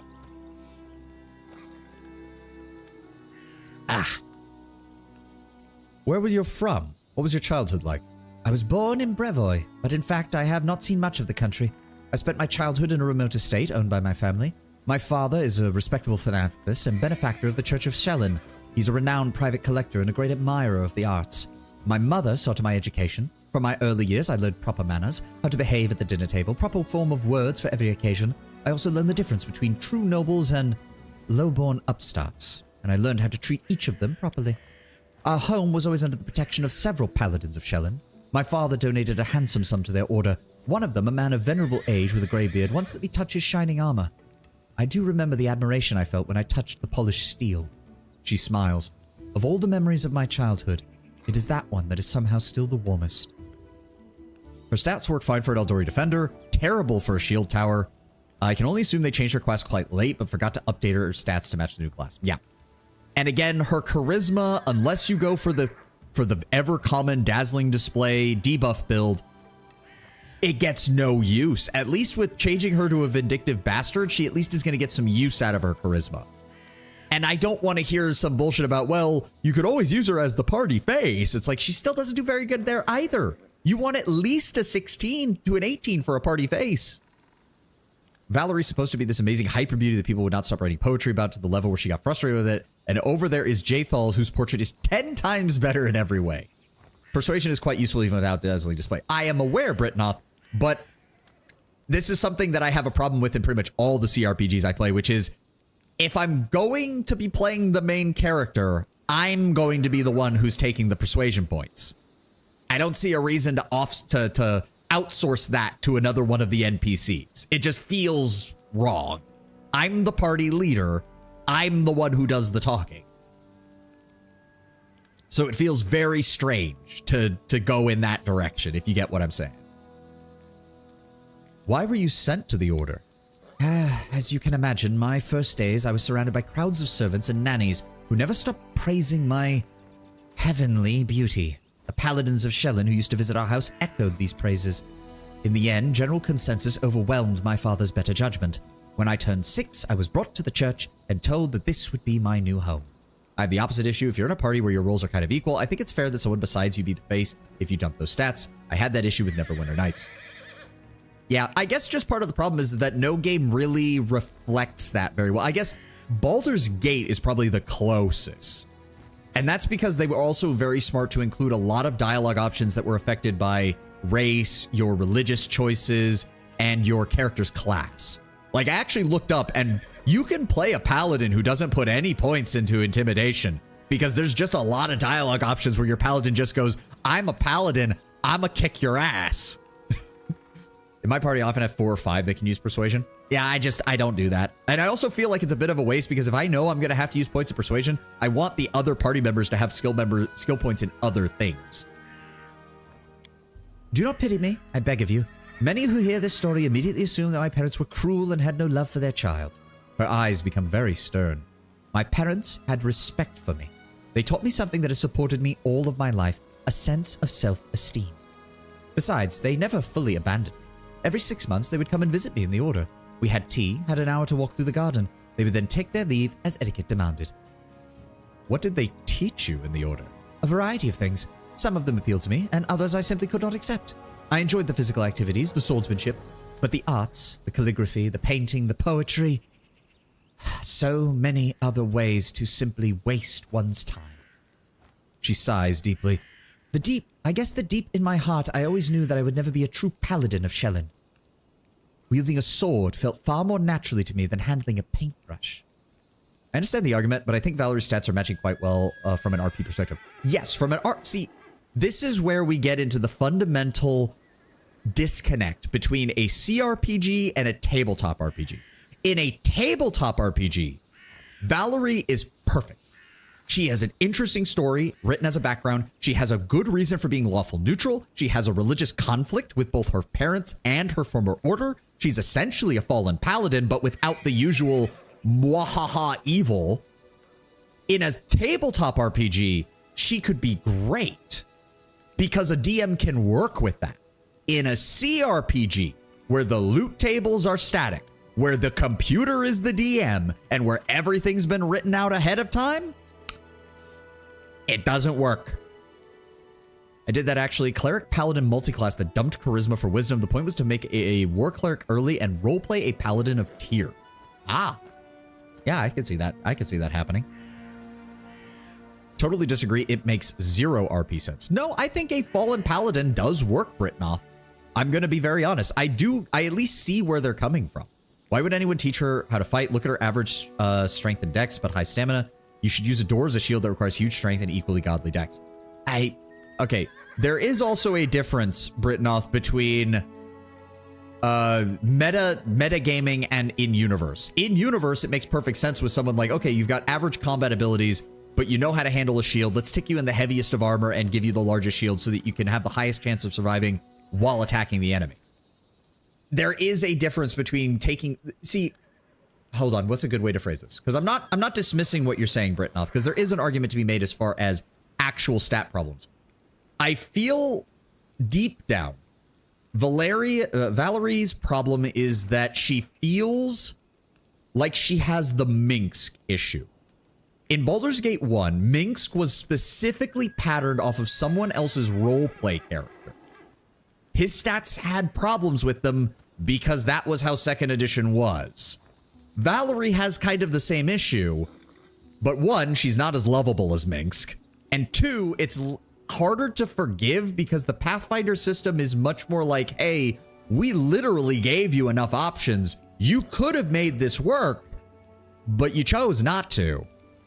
Galarian lore actually reinforces that full-on paladin to anti-paladin corruption is extremely rare, save for the demon cult of Pazuzu as a cult responsible for facilitating this corruption the most. Minx needs strength. Minx has strength. Yes, but he's technically supposed to be a ranger, so he's also supposed to have fairly high wisdom, and he's not supposed to be a, let's be honest, just above borderline drooling idiot. I mean, it's so bad, Britnoth, that most people don't remember that he's a ranger to begin with, and they assume he's a barbarian or a berserker. Why did you leave the order? Because of my heavenly beauty. Valerie winces in contempt as she says it. According to Shellen's laws, all art is sacred, regardless of the form it takes. Severe punishment awaits those who would dare to harm a painting, a sculpture, or a poem, no matter how worthless the drivel might be. My looks attracted unwanted attention from every pilgrim and acolyte in the temple. I received my first poem, dedicated to me when I was 9. The author was some wealthy geezer. Valerie's lips thin in contempt, and that was but the beginning.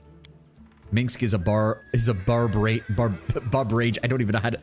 A barber ranger. There we go. Thank you. Thank you for clarifying that. I was trying to pronounce it the first time you wrote it, and I couldn't do that. I think that they might have just been nice.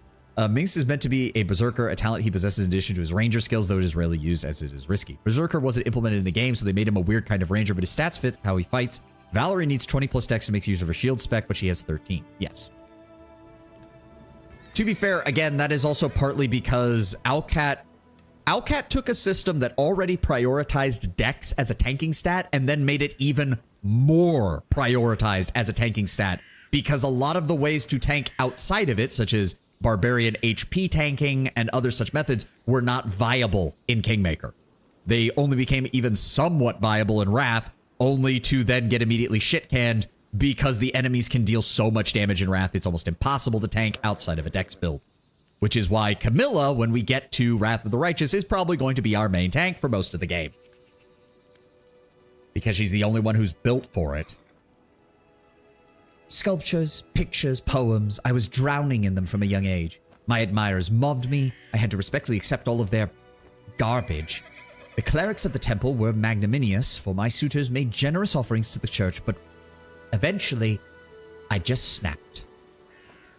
And to be fair, Tenwin, I think she could have hand-waved it as they were being nice at first, but if it got as bad as how she's describing it, that just starts to come off as insanely creepy and abusive, as even by the church.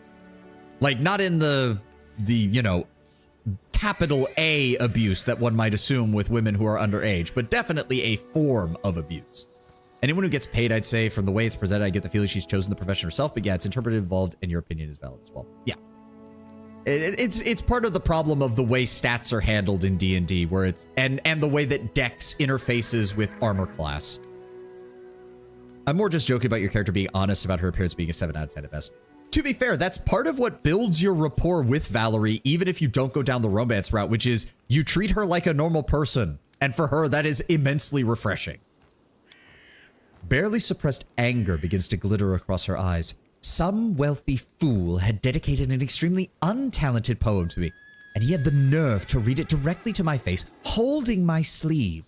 The hour was late. I was on my way to get some rest after a boring lesson on rhymes. I had lost control. I tore the poem from him and tore it apart right in front of his eyes. I wonder how she'd react if you could be honest and say you're mid, but only after 6 pints and a curry. Oh, wow. Harsh, Britnoth. Harsh. Admittedly, I also do like that you can tell that she's not an idiot because she even says an extremely untalented poem. It's not that she sees all art as equally bad. It's that she's very easy to tell that most art is bad. She is an idiot. I mean, she has an intelligence, even in the base game, I think of 12, so she's not an idiot. I lost control and tore the poem apart in front of him. Her unmodded stats of 9. Oh, wow. So yeah, they changed that a lot then. Never mind. Never mind. Oh, that also explains why people don't like her for the tank role, because you need at least an intelligence of 13 to get the good tanking, like, feats and whatnot for fighting defensively. I can see why people get annoyed at that. Fair enough.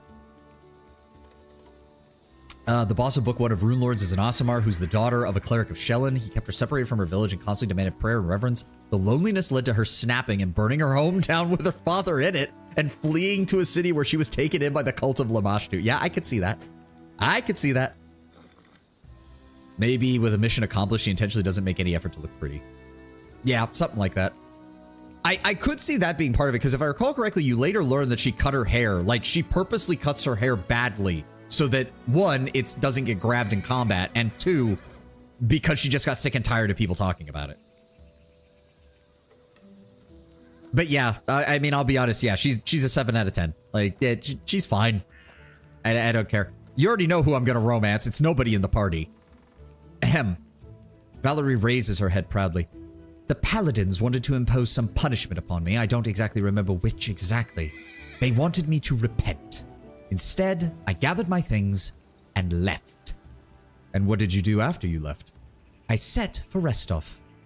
I wanted to get as far from as possible from Shellen and the destiny everyone seemed so ready to force upon me.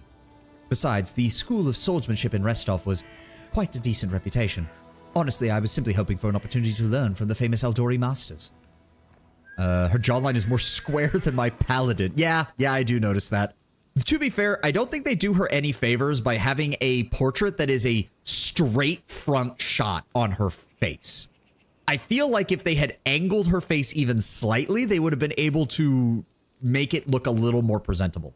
By having it just be dead straight on, it just makes it look worse. I think it's a makeup sort of issue. She's a 7 out of 10 because she makes an effort to be. I mean, she doesn't, though. That's even referenced in her later dialogue, is that she doesn't make an attempt at all. She's just naturally a 7 out of 10, even when she doesn't try. I wouldn't even complain about her jawline. It wasn't because of the story, if it wasn't the story insisting that she's divinely beautiful. Yeah. Here's the thing. I think they could have gotten away with it if it had just been Lindsay and the Paladins of Shellen who show up later. If those were the only NPCs that went on about it, I'd almost be willing to chalk it up just to a personal preference kind of thing. But yeah, there are other NPCs who comment on it and it just starts to, like, it doesn't work. Eventually, it would become clear that their technique was not a good fit for me. They work around avoiding impact. I prefer to simply raise my shield. But my abilities and skills, which I had learned in the Order, were enough to make the Sword Lords take an interest. They offered me a chance to join the mercenaries who served them, and I accepted. It seems that your beauty inspired many in the Order. Her gaze suddenly becomes cold. I had hoped to avoid this question. She exhales loudly. Let's get it over with, once and for all. You should understand that I am perfectly aware that most races, orders, and genders find me physically attractive. It is beyond my power to change that, but I have never been given a potential admirer any reason to start a conversation. It does not stop them nonetheless. After leaving the Order, I took a dagger and cut off the long hair that they used to praise. And now I get letters praising the beauty of my eyes. It was because of my appearance that I ended up in the Order, though I never wanted to be a paladin. It was because of my beauty that an infinite number of suitors have pursued me, all of them confusing simple politeness with hints of affection. Valerie clenches her fist. Do you know what I really want? I would like people to stop treating me as a piece of art. I want them to notice me as a person, that I am capable of something more than smiling for paintings, where I sit wearing a lacy satin dress, holding a basket of peaches in my lap. Is that too much to ask? The last question comes out in a shout, though Valerie doesn't seem to realize it. Just wear a helmet. You know what? I thought this before, but it came back to me with her rant there. I want you to imagine this. Imagine you recruit Valerie, but she's wearing a helmet. In her character portrait, she's wearing a helmet. You never see her face. You just hear her talk about this. She never reveals her face until the battle with the Shellen Paladin, And it's more than just a scar. Because if you know anything about the story, she does get a scar from fighting one of the Shelyn Paladins later in the story. I want you to imagine that the Shelyn Paladin goes overboard and completely like burns half of her face. And then the only reference point you have for her appearance is what she looks like after the fight. And you never see how she looked before. So you can make a definitive judgment call, like, especially if you romance her. Like, even if you're in the starting phase of the romance, she still never removes the helmet around you or the rest of the party. And the only time you see her face is after the incident. I think that would have been a good way to do it and still be able to sell the ethereal beauty that everyone goes on about by having it so that you never see it before it gets damaged. It also even, I think, would add to her romance because you're essentially still loving her. Like, you heard about her divine beauty and all that shit, but you never actually pursued a relationship with her till after she was forced to reveal her face. I think that would work. I think that would work from a story writing perspective. You're a true friend who I can trust with my life. Why all the shouting? It was a simple question. I know what you mean, but still, you shouldn't drive away. No. I thank you for your honesty, and I understand it. I hope to call you a friend and one who I can trust with my life. Then I am happy that you understand. Thank you. Valerie smiles at you gratefully. The smile is that of a warmth you did not expect from someone as stern as her, and you suddenly realize that you're smiling back. Let's change the subject. What can you tell me of Shelyn and her paladins? She makes an effort to be less attractive, but is still 7 out of 10 regardless. Well, I mean, that's sort of the point. That's sort of the point, is that even when she doesn't try, she's meant to be attractive. Shelyn is the goddess of love, beauty, and arts. Her paladins are something akin to armored artists, or at least that is how they like to think of themselves. She tries to contain her feelings, but her inner contempt seethes into her words. They are fanatical defenders of the worthless, the inartistic paintings, and meaningless opuses, if you care to know my opinion. Maybe just me, but that portrait 100% seems to use makeup. Again, I think that's part of the point, Tenwin, is that she doesn't, but she looks like she does. She's literally, I think in universe, essentially, she has quite literally been blessed by Shelyn. Like, that is indisputable. She just doesn't like it. You truly speak with the goddess of such contempt. What did she do to earn your anger? The goddess has been trying to ruin my life, she snorts. The goddess of everything useless that has ever existed in mortal life. The beauty in the world, the art, the soulful sighs in the moonlight, they have never fed a single family. And I beg you to please restrain from offering your opinion on this. I have heard everything you can tell me more than once. Nothing and no one can change my mind on this. She looks at you with suspicion. As for Shelyn, she is naught but the goddess of idlers. I almost joined her preposterous entourage, and I am just glad that I was smart enough to denounce her while I still could. So then what do paladins of Shelyn usually do? They wander, seeking the next pile of garbage, and when they find it, they call it an immortal piece of art and admire it until they're blue in the face. You may not believe this, but the paladins of Shelyn are not allowed to slay their enemies if they beg for mercy. Can you guess why? Because a bandit, a rapist, or a murderer who has been put to the sword will never be able to create something beautiful in the future. And so a paladin of Shelyn overpowers their enemy in battle, then inspires them to create a masterpiece. Valerie's face reflects extreme disgust. It might sound hilarious were it not true. I'm genuinely curious what would happen if you called her ugly. Like, you look fine, I guess, average at best. To be fair, I think, if I recall correctly from her romance, she will get to that, Tewin, because it does come up. Let me put it that way. It comes up later. Valerie's exaggerating slightly with the anti-killing rule. That part can vary from paladin to paladin, but this must have been prevalent among the ones she knew. Yes. And to be fair, if you're someone in a life or death situation and you watch a paladin just spare a guy, I mean, let's be honest. She doesn't just say a bandit. She explicitly points out rapist or murderer, which tells me it wasn't just a paladin forgiving a bandit. It was a paladin or not forgiving, I should say, but sparing someone who she considered irredeemable. And I can definitely see how that would cause resentment. Plus, all of Shelyn's followers are obliged to practice some form of art in his or her free time every single day, no matter what is going on, even if you're feeling sick or hungry or sleepy. Otherwise, according to their clerics, you lose your connection with the goddess. A simply preposterous notion, wouldn't you agree? The ones she was with sound like absolute mubbis. Well, this actually, I think, provides a lot of context. Remember, she was given over to the Order at the age of 6. I would be willing to bet that some of the restrictions the Order placed on her was from the perspective of, oh, she's a child. We need to instill the proper discipline in her immediately. Because I think that a Paladin of Shellen would even say, oh no, if you're feeling truly sick or something's wrong with you health-wise, of course you should skip working on your art to take care of yourself. Shellen's a good aligned goddess. She's not going to want you to do that. But teaching a child, if you're teaching a child and you want them to build habits that will last for the rest of their life, you make it seem like they have no choice so that hopefully over time they build that habit and then you don't have to provide the negative incentive to prevent them from doing so. The problem is Valerie never got past that. In some ways, she is still kind of stuck in that childish mindset because of how harsh the Order was on her at first. And it's doubly worse because, as we see, Valerie is a lawful, her alignment is lawful neutral. She does want discipline and rigidity in her life, but the rules they placed on her specifically went against how she herself viewed her life. It's not that she can't fit in with hierarchy. She craves it as a lawful neutral aligned person. But she wants that rigidity of her own choice. And she was not given that with the Order. They placed rules on her that seemed completely arbitrary. And in some ways that's worse. It's one thing when a chaotic aligned character gets laws placed on them or rules placed on them. They just lash out. Valerie wanted that rule. She wanted that structure. She wanted that hierarchy. And it grated all the more that it was a hierarchy she could not fundamentally agree with.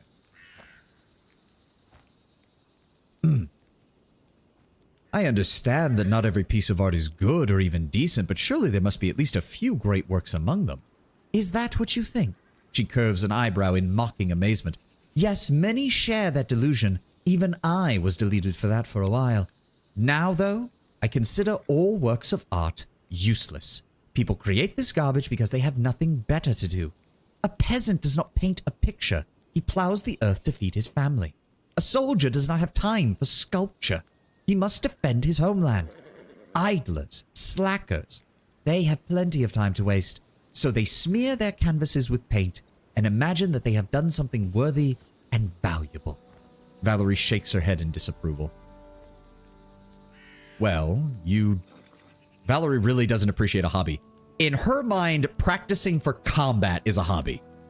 Her 9-int, she does speak, for 9-int, she speaks a lot of sense. Well, the game, the mod has bumped her up to 13 to make it so that she can actually access a lot of the defensive stats that she needs. But yes, otherwise, yeah. You said that every paladin must practice some kind of art. If I might ask, what did you pursue? I used to embroider, and I still do from time to time. A treacherous blush covers her cheeks. 'Tis nothing artistic, I assure you. A simple task to keep my hands busy and keep the gloomy thoughts at bay. It is nothing special. And see, because that's the thing. She draws a distinction between a hobby and an art. So she's a hypocrite too. A little bit, Tenwin. Not gonna lie, a little bit. To be fair, that's why the class that the Call of the Wild gives her is Vindictive Bastard. Deep down, she does know that some of her beliefs are more just out of spite than out of any logical argument.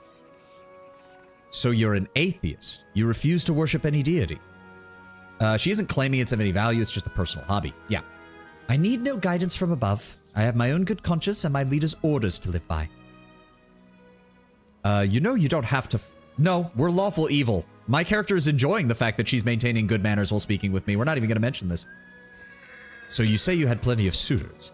She rolls her eyes. Sadly, you are correct. Even here in these remote lands, one can find the offspring of many a noble houses, and all of them consider it their duty to kneel before me and beg me for a walk in their garden.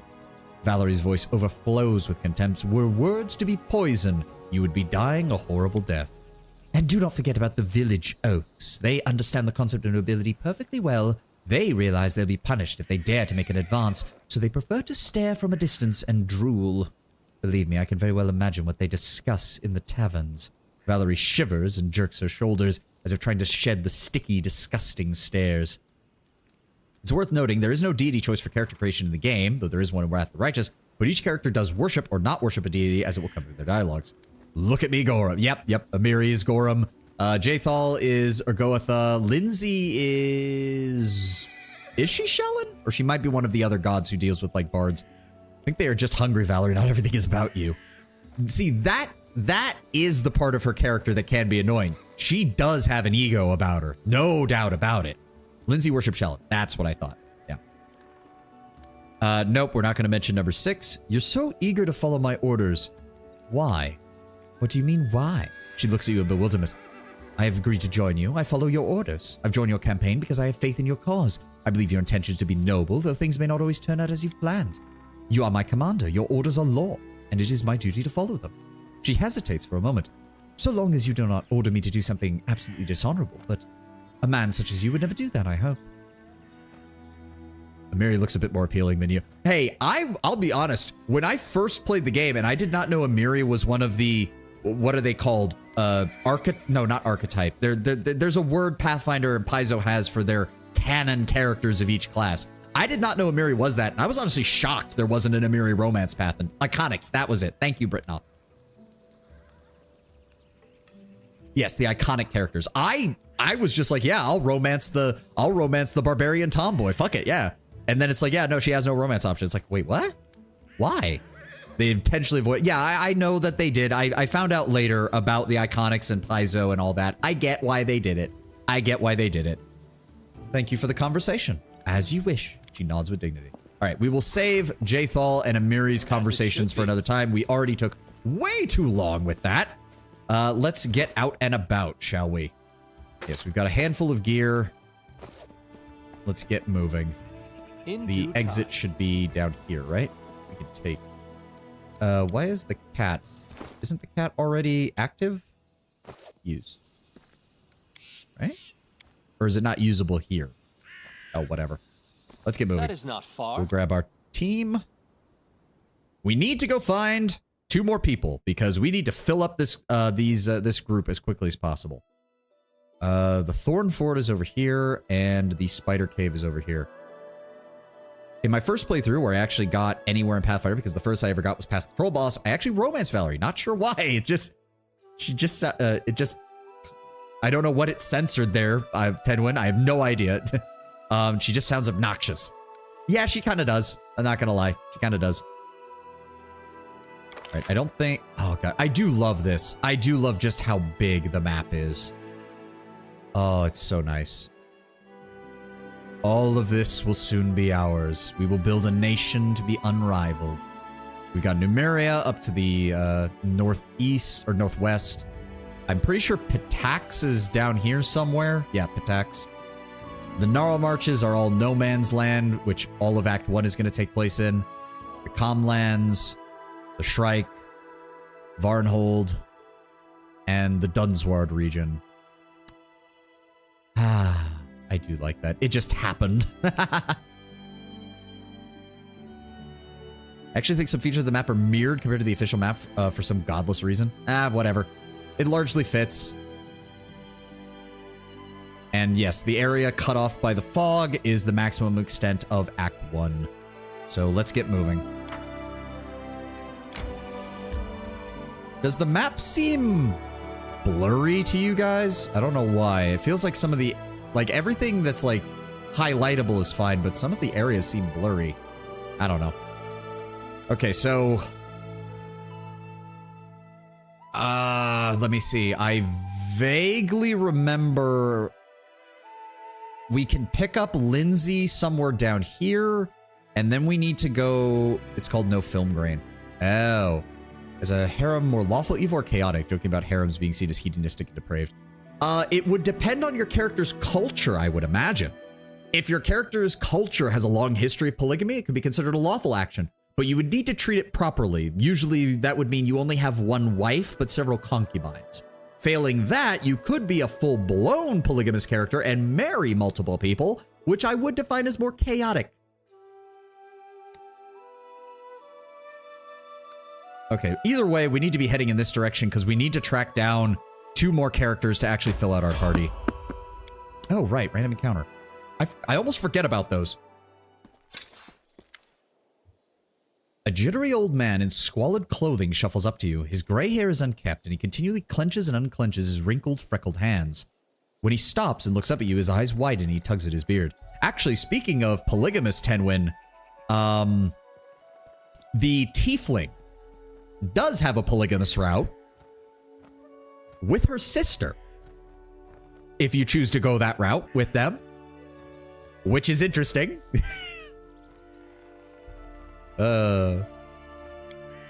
Strange weather, invisible fog, creeping out of the woods, soar beyond the sky, obscures the sun and moon. Strange. The old man shakes his head, his eyes shifting about seemingly at random. And then there's that wizard and their open relationship. Yeah. I mean, technically I think you can technically romance them both as well. But yes, it is an open relationship. We'll be getting to Octavia and Ragongar soon. Probably not today. We only have about 2 hours left, but probably tomorrow if we... Well, no. We need to level up a few times before we go get them, because the fight to get them is a pain in the ass. I don't like the look of this old man. Looks like the kind who can cast the evil eye. Move along, old man. We give no alms. Who are you? The old man freezes for a moment, staring at you. I'm Remus, but that won't help with the fog. More pain in the ass than Ragongar. Ragongar's fine. I actually like Ragongar. He's chaotic evil in a way that actually works with the party. And you can get him to bump himself up to chaotic neutral so he's less of a jackass. What are you doing? Oh, ad time. We're going to rest right here. We'll be back in a moment. I need to go refill my water. I found him annoying as sin in my playthrough. You didn't play off of him then, because I like some of the dialogue options where you actually run with his jokes, and he's a little bit more tolerable there. All right, we'll be back in a moment.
Found him annoying as sin. Ragongar's well written. He has a justifiably rough exterior. I think he does. Is the Ragongar y'all talk about another Asterion situation? He's kind of in a similar archetype, the bad boy kind of feel to him, if you know what I'm talking about. He's the token evil teammate. Well, I mean, Jaethal kind of also fills the token evil teammate role, but not in the same way, especially given who she worships. Ragongar, we'll get to Ragongar, as I said. We will get to Ragongar fairly soon. Probably not today. Maybe tomorrow if we make good progress.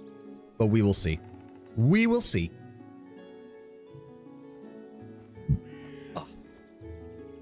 His story is similar to Asterion, but he's less monstrous. As long as you don't indulge him constantly.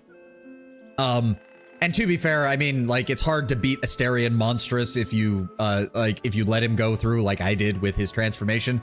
Like, that's going from 0 to 1,000 really fast there. Ragongar doesn't quite get that kind of moment.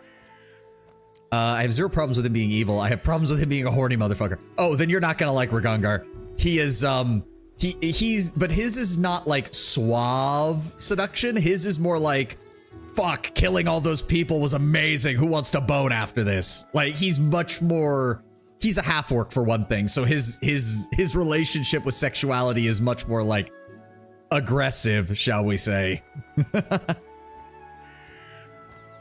He's like a fusion of Karlach and Asterion, but evil. Yeah, that's a good comparison, yeah. Damn, that sounds awesome. See, okay, so you won't mind it too much when we get there. What are you doing here, old man? The man raises an eyebrow curiously. I do nothing. Breathe, walk, observe. The fog looks visible enough to me. I see more than ever. I've never seen so much before. The old man wipes his hand across his face and sighs wearily. But someone must look, and no one else can. Does that mean you can find your way through it? The fog is wrong. It hinders your legs, not your sight. I wish not to try. I have no more time to listen to an old fool's nonsense. Be gone from my path. Bold dog barks loudly, while cunning one readies to bite. Cunning, short, stubborn. He is now in the ancient tomb south of the post, searching for power that once gave joy and now brings death. You don't want my nonsense? You will hear sobs. You will hear screams. Once stolen, the land must be reclaimed. Once reclaimed, bound the claimer shall be. Yes, bound, merged, joined by unbreakable ties. Claim the land. Claim its pain. Claim its death. And that will direct us to where Tartusio is. If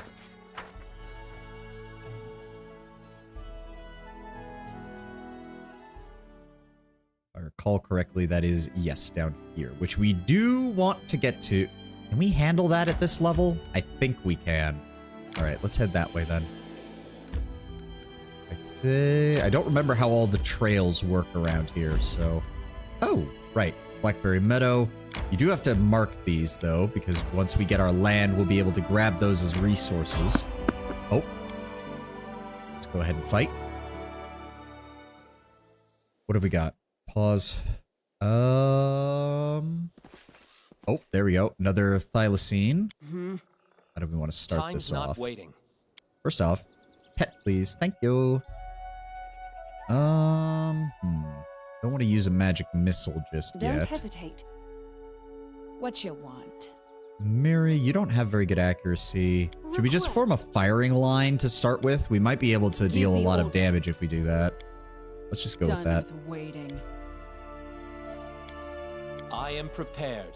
All right, so if I set that to you... Oh, there's multiple thylacine. Okay, we need to be careful then. Everybody else, open fire. Enemy approaching. There we go. Okay, that's one down. 3.9 seconds. If we try to engage with them, make sure our claws are on. Let's just go with acid splash. Yep, I'll run in. Ow. That's fine. Everybody shoot him. Please. Okay, we're all gonna miss. All right, fine. Fine. Switch to a melee weapon. Can't fucking trust you people. Unworthy. There we go. Okay, Valerie, switch to your melee weapon.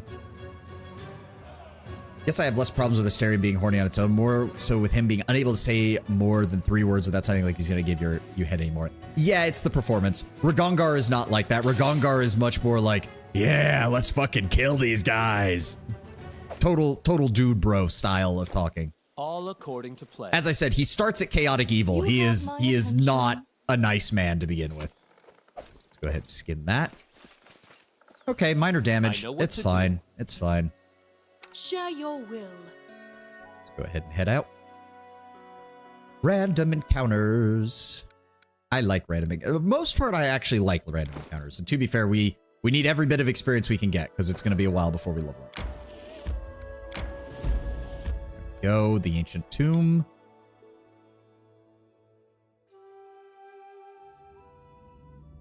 Okay, now if I recall In due correctly, we need to be careful with this. There is a fairly large combat encounter coming up.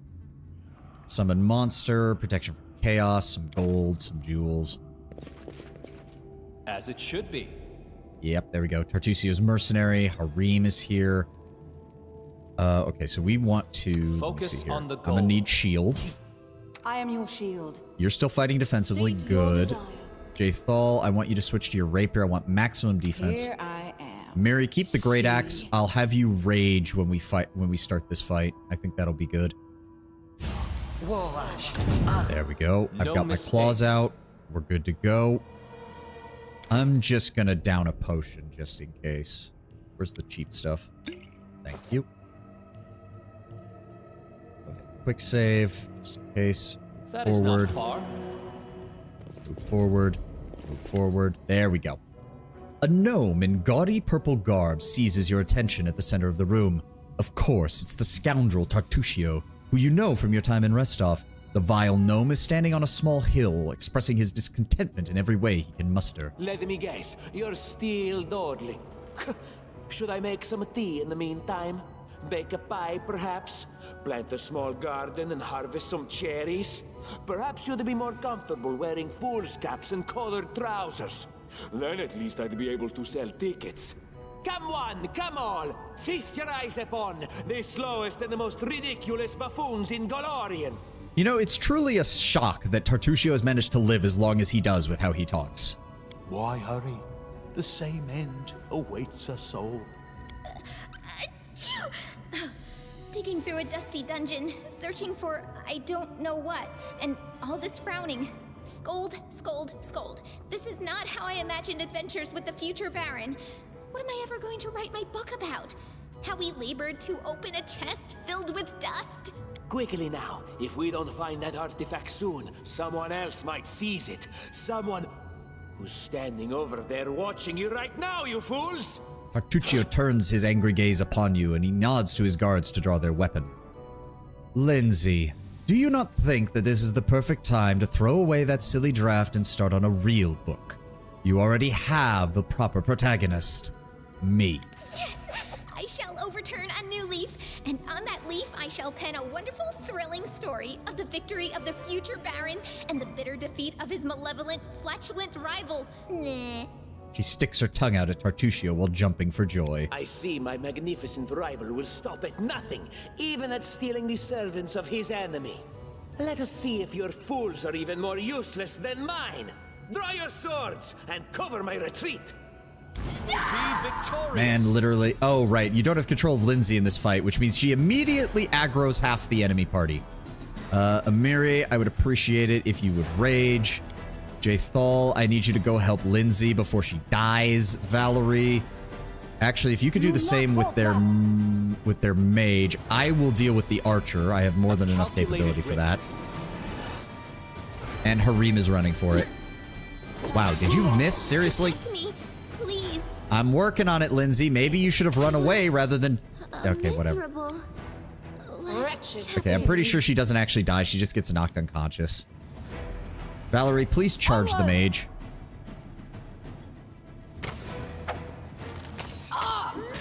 Okay, that was great. First attack of the enemy, dealing 8 damage to one of my highest people. And we've... Did you just get one-shotted?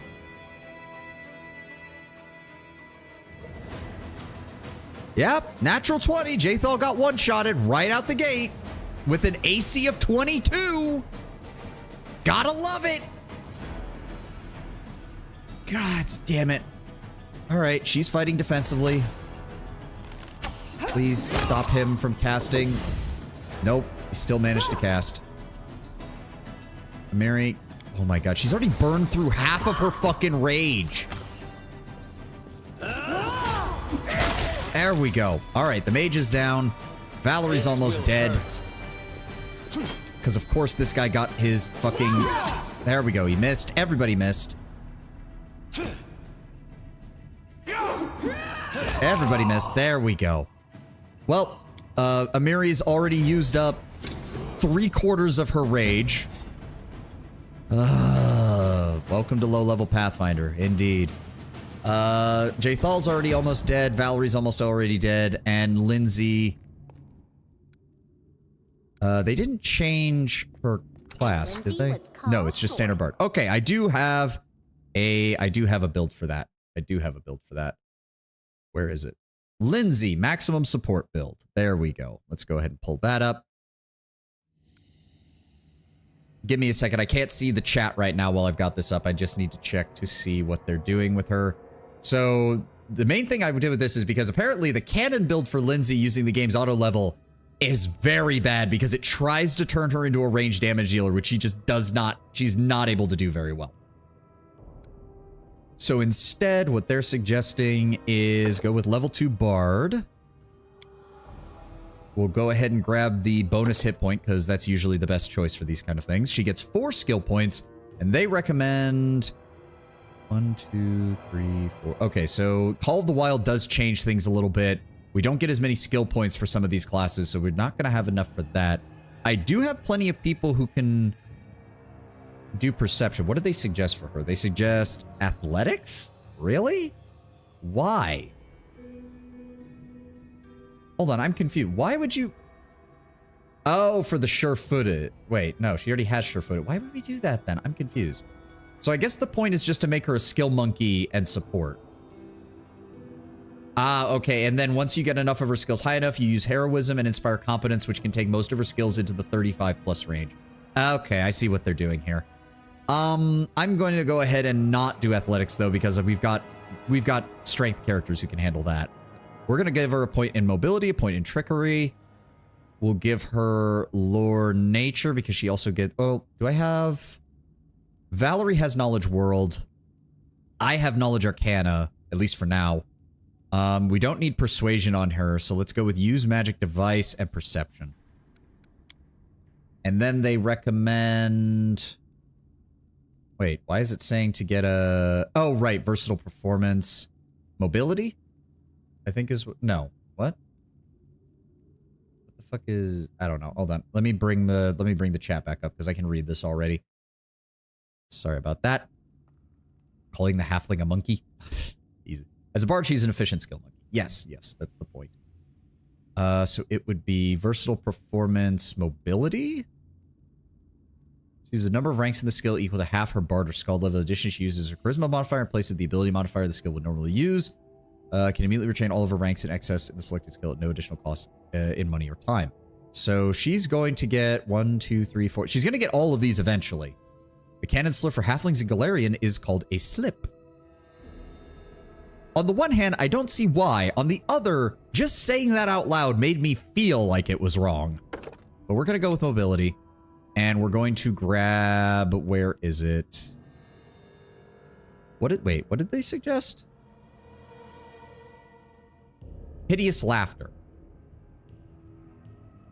Will negates, causes them to collapse for 1 round per level. Okay. I see how it is. I see how it is. Back? Welcome back, Britmouth. Welcome back. Alright, she gets well-versed, resistant to the bardic performances of others, and a +4 bonus against bardic performance, sonic, and language-dependent effects. I would suggest Grease if you use turn-based. Well, we're not. I'm trying to avoid using turn-based. I don't know. I just feel like I'm trying to go through it with the way that the game was designed. And I know that they did add turn-based later, but still. All right, we did bring up the scorched fragment of the necklace. We did grab a longsword. Did we actually identify the longsword so I can use it? Yes, longsword +1. That's just going to go over here to Valerie. There we go. +1 to her damage. What else is around here? Yes, after a mod shamed them into it. I mean, to be fair, I get what Alcat was trying to do. They're like, look, this is a game in the avenue of the OG Baldur's Gate. Baldur's Gate didn't have a turn-based mode. We won't either. The image carved in the stone is almost completely worn away over the ages. One can still distinguish a sickle, a sword, and a skull. Please bring that back up. With a single eye socket covered with a coin. If I recall correctly, these are all Cyclopean ruins. From the ancient Cyclops Empire. On closer inspection, one can discern the outline of a head with a single eye. Judging by the outline, this bas-relief once depicted the sun and moon, and now it is almost completely corroded. Okay, and then you had another composite longbow. Yes. Speaking of which, Lindsay, you mainly use crossbow, so let's give you the heavy crossbow. That's a little bit better. As far as a melee weapon goes, we'll give you the longsword. I think you're capable of using that. Yes. If I get another... Oh, we do have a shield. Good. So she can wear that. That is put her at medium, unfortunately. Oh. Okay, maybe we take that off for now. It keeps her light. There we go. Eventually we'll get her a buckler. And we don't need the scrolls necessarily right now, so let's keep those off of your inventory, give you a little more weight. Leather armor is a +3. Your dex isn't that high right now, so let's go with something... Oh, that does medium armor. Shit. Fine. Keep the padded. Never mind. Baldur's Gate also didn't have things like attack of opportunity, which does change things quite a bit. That is true. That is true. Nothing else we need from here, correct? Nope. All right, we're good. So, Lindsay... What troubles you? Oh, we need to adjust the party. Oh, God. Okay, hold on. Hold on. Jathal, you and Valeria are still in the front. Then Amiri. Then me. Actually, it'll be me and Amiri in the midline, and then Lindsay in the back. There we go. Follow my lead. Now, if I recall, there are some traps and shit in here. There we go. This requires your attention. See? Hey, ancient Cyclops coin. Pretty sure we need those for the storyteller stuff that shows up later. In due time. I found there we go. Interesting. All right, Lindsay. Anything is possible. I would appreciate it if you could do this without having us a problem. That would be great. Applause, please. There we go. You will get applause at the end of the adventure. Bas relief of the sun long eroded. The vague outlines of 4 strange creatures have been carved over it. Alright, nothing in there. Or nothing of real value. I think that's everything? Yes. And then this emerges out back onto the world map, or is it a book thing? Yeah, there we go, book thing. How sweet the first breath of fresh air after the stale, damp stuffiness of the tomb. Before us stretched an unending heath, replete with hills and gullies, patches of low shrubs, and already the trail of Tartuccio and his companions had gone cold. Cyclopean ruins, you say? Perhaps our halfling is the ancestor of their... What? Tenwin, I am not saying that out loud. No. What the fuck, man? What in the hell? You all can read that. I'm not saying it out loud. Fuck that. We would not give up so easily. Whether the trail had gone cold or not, it was one we had to follow. 6 or higher. There we go. No blade of grass was bent. It must have had enough time to straighten back up, since whoever blast passed through, but the heath's dry earth preserved the prints of little shoes. Our eyes to the ground, we followed the trail. We walked and walked until we came to a huge gully, the dried up bed of a river of yore. But what is this? At the edge, the grass was trampled down, and the soil turned up in claw prints, lots of them. We'd stumbled upon a fresh battlefield. Here, the trail split again. One set of footprints walked away from the battle and down into the gully. The brave footprints that faced down their enemies followed the path along its edge. Being unpredictable helps, yeah. We tried to imagine who or what left the claw marks. There we go. The claw marks were not deep. The attackers were small and lean. These creatures walked on 2 legs. The form of the prints left no doubt in our minds we had stumbled into Cobalt lands.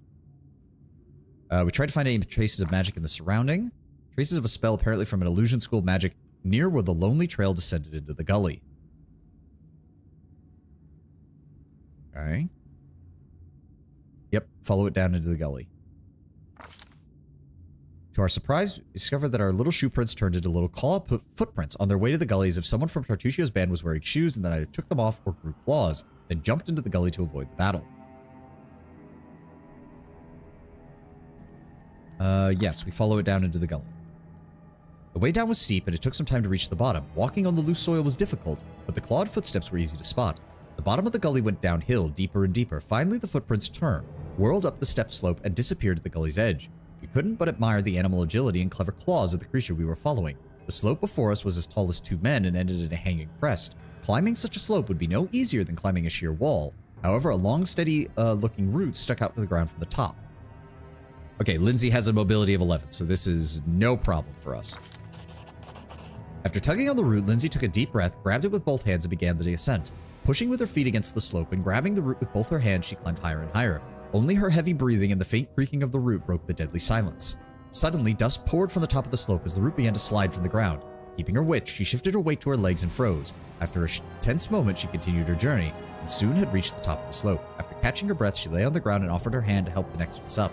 After climbing out of the gully one by one, we easily found the clawed footprints again and moved forward. The air grew tense. We sensed that we were approaching our target, and our intuition proved correct. So the exact origins of the halflings are a mystery, but given that halfling language has some resemblance to ancient Aslanti, some scholars speculate they were bred into existence as a servitor race for the Aslans before the Starfall. You risk your life for 9 XP. That's damn right we risk our life for 9 XP. Welcome to low-level adventuring. Oh shit, this leads right into a fight with a bunch of kobolds, doesn't it? Oh fuck. Do we even have any potions to heal you? We don't. Okay, so Speak. I'm gonna need you to heal yourself then, Jaythal. There we go, heal light wounds. Or inflict light wounds, but you know what I mean. And then I'm gonna need you to down some potions as well, Valerie. There we go. Behold, the Kobold army. Yep, that's what's coming, I'm pretty sure. Fucking Tartuccio. Yep, there they are. Listen to me. A dragon, huge, sparkling, flew down to me from the sky and told me a secret. A great relic that will win the kobold's glory is hidden somewhere nearby. Enough of this pitiful existence. Search for it. Search and bring it to me. Honestly, I've never really understood the whole cure wounds, damages undead, cause wounds, heals undead. It's because cure wounds is distinctly holy energy and inflict is distinctly unholy energy. And it's kind of been just an established canon for Pathfinder and D&D 3.5 that unholy energy is needed to repair damage to an undead. Purple Toad is a pretty good voice actor, to be fair. Yeah, cure spells are positive energy. Yeah. In Pathfinder, it is literally spelled out as positive and negative energy. The kobold with an unusually purple scale stands a full head above his tribesmen, and they speak in a suspiciously familiar voice of the gnome Tartuccio. Dragon! Glory! Dragon! The voices of the kobolds rise in excitement. We know! The mites under Old Sycamore! They possess magic treasure, very ancient.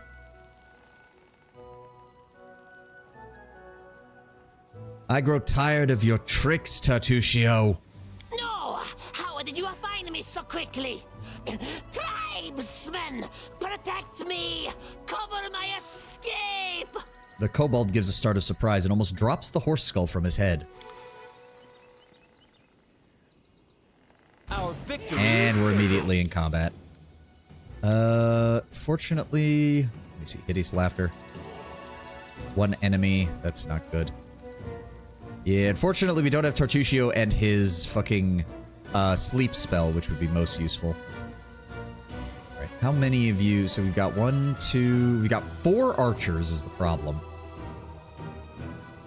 Go this way, Jaythal. Let's go with a charge on you, Valerie. Let's go with a charge on you. Amiri, I need you to get into their back line and start dealing with those archers. Why can't you charge? Doing it wrong. Oh, you gotta move closer. Whatever. Lindsay, let's go with just move up and prepare to inspire courage. That's probably the best thing you can do right now.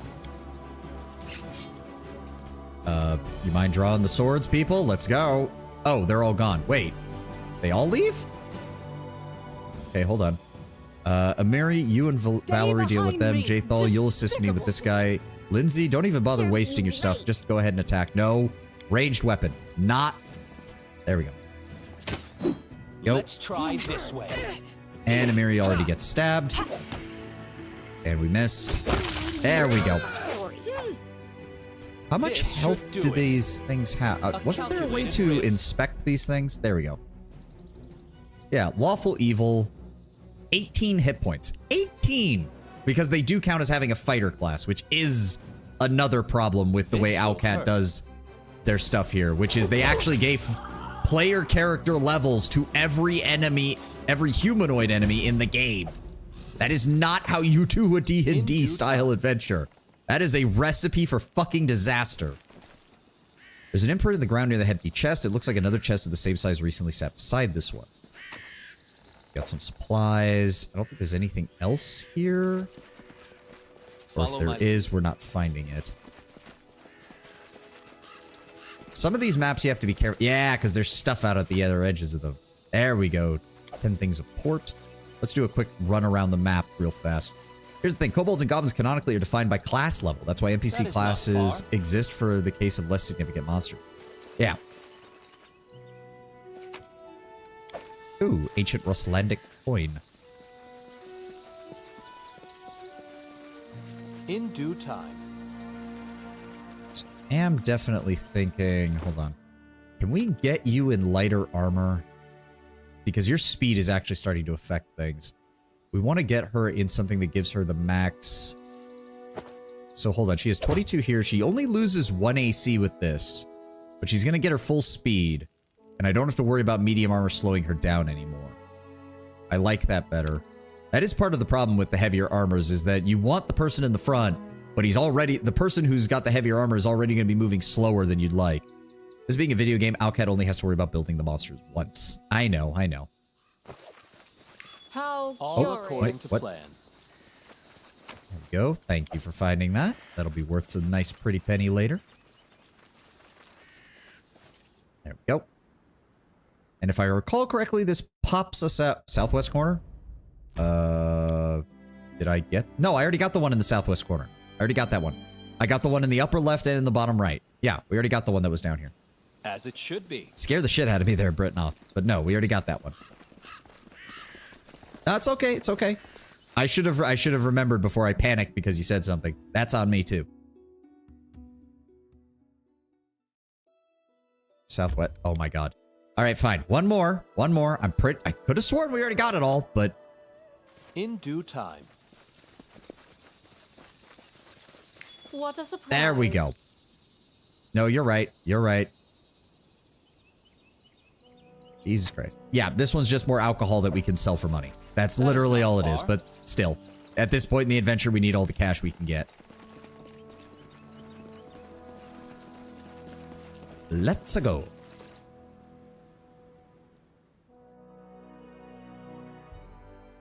Okay, so we're doing okay on resources. The foreign fort is up there. We need to find...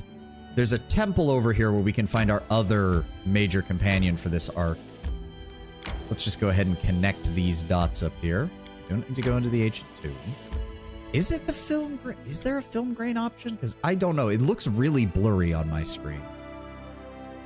Is there even a film grain option? Brightness, display mode, screen resolution, gamma correction, camera shake effects. It isn't an option. You need a mod to remove it. Okay, then that's just me. Yeah. No, I didn't mean to go that way. That was a waste of time. Boggart Hunting Grounds. Okay, we don't want to do that. I need a full party first. We definitively need a full party first.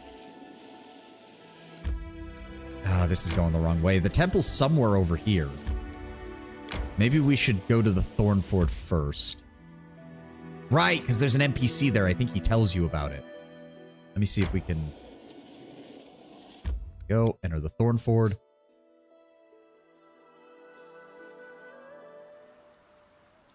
Follow my lead. Now, if I recall, there's one major encounter here, and then we have to deal with some... We'll deal with the exploration of the area after that.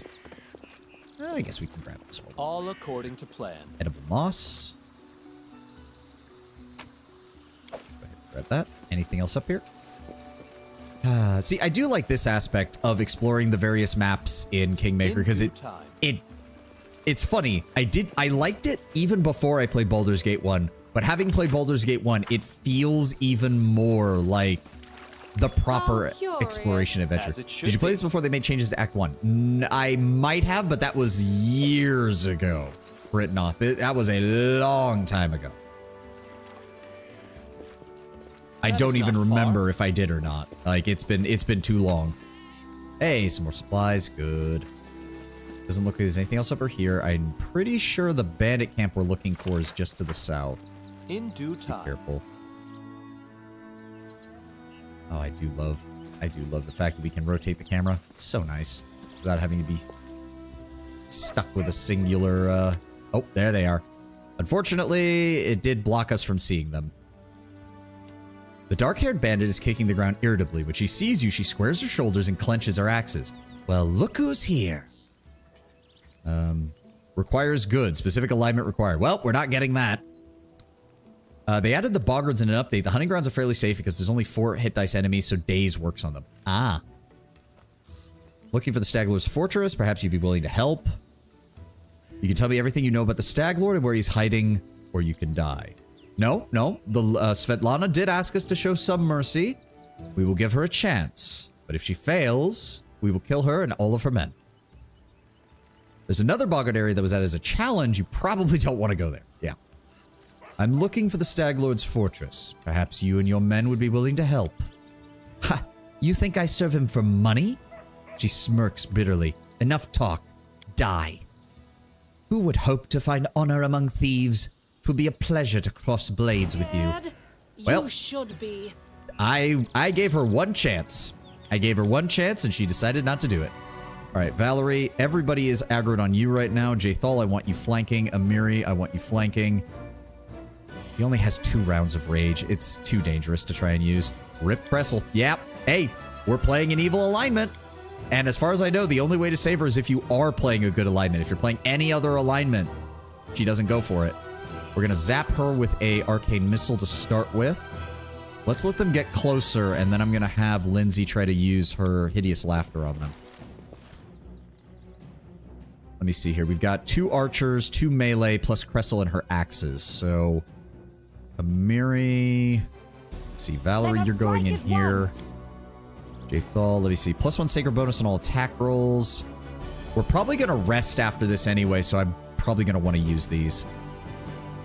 True Strike, Judgment Protection. Let's go with Judgment. Attack. Amiri, once she's got them latched in, I want you to do that. You're going to Hideous Laughter on her. You come directly here, you talk with someone else, I think, so maybe there's another way. How? You have to go to Oleg's trading post, which means you have to encounter her, which means you can't come here before that.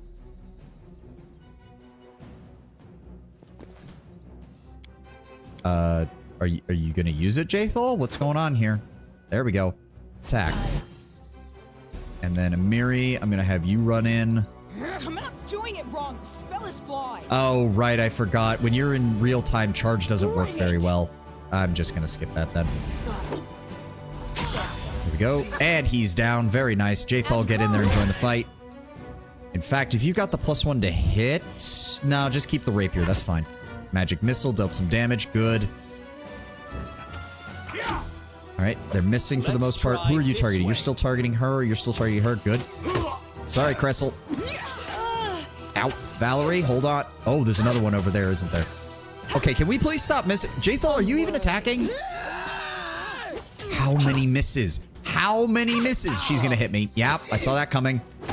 Thank you. And now I'm being targeted by the archers. I need to run. There we go. Ow. Go ahead and down that, please. There we go. They're down. Good. Jathal, you go for that one. Valerie, you go for that one. Amiri...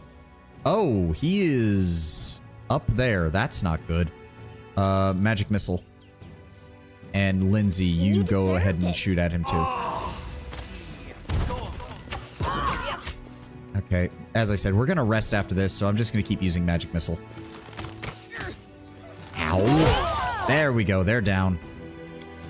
And then switch to ranged weapons, and everybody start taking pot shots at this asshole. There we go. Open fire. Tear them apart! Come on, guys, please. I would rather not die here. Thank you. Ready for anything? Well, we tried. According to plan. I'm listening. What is the shortcut to switch weapons? Because I'm getting a little tired of having to go into this every single time. You can, it's just not very sensible when they dangle Tartuccio in front of your face. Ah, death is only the start of the journey. Yep. I tried. Yep, there's Kressel's, there's the ring she got from Svetlana, and there's the 2 masterwork hand axes that she uses, and the studded leather armor, which I do think is an upgrade. It is too heavy for Lindsay, unfortunately. But I do think, yes, it is a pure upgrade for Jaethal. That gets her back up to 22 AC. Yep. That takes care of them. Watchtower, the bandits seem to have planned this to seriously secure this area. Follow my lead. And then we have more composite longbows, which we do want to hold on to because we're going to need to equip pretty much everybody with some kind of ranged weapon at some point. Some random shit. Anything else? Thank you for unlocking that, Lindsay. And just some more random shit that we can sell. Here we go. Written orders. Let me read here. Kressel, a task. As soon as you're done with the taxes, find an old hut in the woods upstream of the Thorn River and burn the damn thing to the ground. It's the Stag Lord's wish. He literally said, burn, burn. It was originally going to be Dovin, but he grew upset when he learned nobody lived in the hut and said burning houses with no one in them was boring. So I said I'd send someone more reliable. It's a strange task, but try to finish it quickly. And no asking, what the, or why bother with this travel instead of preparing for war with Restov. Just, we'll get to that. Crazy that the game doesn't have its own rotate camera option. Yep. And then we have sweet pancakes that we can take, and Notes of a Traveling Priest of Ithuliak by Tirandine. Imagine this, I'm gonna have to open this up. Imagine this, a girl whose name I shall not disclose comes to town and immediately purchases the most expensive suburban villa. This newcomer spends unfathomable amounts on charity, even returning several tragically perished citizens to life at her own expense. She's very young, her rough speech and manners indicate she's not of noble birth. This leaves the whole town wondering, how did this young lady come into possession of such a huge fortune, and why did she spend it so eagerly?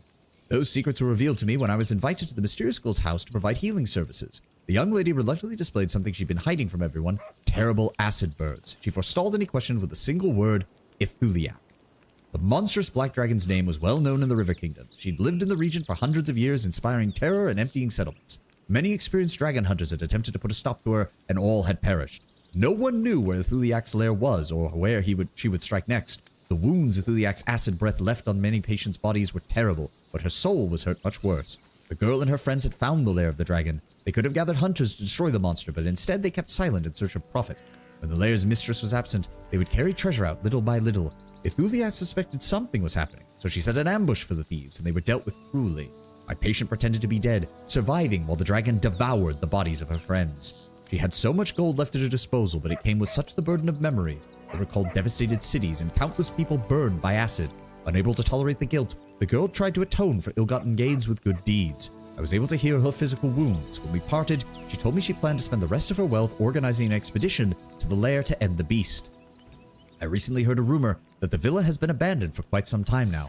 It's possible the owner left for other lands, but my heart tells me her bones now lie in the lair of Ithuliak, the winged terror and plague upon the River Kingdoms. You see a dark-haired man of about 45, though the wrinkles on his face make him look 60 at first sight.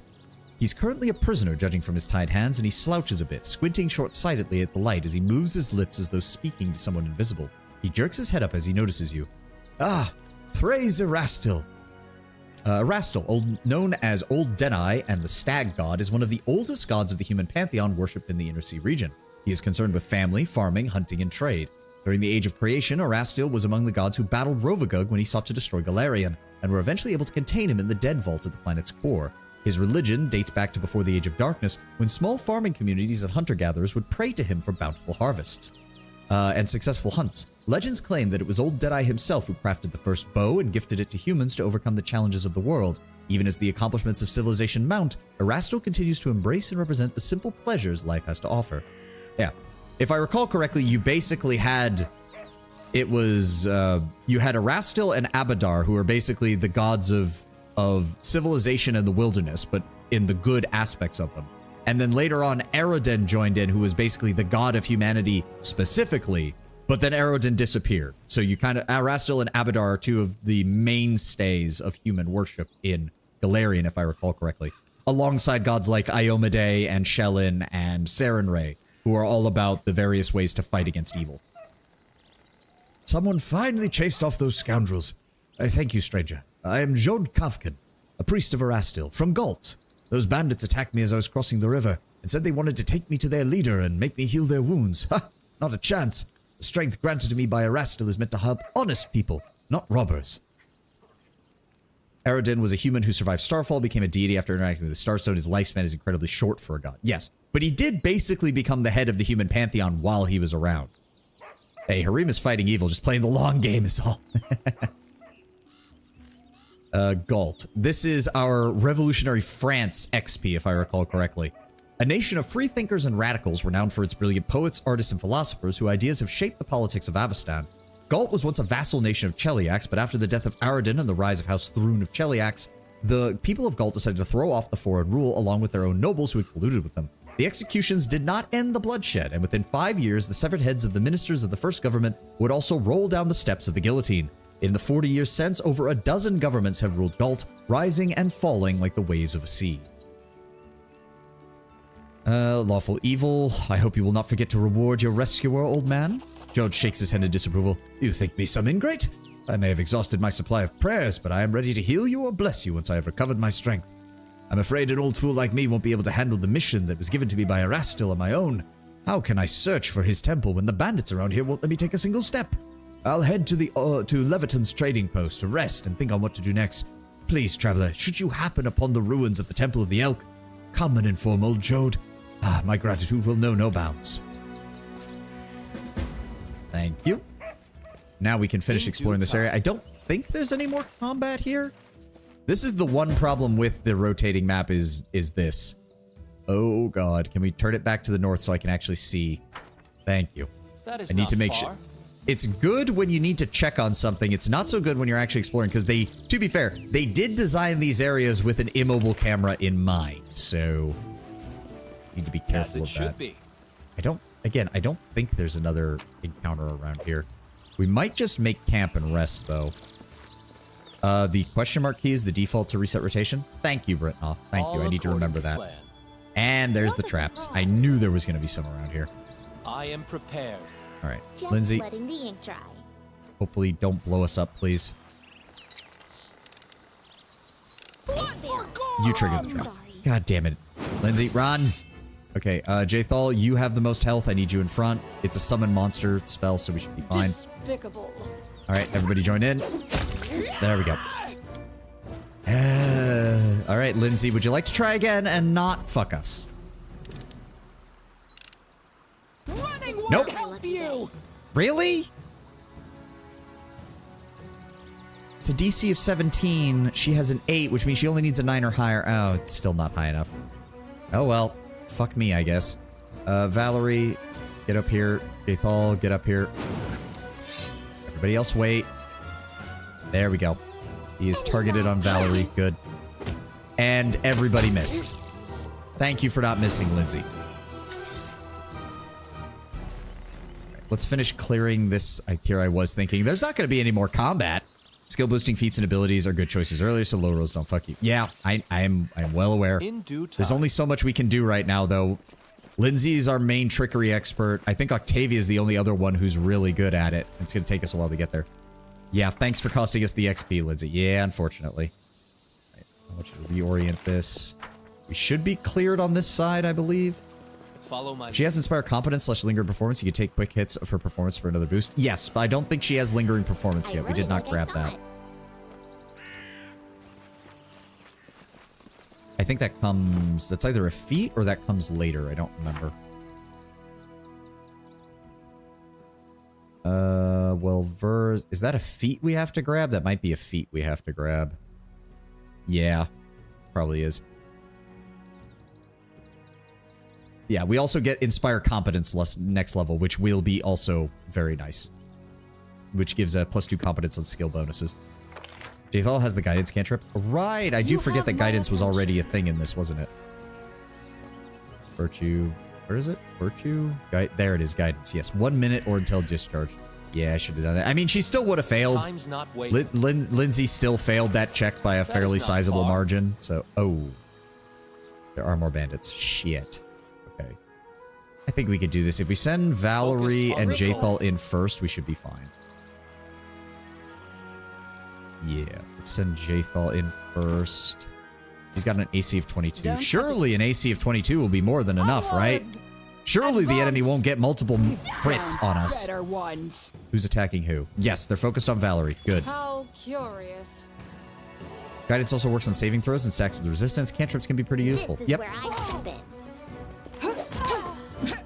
There we go. All right, everybody join in on this asshole. Take him down. Slice him up. Everybody misses. Thank you for not missing, Valerie.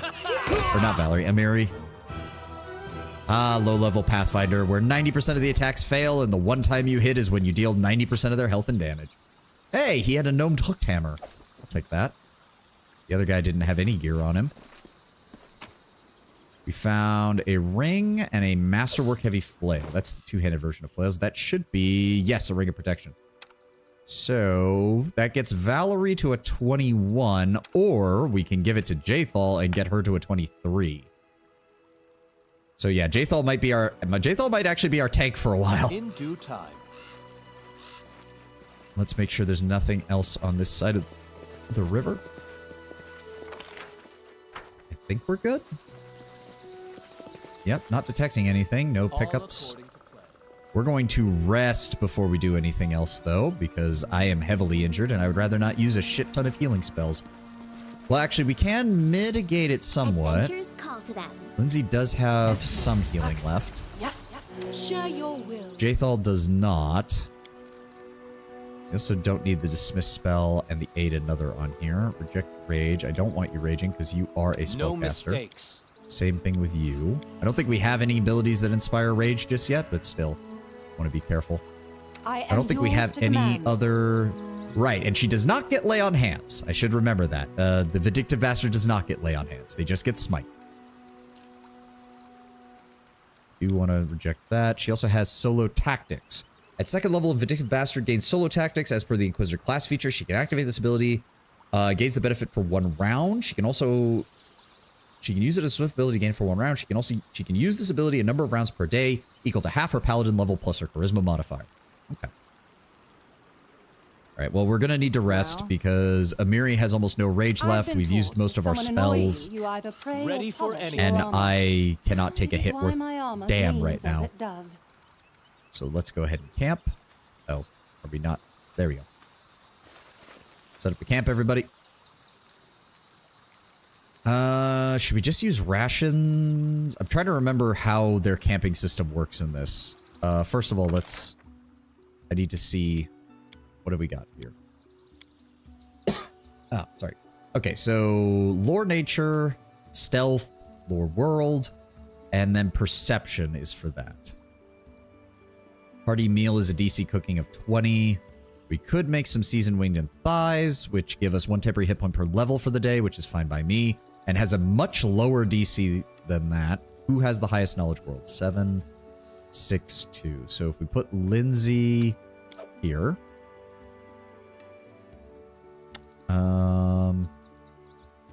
we can use rations.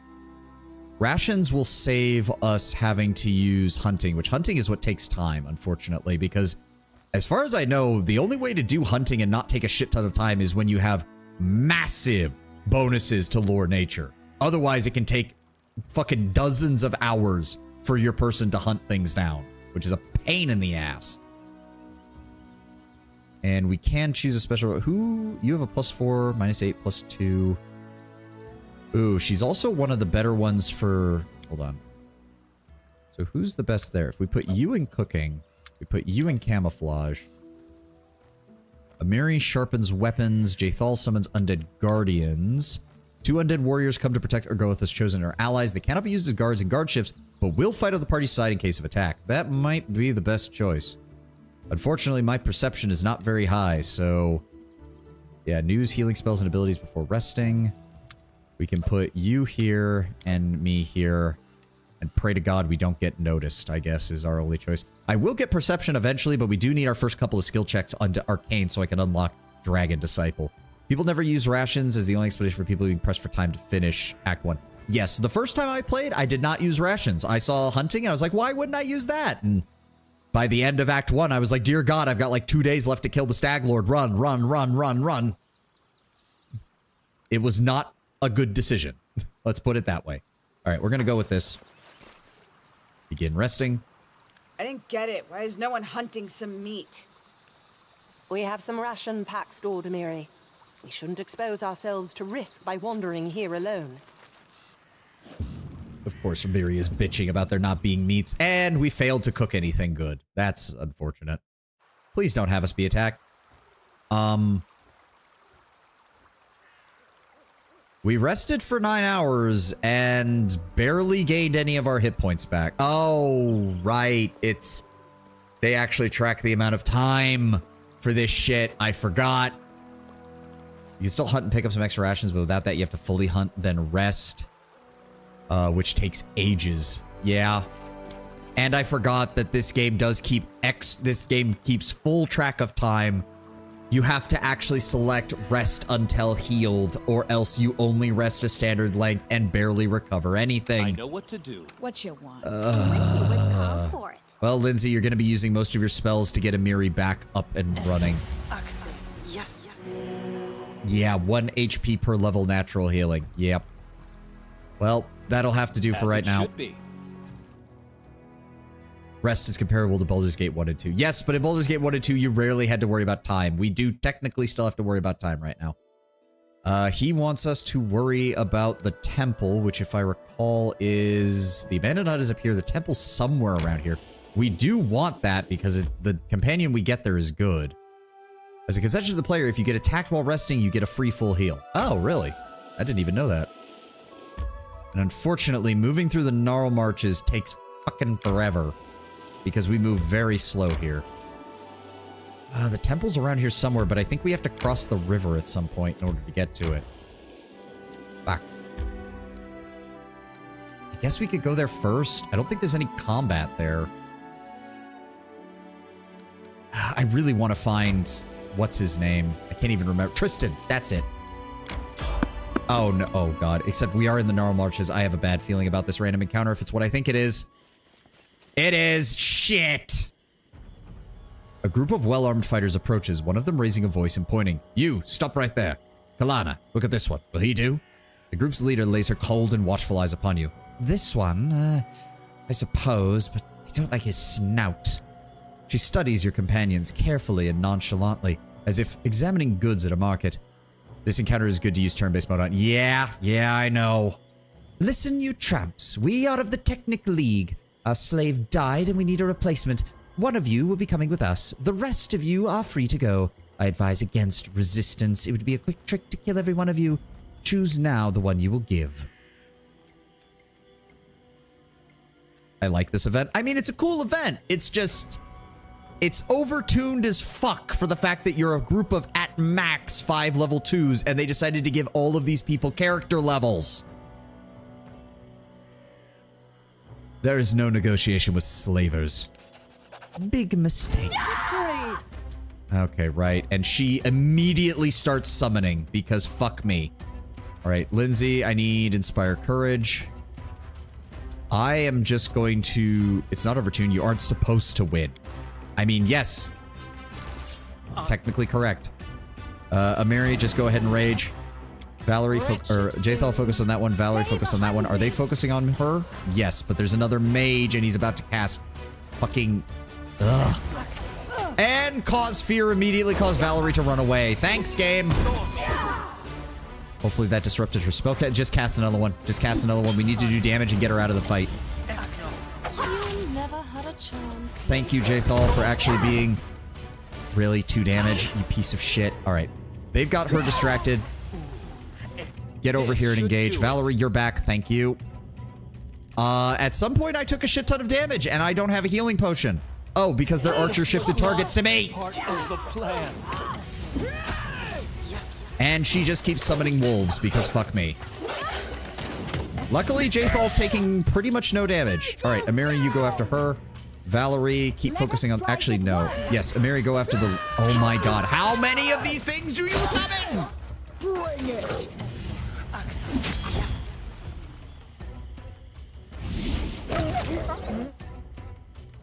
Well, luckily we did, and then thankfully she ran away, which means all of her stupid fucking summons go away.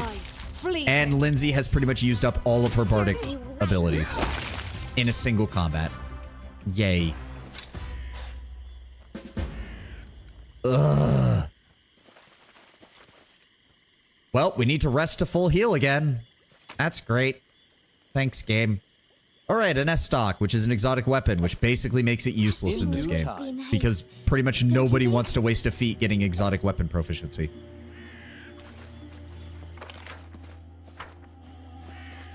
I don't think there's anything that actually spawns in here as far as random loot around the map, because sometimes they will do that in the random encounters. It's not often, but sometimes they will. Bum rush the summoner. I was trying to, but I suppose that is also part of my problem. It's a lot harder to tell when the enemy switches targets in this game. Because you're like, oh, they're targeting my frontline tank, and then suddenly they'll all be shooting at your backline. And you won't notice until said backline's health disappears. And we're... Oh no, her fatigue is already gone. Lindsay's already fatigued. Are you shitting me? We just rested! Or feels like we just rested. All according to plan. Go ahead and heal, please. Yes. We need a dedicated healer. I'm trying to find them. I guess we're resting again, because fuck me. Time's not waiting. He's only 12 con. Not her fault for once. I know, I know. Focus Do we on rest the goal. again? Lindsay's stats aren't that important. Like, her being low strength doesn't really matter. As long as she's not exhausted. Oh wait, did that take her? It did take her to medium, which means that she's going to have trouble keeping up with everybody. Fuck. Welcome to low-level adventuring. It's a right pain in the ass. Unequip the sword, maybe. We'll go with the say. Oh, we don't have the rations now. Shit, I needed to buy more rations, I guess. Ah, fuck. Take you off of that. Put you on hunting. Pray to God that we do both. See, this is the problem. If I want to... How long does it take to heal? Multiple fucking days to heal. Holy shit. I forgot how brutal this system was. Alright, that's about the best we can do. We will prevail. And we got attacked while hunting. By bandits. Okay, Jathal's in the front. Amiri, I'd really appreciate it, Amiri, if you didn't get hit. Well, I can't get him away from it. Ow! Please stop getting hit! Everybody missed. Literally everyone missed. We have 2 additional units and we still missed. Well, thanks for the gear. Can we camp now, please? Lindsay, what are you writing so diligently there? And why are you looking at me like that? Did you decide to write me an ode, too? I think you walked past the old hut. I know we walked past the old hut. I'm trying to find Tristan and the stupid temple so we can get a healer. So unfailing. Hey, Oh, God. That's my ink pot. Don't throw it at me. Have you not picked up on the fact that she doesn't want people to write shit about her? There we go. Okay, that healed a little bit of extra. Please don't let us get attacked. Oh, of course we got attacked.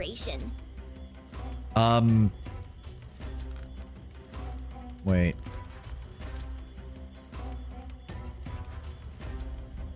Yeah, the hut is part of the questline to the temple. Really? I thought it... Okay, I guess I completely misremembered that then. Can we just fall back and let the undead servants engage? Nope, they're not gonna conjure in until after the enemy's already there. All right, there we go. They're focused on them. Everybody focus fire on a single target.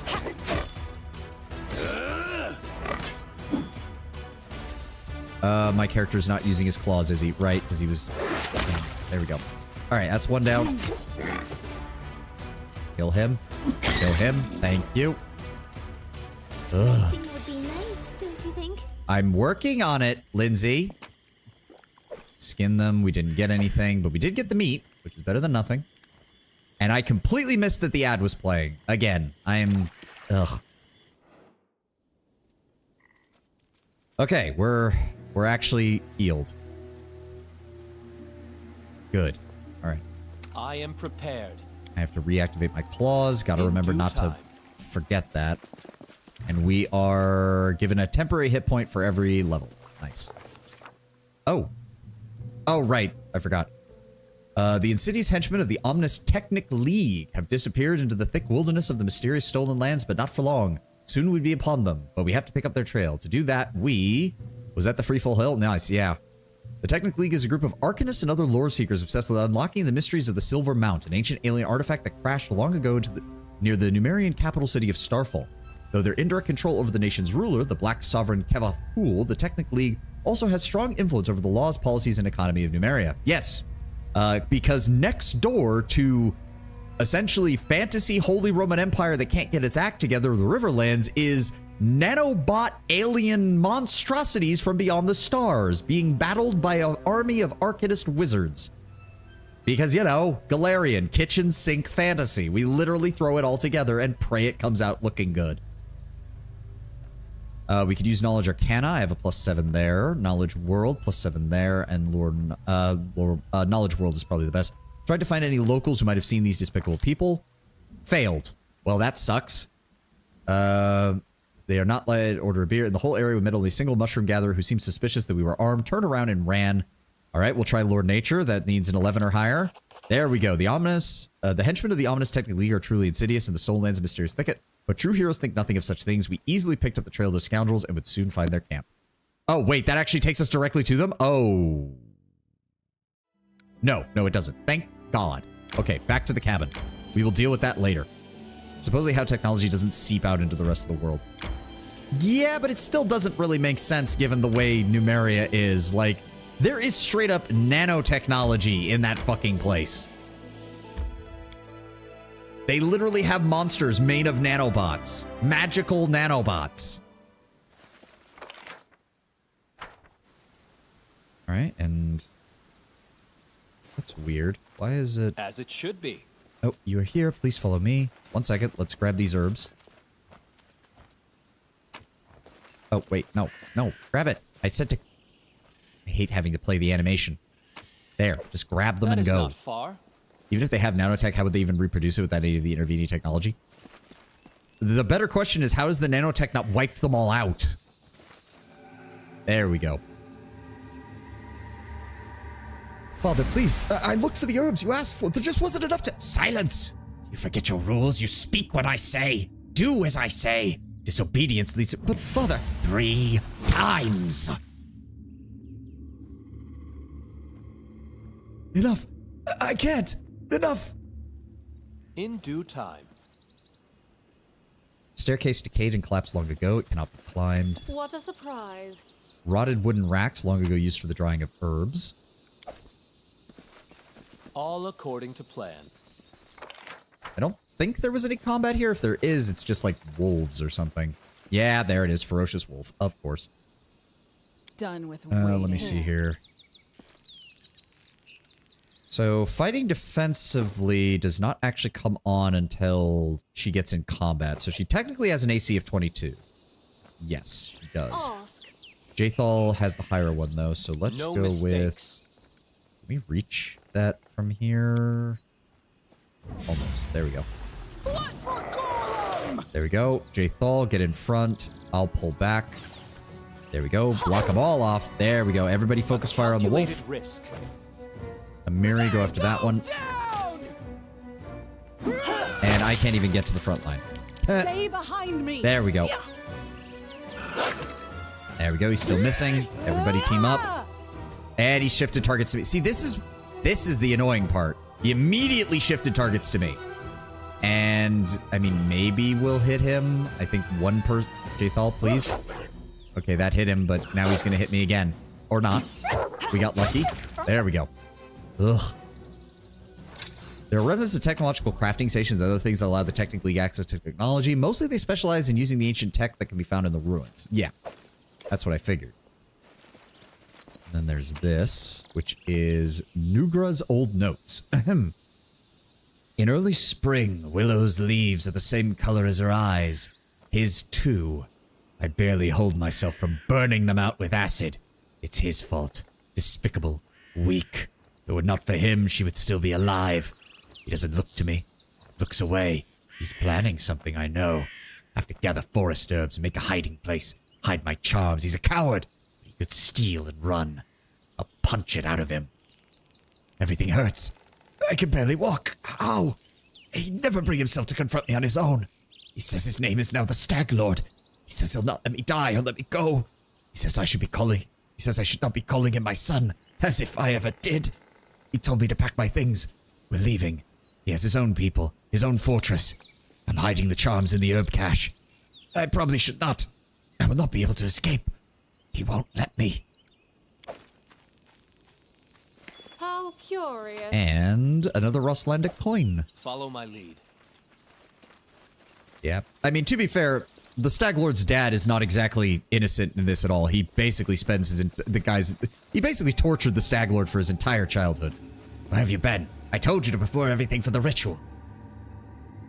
You will never give me orders again.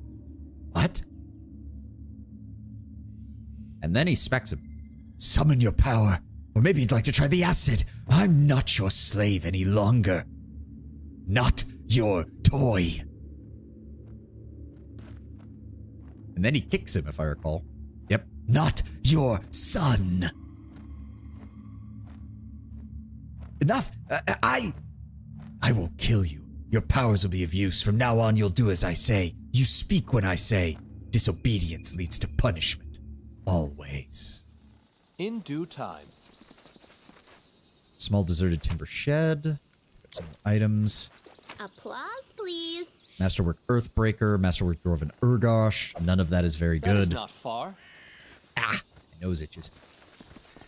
I have been waiting for you. The flowers, birds, and wind told me you would come. Oh, my poor flowers. They will perish before long in this bog. The familiar outline of the nymph appears before you. It seems, once more, that only you can see or hear them. Not many have heard a voice from above, and fewer still are those who followed it to a positive outcome. Why don't you speak of yourself, my lady? I'd like to know more of my ally. Do you really wish to know? Fine. I'll tell you a fairy tale. Once upon a time, there lived a young nymph. She lived in an enchanted forest, where 1,000 birds sung day and night, where the sun often left a spark or two hanging in the tree crowns, and where the starlight fell on sleepy glades like a glowing, soft haze. The young nymph loved simple things, like sitting by the stream with her friends, braiding each other's hair and adorning their braids with crystals made of dew, or watching the flowers blooming. But inside her soul, the young nymph dreamed of something more. The nymph's voice is quite quiet but clear. As you hear it, you seem to sense the aroma of the forest glades, washed with the morning dew, mixing with the odor of a spring meadow aflood with blooms. Oh, dreams. Nothing in any world can live without them. Even a seed that falls in fertile soil cannot sprout without the dream of the sun. The same was true for our nymph. She wished to turn her enchanted forest into a true fairy tale kingdom and fill it with thousands of wonders. But plans so ambitious rarely go unnoticed by greater powers. New notes creep into the aroma of forest and meadow. You can smell the storm coming. Those greater powers decided to punish the nymph for her boldness. They sent a horrible monster to poison the enchanted forest and kill the singing birds.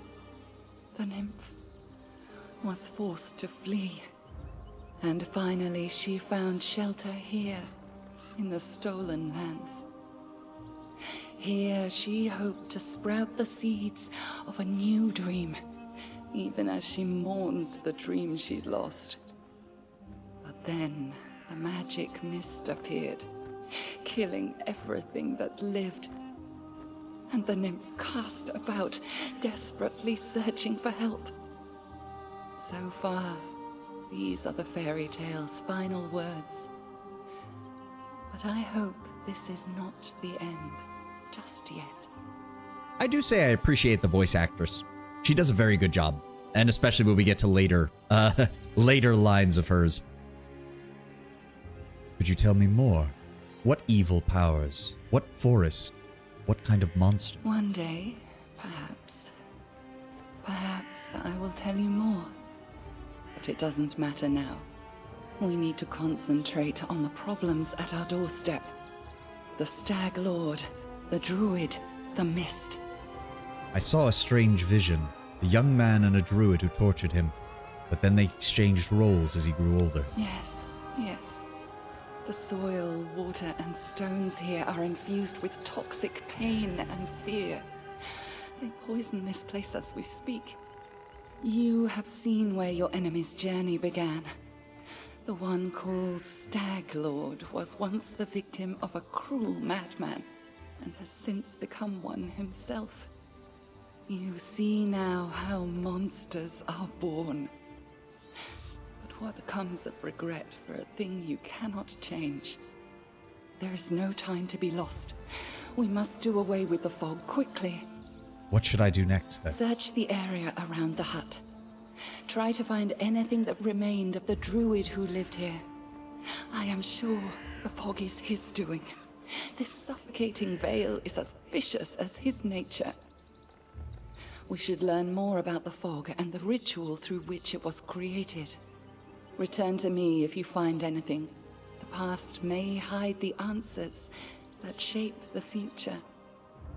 I will be waiting. As it should be.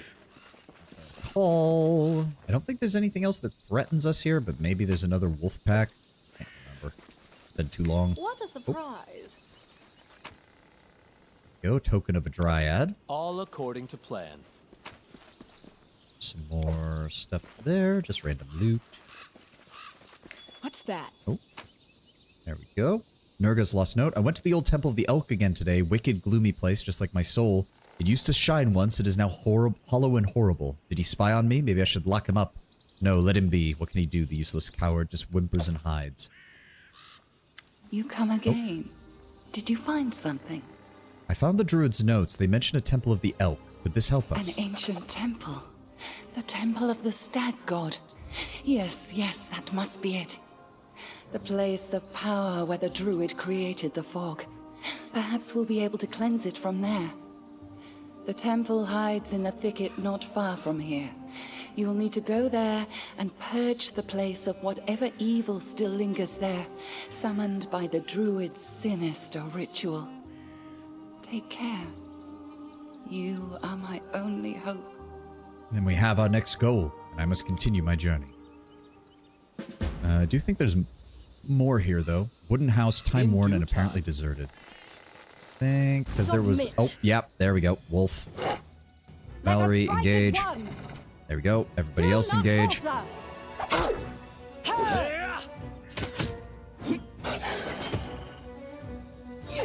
There we go. Good. How close are we? Not even close to a level up. Nope. Ferocious wolf. Interesting that we can't skin that one, but okay. The ground near the chest is covered with culinary herbs. They dried out long ago. Alright, if I recall from what the guy said in the note... Go ahead and split that into 2 stacks. Don't hesitate. And then we insert one. There we go. And that gets us a short sword, transmutations and bodily poisons, and some cooking ingredients. Nice. I did remember that one. I did remember that one. Short sword, S-stock, which is kind of useless. Why is she able to wield this? Wait, what? I mean, she is. Plus, oh, she can't. Oh, the S-stock is two-handed. I'm an idiot. We do not want that for her. Where's that shield? Put it back. There we go. And there's nothing else in the house, and I don't think there's anything else down here. Nope, we can't even get there. All right. So that is... Wait, why is it saying... Oh, because we didn't select the skin. That's why it didn't. Of the exotic weapons, the S-stock is probably the best. I believe the other one that's highly recommended is the Fashard. The Estoc is one-handed if you're proficient with it. Ah. The Fashard I have also seen recommended as well for polearm builds. Does the mod change the exotics to be usable two-handed and one-handed with proficiency? Maybe. That was not why I downloaded the mod, so I wasn't really paying any attention to that. I'll be very honest. In due time. Bastard Sword should be the same then. Well, except she does start with Bastard Sword proficiency, I'm pretty sure. Yeah, and it falls under the martial weapons, I'm pretty sure, I think. Maybe I'm wrong. Alright, well. Either way, we're done here.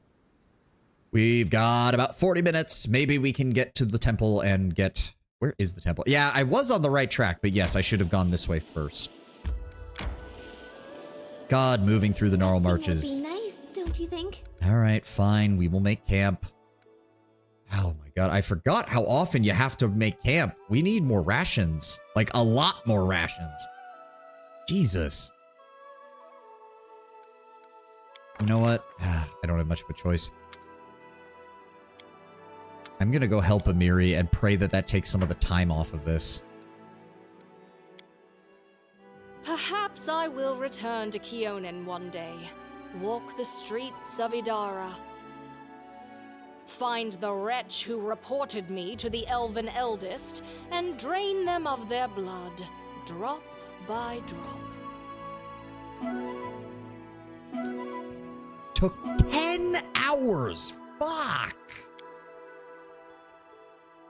The DC checks for hunting are ridiculous. And it doesn't matter because we're barely gonna make any progress before we have to rest again at this rate. Moving through the gnarl marches is a pain in the ass. And then up. There we go. And she's already... Nice, don't you think?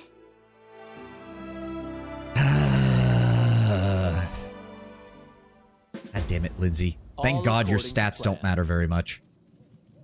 We found the right trail. The ritual was held here, but be careful. There are dangerous beasts ahead. Yes, I am well aware.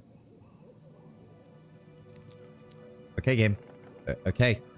The other times you pop up stuff on the screen and I can't read it in time. Now you're taking forever. They're both guards of this place and tokens of the druid's evil magic. Please be careful. Can't stand this traversal system. I don't mind what they were trying to do, but it was too close to a one-to-one reproduction of the tabletop system, and that does not work very well. It's easier with time, but yeah, in the early game, it's rough. All right, primal... How curious. Giant frog. Oh, so primal is just their word for dire, basically. Instead of a dire frog, it's a primal frog, basically. Adventures call to them. How do we want to You do have this? my attention. Give the order. State your desire. I know what to do. I need to return on my claws. I need to just put that on the hotbar so I know when it turns itself off. Let's go with a magic missile to start the fight. Enemy There we go. He takes some damage. Keep back. Let our meleeers in first. Let them draw attention. There we go. And Jathal is already taking damage. This will hurt. No, go this. What is my character doing? Let's try this way. And right, they have concealment. That is going to be a pain. Everybody focus fire. Oh, good. Valerie got a critical hit. Nice. That made things easier. Be nice, don't you think? In due time. Lindsay, you are very lucky I'm going to be replaced. Well, I was going to say I'll replace you with Octavia, but then I remembered Octavia has an even lower constitution. Just fuck me with the traveling system, right? All right. I know there's a big fight up here, which means we need to be prepared. I'm actually thinking let's +2 to deflection bonus. That might be a good idea. Large person isn't really going to work. Vanish isn't really going to work. Bark skin wouldn't be the worst. Just in case. And then Valerie has her potion of that. It's a scroll of magic missile. Scroll of hurricane blow. None of that's really going to help right now. Corrosive touch. Actually, give me that corrosive touch. Don't mind. Time's not waiting. Just in case, let's go with shield. I am yours to command. Go ahead and down that potion. Share your Go ahead and will. down that potion. These do not last very long. Let's get a move on. It also rewards high constitution, so yeah, if you use a mod that changes everyone to have bad con, it's gonna suck. I mean, it didn't change everyone to have bad con, and to be fair, most characters don't usually have more than 14 con unless you're going for a specific build anyways. Be nice, don't you think? And there it is. There's the big boy. You cannot stand And against yes, we know me. they have damage reduction. We have no options to deal with damage reduction games, so you telling me about it doesn't really help me. Onwards! Mary, I want you to hang back until the meleeers have their damage. Let's go ahead and try to fire off a magic missile. Here we go. Mary, rage, and engage. This should do it. Yep, he's down. Who's he attacking? He's attacking Jthal, and now he's attacking me. Fuck! Well, I've already drawn aggro. I'm down. I hate that system. He just switches to target me, and then I can't get away. And Jthal also got one-shotted.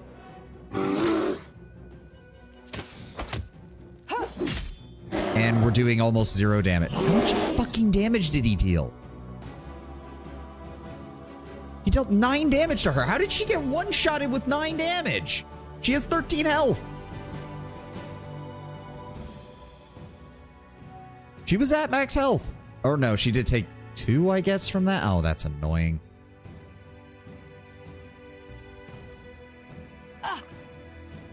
And Valerie is stunned, and now she's down. And Amiri's going down as well. And Jesus Christ. May I suggest another way to use this spell?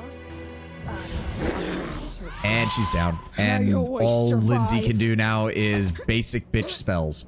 And she's almost dead. And we're down. Miserable. Last chapter. Wow, Tristan got back up and proceeded to immediately get bodied.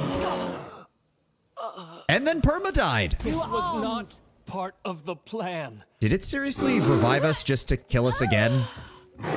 Yes, it did. I'll survive. Wow, we do not. I How always much fucking survive. health does this thing have? I thought we were getting it close to death, but apparently not. Okay, well, reload. That didn't work. That was with the AC bonuses. Holy shit. This fight is apparently on the rougher side. Yeah, no crap. Okay, so that deflection bonus does not stack.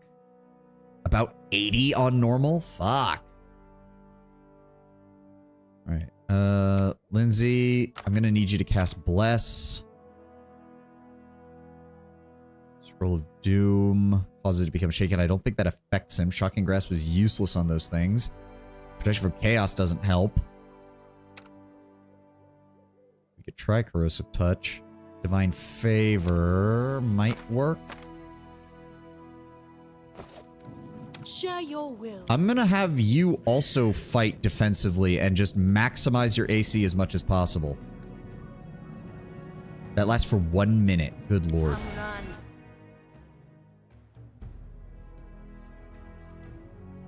Oh my god, we only have 43 seconds for that spell. We need to move fast.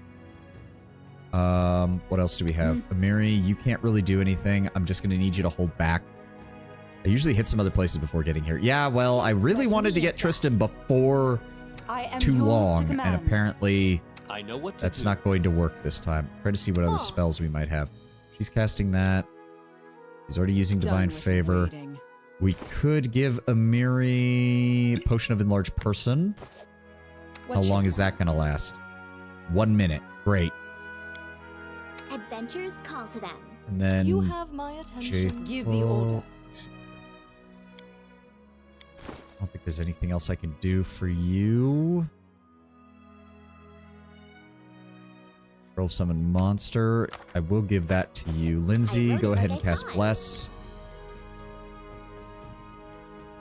So you can't get Tristan Book 1 if you decide to hit Tartuccio first. Well, that sounds horrible. Why would you do that? He's All according to kind of needed to stay alive at this point in the game. All right, let's move up.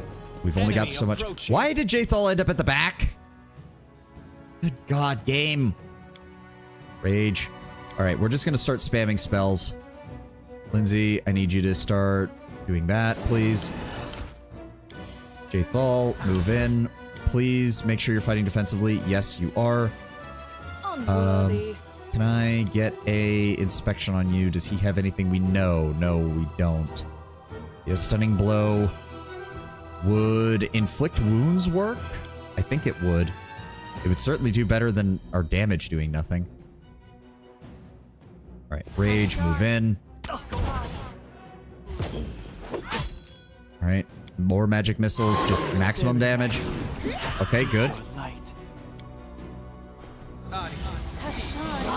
Can't be over. Did you seriously get... God damn it, Jathal. Okay, he missed. Good. Miri is also missing, which is not good. This should do it. Trying to... How much health does he have? I don't know. He's still missing. There we go, Amiri. Thank you. Turn that off. Ugh. Resting would be nice, don't you think? We will get to that, Lindsay. Shut up.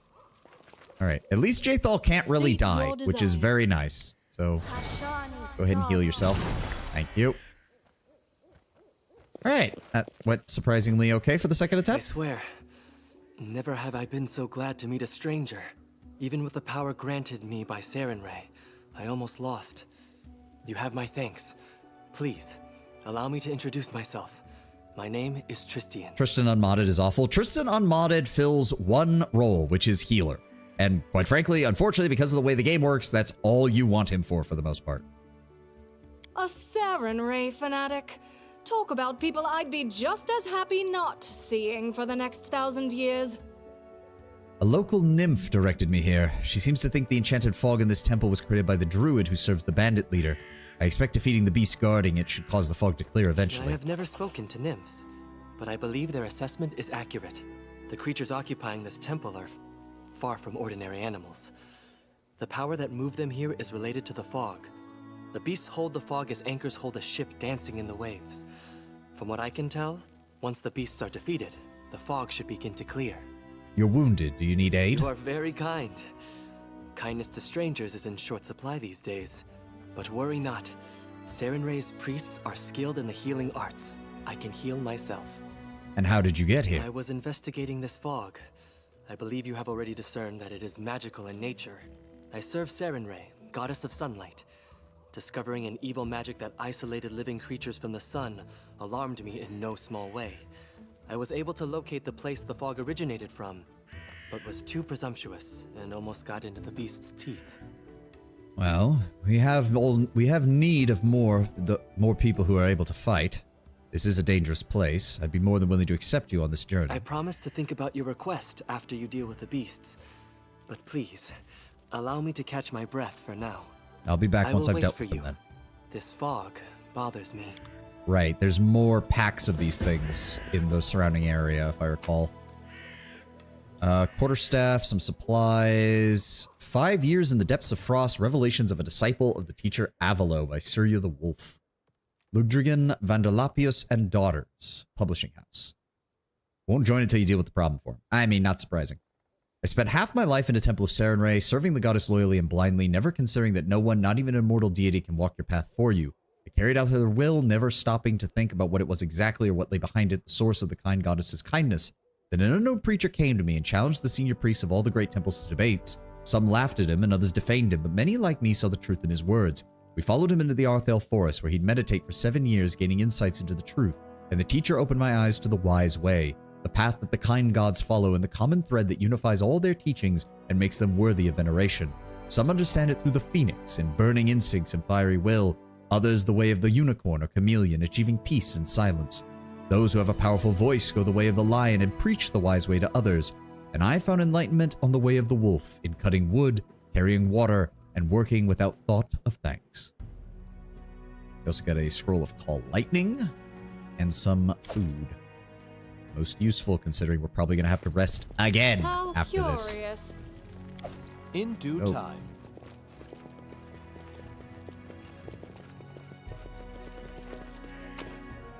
And some more supplies.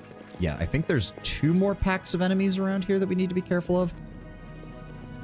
We need to let Amiri's fatigue wear off. Do not touch that. I know that that damages you if you touch it. That is not Avoid far. that. Actually, wait. Does it affect Jaethal now that I think about it?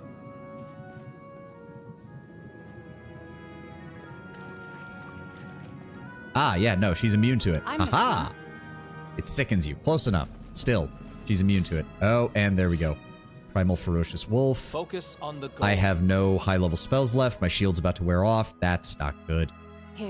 All right, Valerie. Jaethal. You cannot stand Yep, there they go. me. Right. Buddy. Miri is no longer... Alright, I need Jaethal to get in the front. Valerie. There, here they come. Keep them from going around our flanks, please. Did you... Oh, no, they have Trip. I forgot about that. Well, Lindsay's dead. Yeah, we don't even have... We don't have a way to deal with this if they've just got... And Valerie is now almost dead. Well, at least Jaethal's not getting hit. Which is good, because if she gets hit even once, and we're fucked. Unless we get very lucky, we are fucked. Risk.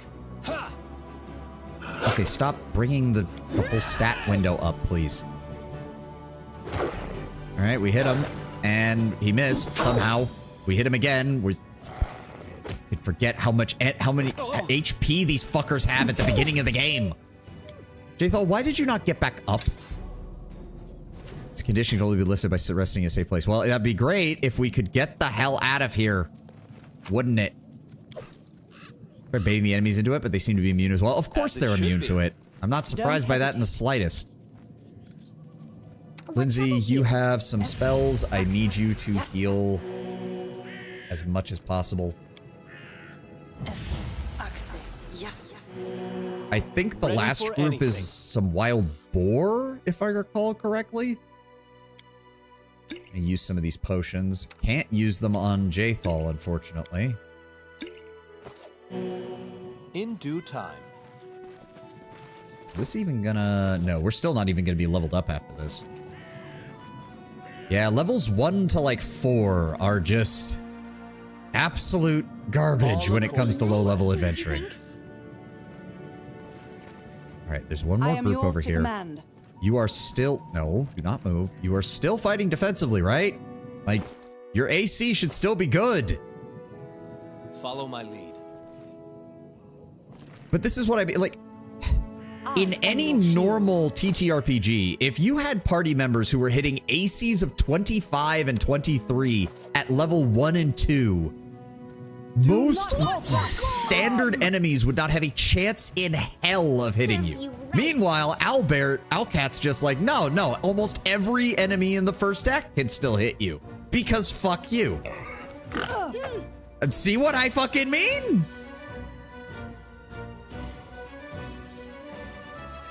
I know it is in the game, but my point is that they go far beyond what the mechanics of Pathfinder's system were supposed to handle. You already have a system where going really high is one thing, but then you decided to make it so that you're already needing to hit an AC of 30 plus in the very first act to even have a chance. What the shit, Valerie? And Jaethal's down as well. And we're still missing. We're still missing. Everyone is still missing.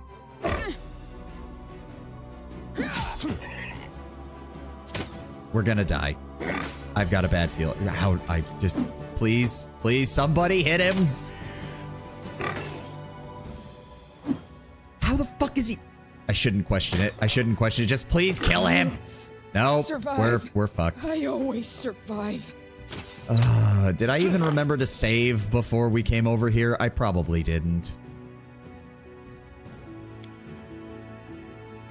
Nope, and it's level 5, which means days won't even work on it. Yeah. This was and I'm down. Part of the plan. What? And she's down. And she's dead. Last chapter.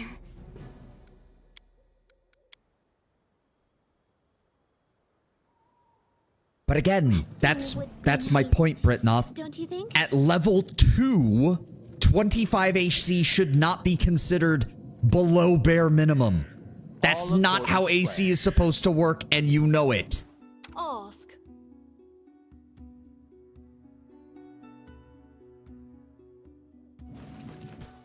Give the order. Okay, where is he? Where is he? There he is. Request. Focus on the goal. Done with waiting. I wrote it like I saw it. Here. Valerie. I am your shield. I'm listening.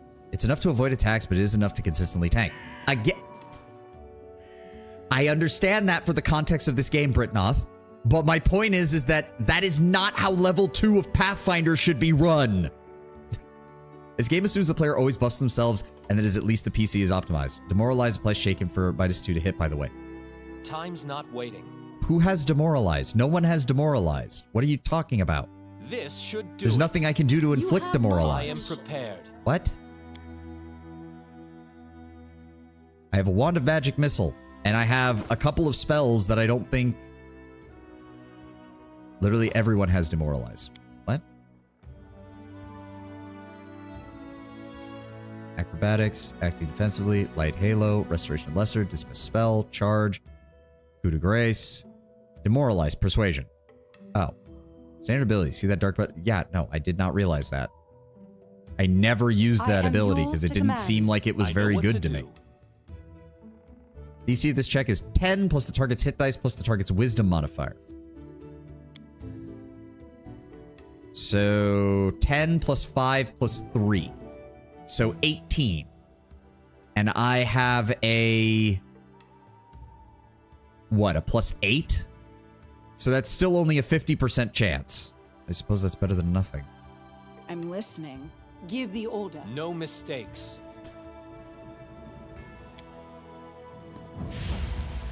Can you make an epic pose?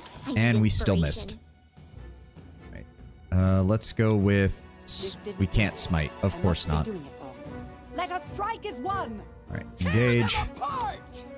Faithal, let's try that. Please. Oh my god, get out of each other's way, you dipped. And she got one shot, almost one-shotted. Thanks, game. That's great.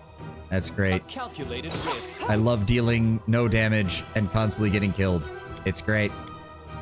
Can we try to demoralize him? And we passed the check. Okay, so supposedly that should help, I suppose. Amiri, just go ahead and rage. I need you to deal some kind of damage. Nope. Concealment.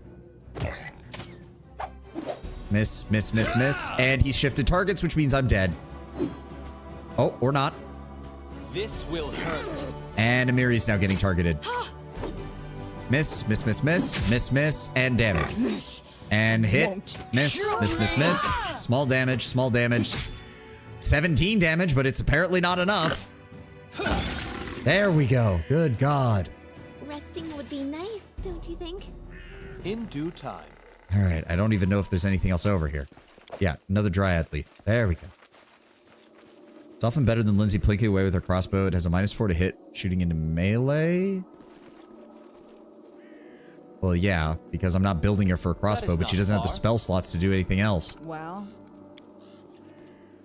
I think if you... doesn't this do something now that... yes, there we go. It actually heals. Thank God. Well, everyone except Jathal. She's gonna get fucked if we try to walk her through this. Come on, work.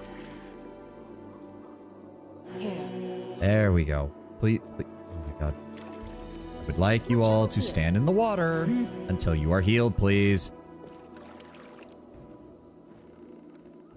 There we go. Good Lord. There we go. Okay. Now, Jathal, you don't touch that because it's gonna kill you if you do. Okay. Are you ready to join me now? You could have helped me with this bullshit and we would have had an easier time. The beast of defeat. What now? Saren now, if my knowledge serves, the fog should weaken and eventually clear entirely. We need only wait. Perhaps somewhere more hospitable? Are you ready to travel with me now or not? You've saved my life, and I wish to repay good with good. I will gladly aid you in your journeys. Let us be off. We will accomplish much good together. I'm sure of it. We have to go back to the trading post. Good Lord. We really cannot afford to be out here doing all this. Jesus.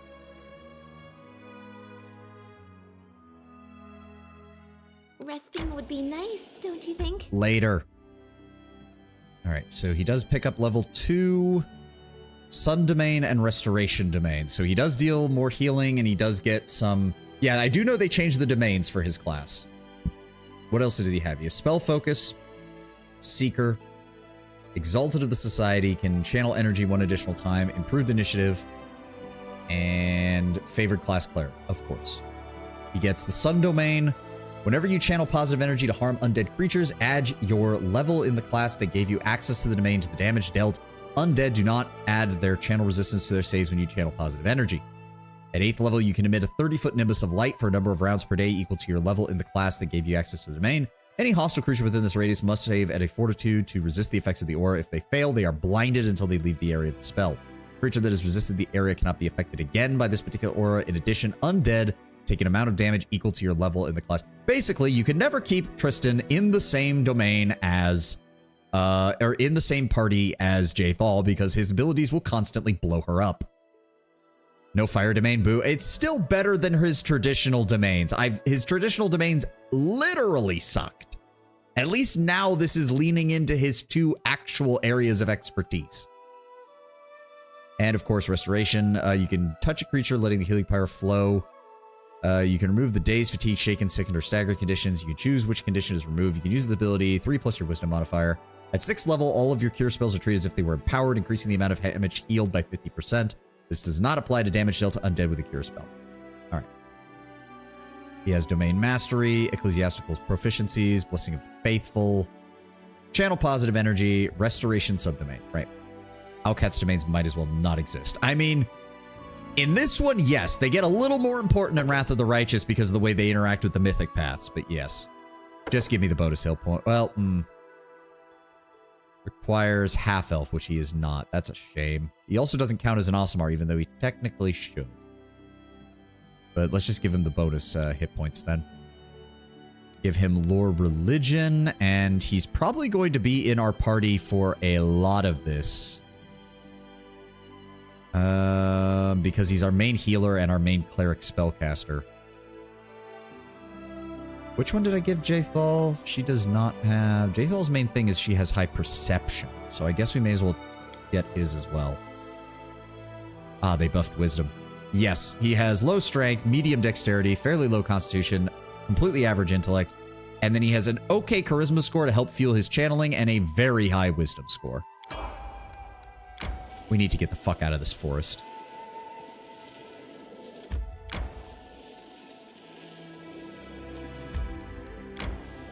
Please, let me get over here. I know that there's a ford to the river over here. Please let me get to it and get out of this goddamn forest.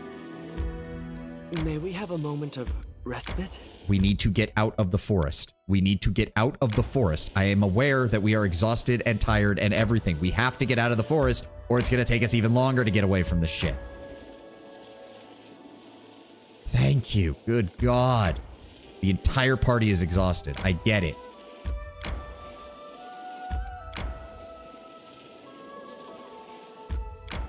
I forgot how slow the initial traveling is. I forgot how utterly slow the initial traveling is. Good God.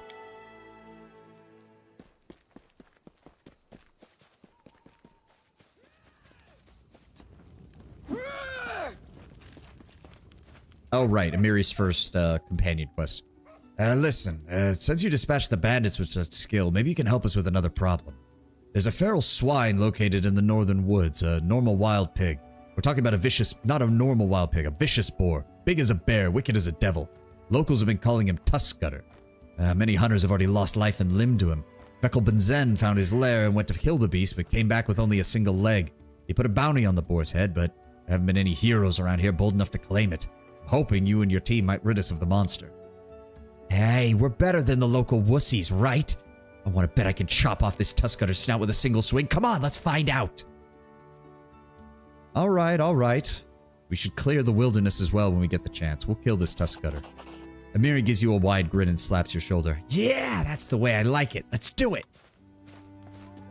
I already have a poor vocal range for female characters. I cannot emulate Amiri's particular inflections at all. We also need to sell all of this shit. Oleg. Show me your wares. All right, sort. Short. Don't want to sell any magic stuff except, well, we're not keeping the gnome hooked hammer. It does deal trip. We don't really have anybody who can make use of it. Keep those. Sell that. Sell that. Sell the masterwork axes. Masterwork heavy flail doesn't do me any good. Again, keeping the good bows in case we need those.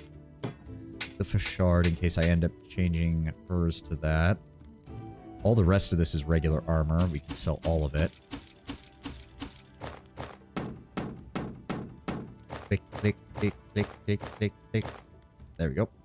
Sell the jewelry. Don't need any of that. Don't sell any of our magical reagents. We're keeping all of these. I think we can sell the books. Silver embroidered purse. I don't want to sell any of the cooking ingredients. What is that? Artificial flour. Inkwells. Keep the food. Sell the quartz. Sell the pelts. Sell the book. Sell all of this crap. All the alcoholic beverages that we picked up. Sell the spoons. Oh, no, not the eggs. Keep those. Written orders. We already read that. Bicelicine pelt. Keep the rope. Sell the old notes. Flour and pearl. There we go. That should be everything. That's another 1,200.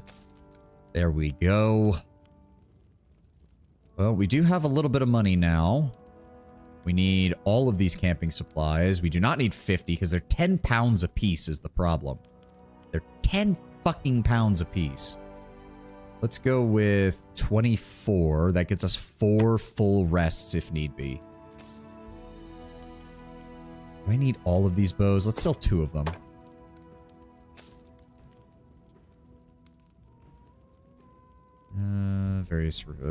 I'm not seeing anything there that we need. I don't need the metamagic rod.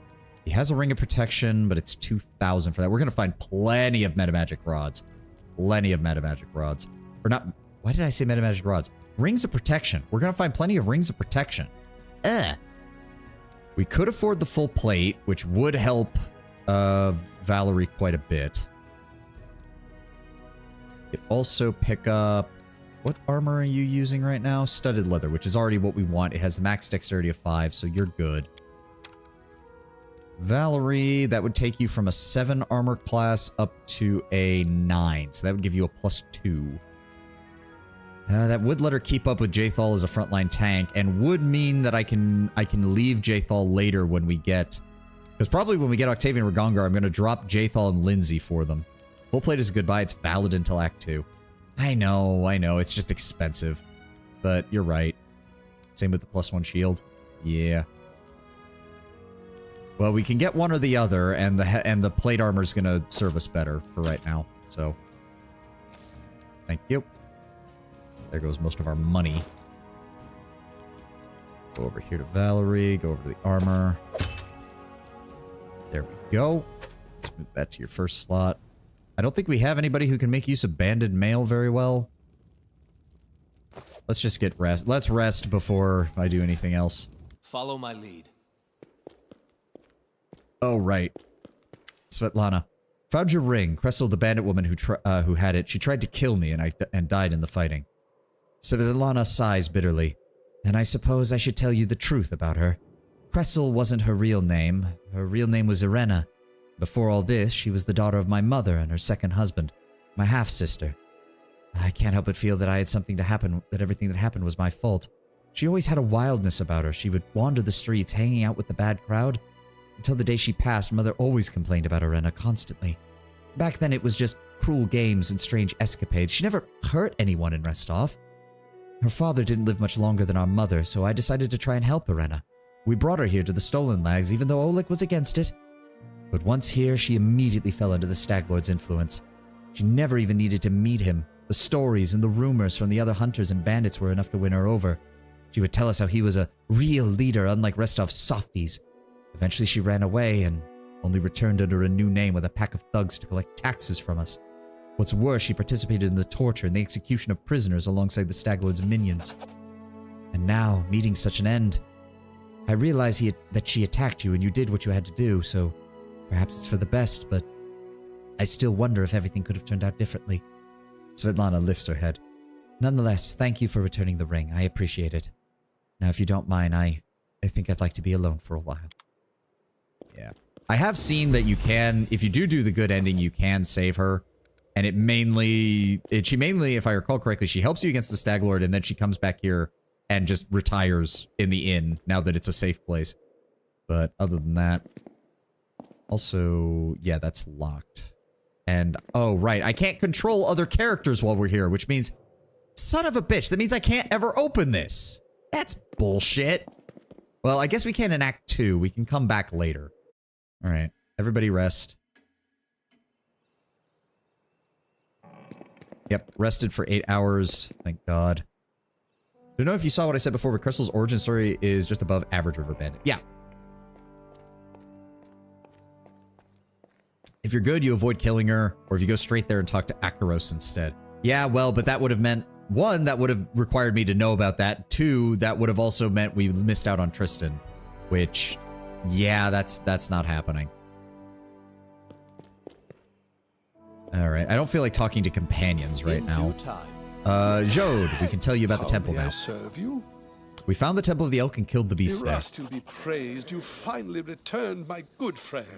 Tristan told me how you helped him at the Temple of the Elk. Thank you for heeding my request. She could die later on anyway. She's a bit reckless. No shit. Filled with confidence that I've followed the will of my God. I would like to reward your bravery. I possess no treasure, but please take this as a token of appreciation. Scrolls of Removed Blindness ×2.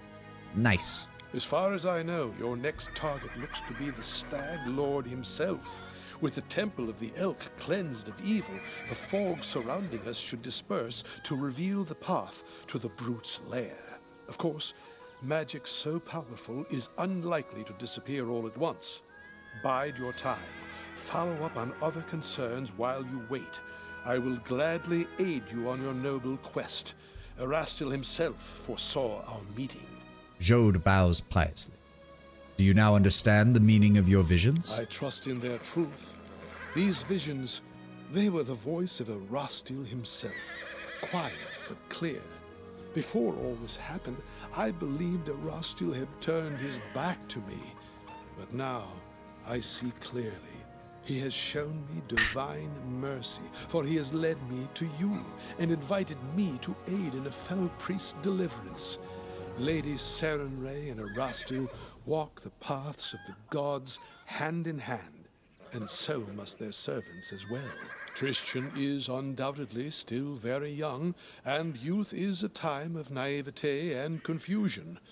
But I see kindness and strength of spirit in him, traits indispensable to a priest. I sense that all that's transpired thus far is only the beginning, and the future promises great things for Tristan and for you. This is why Erastil led me to the Temple of the Elk. Day and night I pray for you and for my young friend. May the Stag God lead you down the true path. Okay. As you wish. I don't think there's anything. We can get his backstory later. What services do you offer? I can sell you various divine spell scrolls that are quite useful, even if you don't have anyone in your party who can read them. While you're in the settlement, or indeed any place with a cleric willing to help, you need only open your bag and choose the scroll you wish to cast. I'll be happy to read it for you. However, take care in the wilderness, for a scroll is useless without someone who can read it. To use a scroll on your journeys, you'll need a spellcaster whose magical training covers such spells, or someone skilled in magical devices. And I have to snooze the ad, and that takes me off the screen. There we go. Yeah, no, we'll talk later. We'll talk later. We've only got a few minutes left anyways. I don't think... How close are we to... Okay, we're actually getting close to leveling up, which is nice. We've got a lot to do before we even deal with the Stag Lord. We need to hit, like, at least level 5, I want to say. 5, as close to 6 as we can get before it's really worthwhile for that. And before we'll have the ability to handle him. We still need to do Bakoan's stuff. or Boken's stuff. I keep calling him Bokoen because there's a YouTuber I watch occasionally called Bokoen, and his name is very similar to that. Well, we're pretty much done. We are literally about 10 seconds away from the 6-hour mark, and I do have some stuff I need to do today. So I think we're going to call it a wrap here. We have started our adventure in the Stolen Lands. We've begun Act 1, making our way through all of this. I'm enjoying it. I mean, my little quibbles with the Pathfinder system are, of course, going to occur. I already know this will not be the end of the salt, but I will try to keep it to a minimum when we are doing this. Thank you all for being here. Thank you all for joining me. Thank you to all the new people as well who showed up for Pathfinder. This will be our mainstay game for a while. At the very least for all of September. I will be doing some back and forth with this and Darkest Dungeon when we get to October. I did promise quite a bit of Darkest Dungeon when we get to the spooky month, because I have not played that one either, and I would like to actually do it. Although that one I have a feeling will inspire truly monumental amounts of salt if I know anything about how its combat system works. But for the foreseeable future, this is our main game, and if you're mainly here for Pathfinder, I will be doing Claire Obscure Expedition 33 after Kingmaker is done. But once that is done, I plan on doing Wrath of the Righteous as well on stream. So that will probably not be until next year, but just something to keep an eye out for. Darkest Dungeon will salt the popcorn. Oh, good lord. But yes, thank you all for being here. Thank you all for joining me. Let me make my hard save here as we make our formal first entry into the Pathfinder series. Let's go see if we can find... honestly, no. I'm not up for a raid today. I need to get going and I got stuff to do. Britnoth, everybody else, thank you for being here and thank you for checking us out. I will see you tomorrow. If you are new, the schedule is just down below. I stream 11 a.m. to 3 p.m. Eastern Standard Time every single Monday, Tuesday, Wednesday, and Friday. And then we do our 6-hour streams until 5... Is it 5? Yes, until 5 p.m. Eastern on Sundays. I try to keep that schedule as consistent as possible. If I do make any changes, I'll try to announce them on Twitter or something like that. But thank you all for being here. Thank you all for joining me. I will see you tomorrow. Have a great one, guys. I hope you enjoy the rest of your weekend. And if you do get the Labor Day off, like some people do, I hope you take full advantage of that 3-day weekend. Have a good one, guys. It means a lot that you've been here. It means a lot that we got a couple of new people in by switching over to Pathfinder. Hopefully some of you decide to stick around. Thank you so much. As I said, I'm horrible at outros. This happens like every other stream. Have a good one, guys, and have a good weekend. Bye-bye.